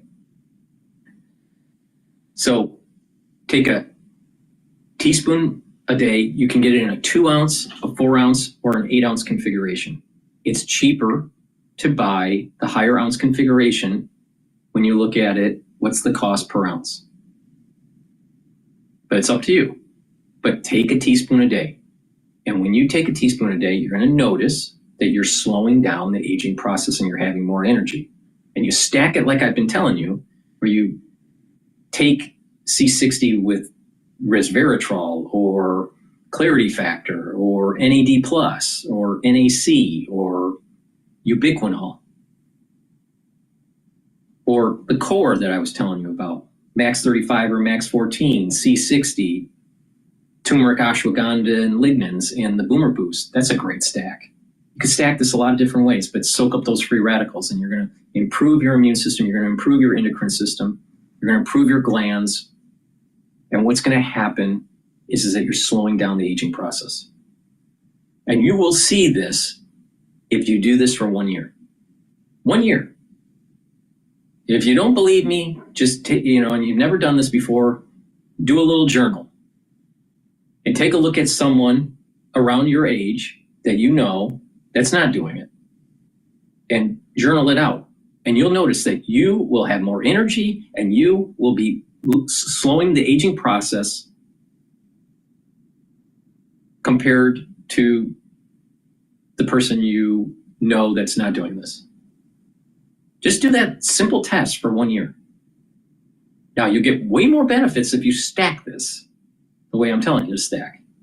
But take C60 every day, soak up those free radicals. Take a teaspoon a day, take it on an empty stomach is the best absorption. And if you're working out, take it before your workout and it'll soak up those free radicals and you'll recover quicker from your workout. So get the MCT coconut oil, get the extra virgin olive oil, or the avocado oil. Take a teaspoon a day, get it in a 2 ounce, a 4 ounce, or an 8 ounce configuration. Please go to my store, the-studio-reykjavik.com. It's the-studio-reykjavik.com and use discount 5 on any order and you get $5 off. All right. Let's go to Fox Business here. Senator Ron Johnson joins me now. Mr. Senator, what do you make of Zelensky not attending this meeting next week? A deal probably wouldn't be signed without him, would it? Good morning, Stuart. I'm sure he'll be well informed in terms of what the negotiating terms are. From my standpoint, this is a really intelligent approach. I was involved in negotiation between Serbia and Kosovo, two nations who were at war. 25 years after the war, there's still a lot of hate between those sides. And when Ambassador Grinaldi at that point in time, he forged a deal based on economic interests. What's the benefit to both parties? It's the exact same thing that President Trump is trying to do right now, is to look at an economic benefit. You're not going to dissipate the hate from this horrific, bloody stalemate. But if you can offer something that's a win-win-win for all parties, give them a good excuse for stopping the bloodshed, that's the only way out of this. And, oh, by the way, the economic benefits of starting to extract those minerals could help rebuild Ukraine, help pay off the United States, could actually benefit Russia. A lot of those minerals are in the Russian-occupied territories as well. So, again, hate is hard to dissipate, but the best way forward is focus on economic development, something they can all agree on, something that benefits all parties. Again, I think it's a brilliant approach. And I think hopefully Zelensky has come to his senses and recognized that as well. It's the best security guarantee he'll get out of America. Americans do not want American troops in Ukraine. As much as we support the Ukrainians, we do not support sending American troops, and he has to recognize that reality. President Trump says he's pushing to negotiate a nuclear deal with Iran. He sent a letter to open up talks. Watch this. You wrote a letter to the Khomeini? Yes. When did you send the letter? Yesterday. And you said you better negotiate, or we want you to I didn't say negotiate? you better. I said, I hope you're going to negotiate, because it's going to be a lot better for Iran. What do you make of that, a new approach to Iran? President Trump wants peace. He doesn't want to be able to defeat enemies. He wants fewer enemies. And so what he's trying to do is, build up the military so we have peace through strength from that standpoint. But what can we do to lower the temperature here? It's so easy for Iran. All they have to do is give up their nuclear weapon technology. Their alliances with Hezbollah and Hamas have been smashed. They're not going to be able to stop fomenting, stop sponsoring terror throughout the world, accept peace. And you lift those sanctions and the Iranian people would be so much better off. We have no beef with the majority of the Iranian people. We have a beef with their Ayatollahs who are the largest state sponsor of terror. So again, President Trump, I totally appreciate his approach. He wants peace. He wants fewer enemies. We can't impose our will on everybody. We have to accept people for who they are. But we certainly can try and accept that and lead with our own values and do everything we can to avoid war. Some significant developments overseas. How about this, domestically? At yesterday's cabinet meeting, Trump assured the department heads that they are in charge of staffing, not Elon Musk. Looks like the president kind of worked out the kinks in the DOGE process. You happy with that? Listen, I truly appreciate what Elon Musk is doing, what President Trump is doing with him. we need to understand and expose the grotesque levels of waste, fraud, and abuse. The trick is, how do you take those exposures and translate that into legislation and true savings? I can't necessarily do it all in executive action, particularly if Trump loses in terms of empowerment. So there's things we can do in terms of rescission, bypasses the 60-vote threshold, also budget reconciliation. So it's going to take a lot of work. It's going to be going through our budgets line by line, 5,000 or 6,000 lines at a time. Elon's taking a look at all these contracts, exposing it. A lot of hard work ahead, but I'm very optimistic that we can dramatically reduce the size, scope, and cost of government and return to pre-pandemic levels of spending. This is absurd. Stuart, we went from $4.4 trillion in 2019 to 7.3. There's no justification for that. Got it. Senator Ron Johnson, thanks very much for joining us. Always appreciated.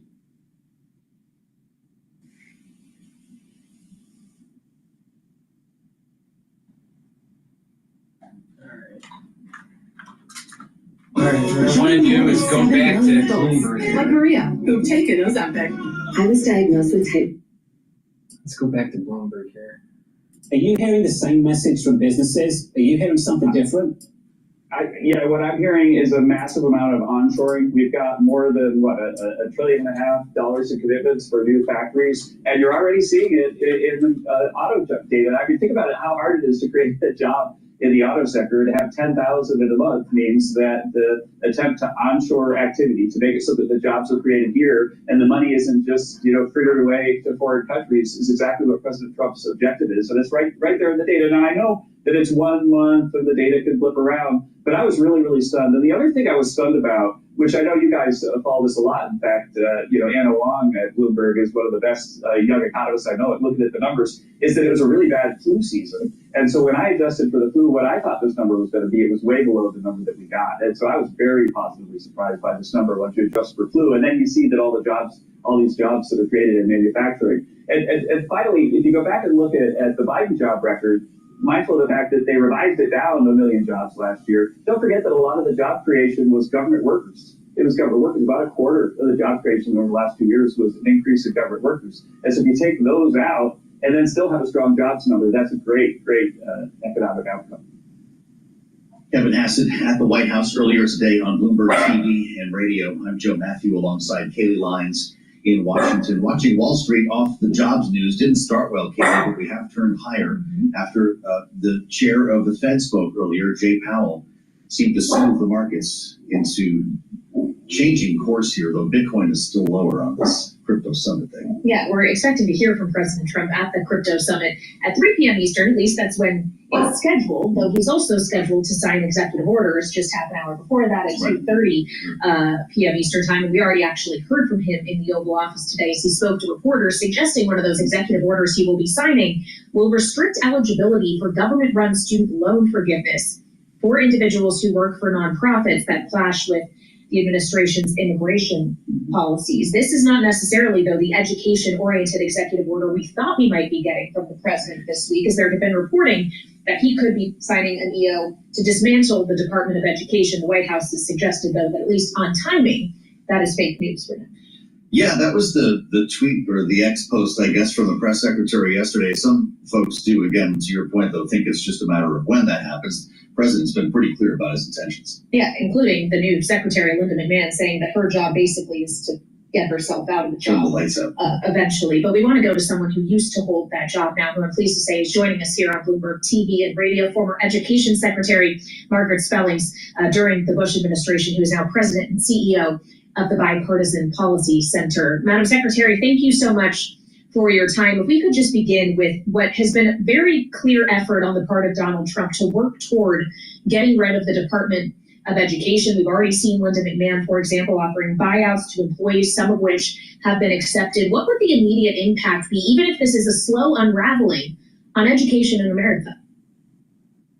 Well, and I'm glad this is a segment that comes right after a discussion of jobs and the jobs numbers, because we can't talk about jobs and good jobs without getting quickly to education and the quality of the American worker. And that's what we're focused on at the Bipartisan Policy Center. And what I'm hearing is, yes, there's a discussion around how federal programs should be deployed, but not a question about many of those federal programs. Obviously, there's still strong support for the title programs on the K-12 side that support low income and special ed students. There's still support for financial aid for higher ed students, although we ought to be smarter about how we do that and connecting it to the needs of the workforce. But it's basically how are we going to organize and oversee the federal role. And so are there efficiencies to be gained? Heck yes. And I'm looking forward to working with Secretary McMahon and her team to talk about the best ways to do that. It has grown a good bit over time, the federal workforce, as has been said, and how are we smarter about how to do that? We heard from Donald Trump on this, Secretary, and we've heard him speak a couple of times. I'd like to just go back, if we could, to the 4th of February. This is Donald Trump in the Oval Office when he was asked about his intentions here to basically eliminate the Department of Education. Linda McMahon had not yet been confirmed. Here's what that exchange sounded like. I told Linda, I hope you do a great job and put yourself out of a job. I want her to put herself out of a job. We're ranked at the bottom of the list. We're ranked very badly.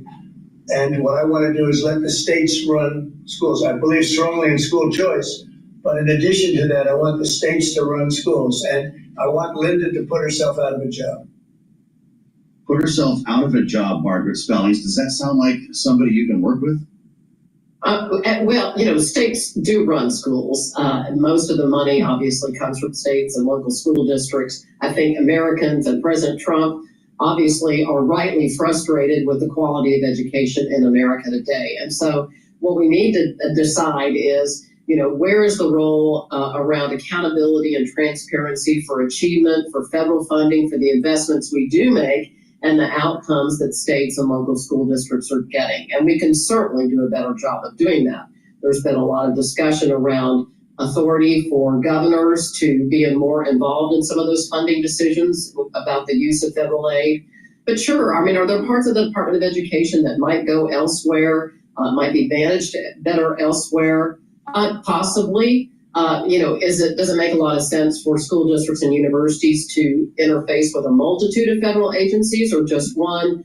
I think she is an experienced businesswoman. She has experience in the federal government, and I think she's going to do, President Trump said yesterday, a good scalpel job on looking at what can be approved over there. We don't want to ship fat programs just around the federal government. We need to have them run efficiently wherever they end up. And obviously, the Congress is going to have the last word on much of this. Well, that's exactly where I wanted to go next. We actually spoke with Congressman Ryan McKenzie, who sits on the Education Committee yesterday, who told us this has to go through Congress. This can't be up to the executive branch alone. Whether it is drastic changes potentially to the Department of Education or other agencies that we have seen the Department of Government Efficiency trying to pursue an end to USAID, the CFPB, for example, do you see congressional appetite to actually partake in that activity, or would you anticipate, and I'm asking you to put that Bipartisan Policy Center hat on right now, that there might be some pushback? Oh, I think there'll absolutely be pushback on this and everything else. That can describe anything. But yeah, absolutely. The Congress is going to have their say over this, and I think Secretary McMahon is eager to engage with them. That's certainly what she told them during her confirmation hearing, and do that in a smart way.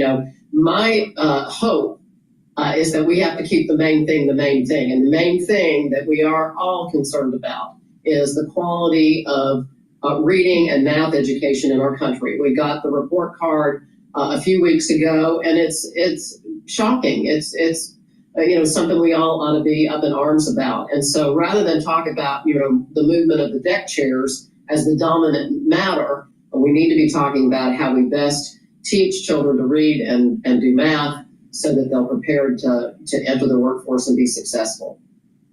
Secretary, you run the Bipartisan Policy Center, bipartisan being the key word in this political climate, this partisan climate that we're living in right now in Washington, D.C. Is this mission impossible? No, it is not. And there's lots of bipartisan energy that's going on and will go on and must go on before deals are done at the end of the day. We, as you know, we have very close margins in the House and the Senate. It'll take 60 votes to abolish the Department of Education. I don't necessarily see that happening. And so being smart about giving a plan about how to run the thing better. Nobody that I engage with is in support of waste, fraud, and abuse. So yeah, you bet. We're not going to extend the tax cuts. We're not going to raise the debt ceiling. We're not going to keep the government open, over time without bipartisan support for those things. Well, it's not just a question of the government being open over time. It's a question of the government's going to stay open beyond a week from today when the deadline is for funding to come through Congress. Are you ultimately expecting that there will be bipartisanship in that effort? Because right now Democrats are signaling, at least in the House, they are not willing at this time to participate in that effort. And we may well have a shutdown. I certainly wouldn't want to make any wagers about that either way. But what I'm saying is, over the long haul, these big policies of closing the Department of Education or extending the tax cuts will ultimately come down to bipartisan agreements. Secretary, it's great to have you on. Margaret Spellings, the President and CEO of Bipartisan Policy Center. We appreciate the conversation. Come back and talk to us again. Breaking on the terminal here, intense work today with Donald Trump's team at various levels. That's President Zelensky speaking. Same day, we learned that Vladimir Putin is open to a truce in Ukraine. This could be interesting to watch unfold. Yeah, our colleagues at Bloomberg reporting that news earlier today. That discussed in Saudi Arabia last month between U.S. and Russian officials was this suggestion on the part of Russia that a temporary truce could be something they agree with if they're satisfied with progress toward peace negotiations, including what actually a peacekeeping force would look like. Yeah. And of course, this comes ahead of Ukraine and U.S. officials meeting in Saudi Arabia next week. We'll have more on that in the late edition of that. Yeah, we'll meet you back here at 5 p.m. Eastern Time. The president's set to speak about an hour from now. We'll keep ears on that for you right here on Bloomberg TV and radio.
All right, well, we're waiting for Bloomberg to come back online, and Al Jazeera looks like they're going into commercial break.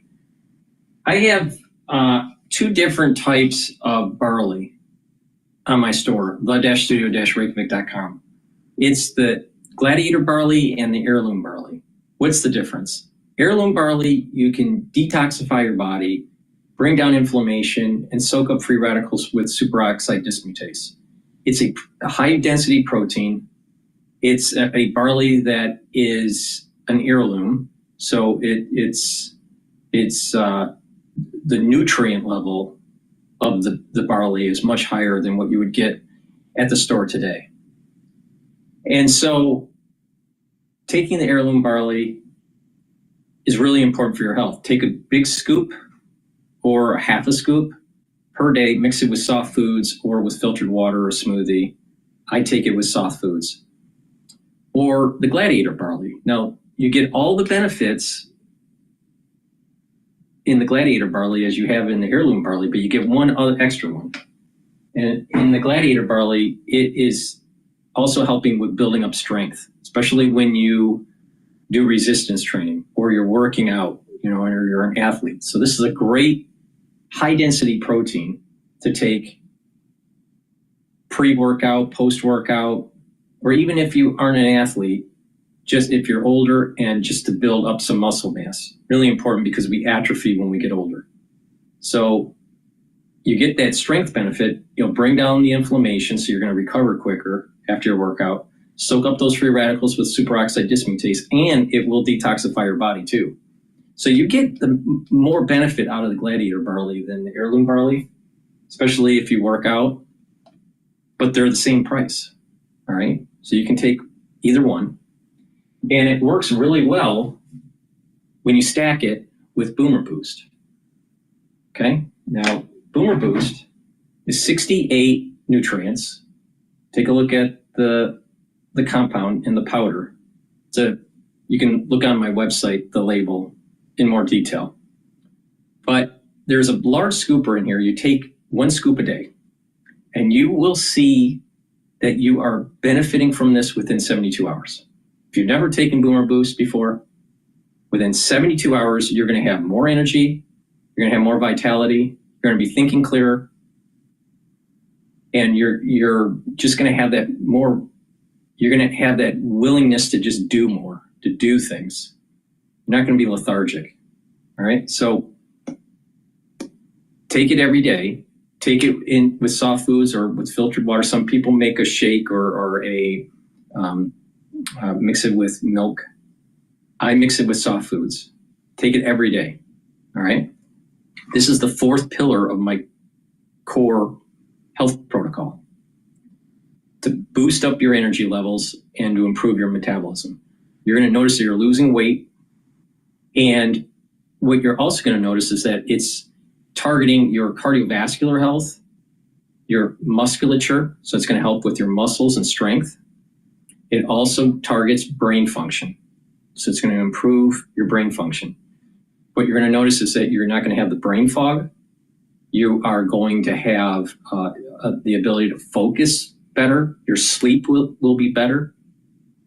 And the energy that this produces in your body, because it's improving your metabolism, it's a steady burn throughout the whole day. There's no spikes.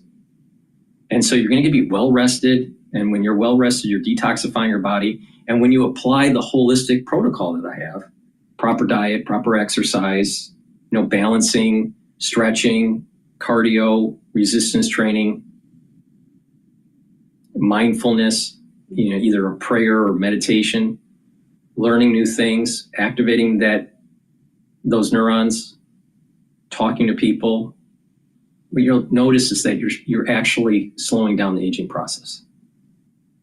And if you do this on a regular basis, there's compound benefits.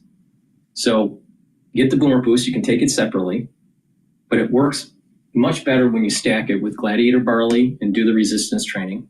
If you're an athlete, this is a great combo for your pre or post workout. But even if you're not an athlete and you're just older, taking this is really important. You're going to notice your A1C levels are improved. That means you're controlling your blood glucose levels. You're helping with your heart health. You're helping with your vascular health.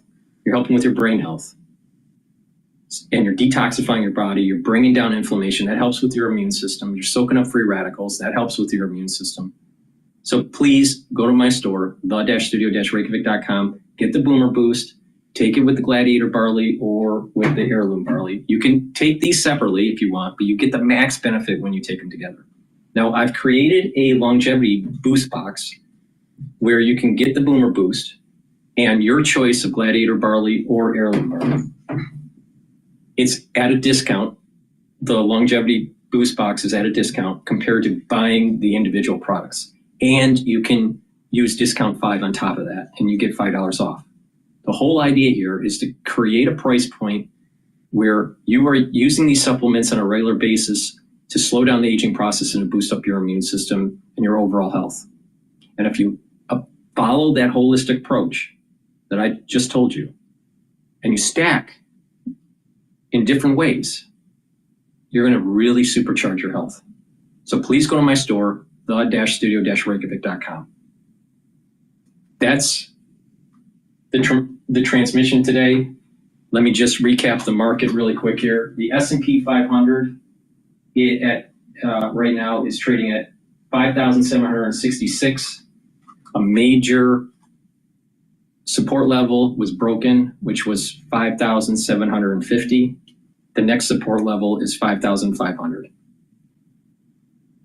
With that said, you have a good weekend. I'll do another transmission tomorrow. Please go to my store, the-studio-reykjavik.com. Follow the protocol. Listen to my suggestions with the different stacks to target different systems of your body and get healthy in 2025. By purchasing the products on my store, you're helping to support this work, but better yet, it's helping to support your health. You can get healthy in 2025. Thank you for listening and have a nice day.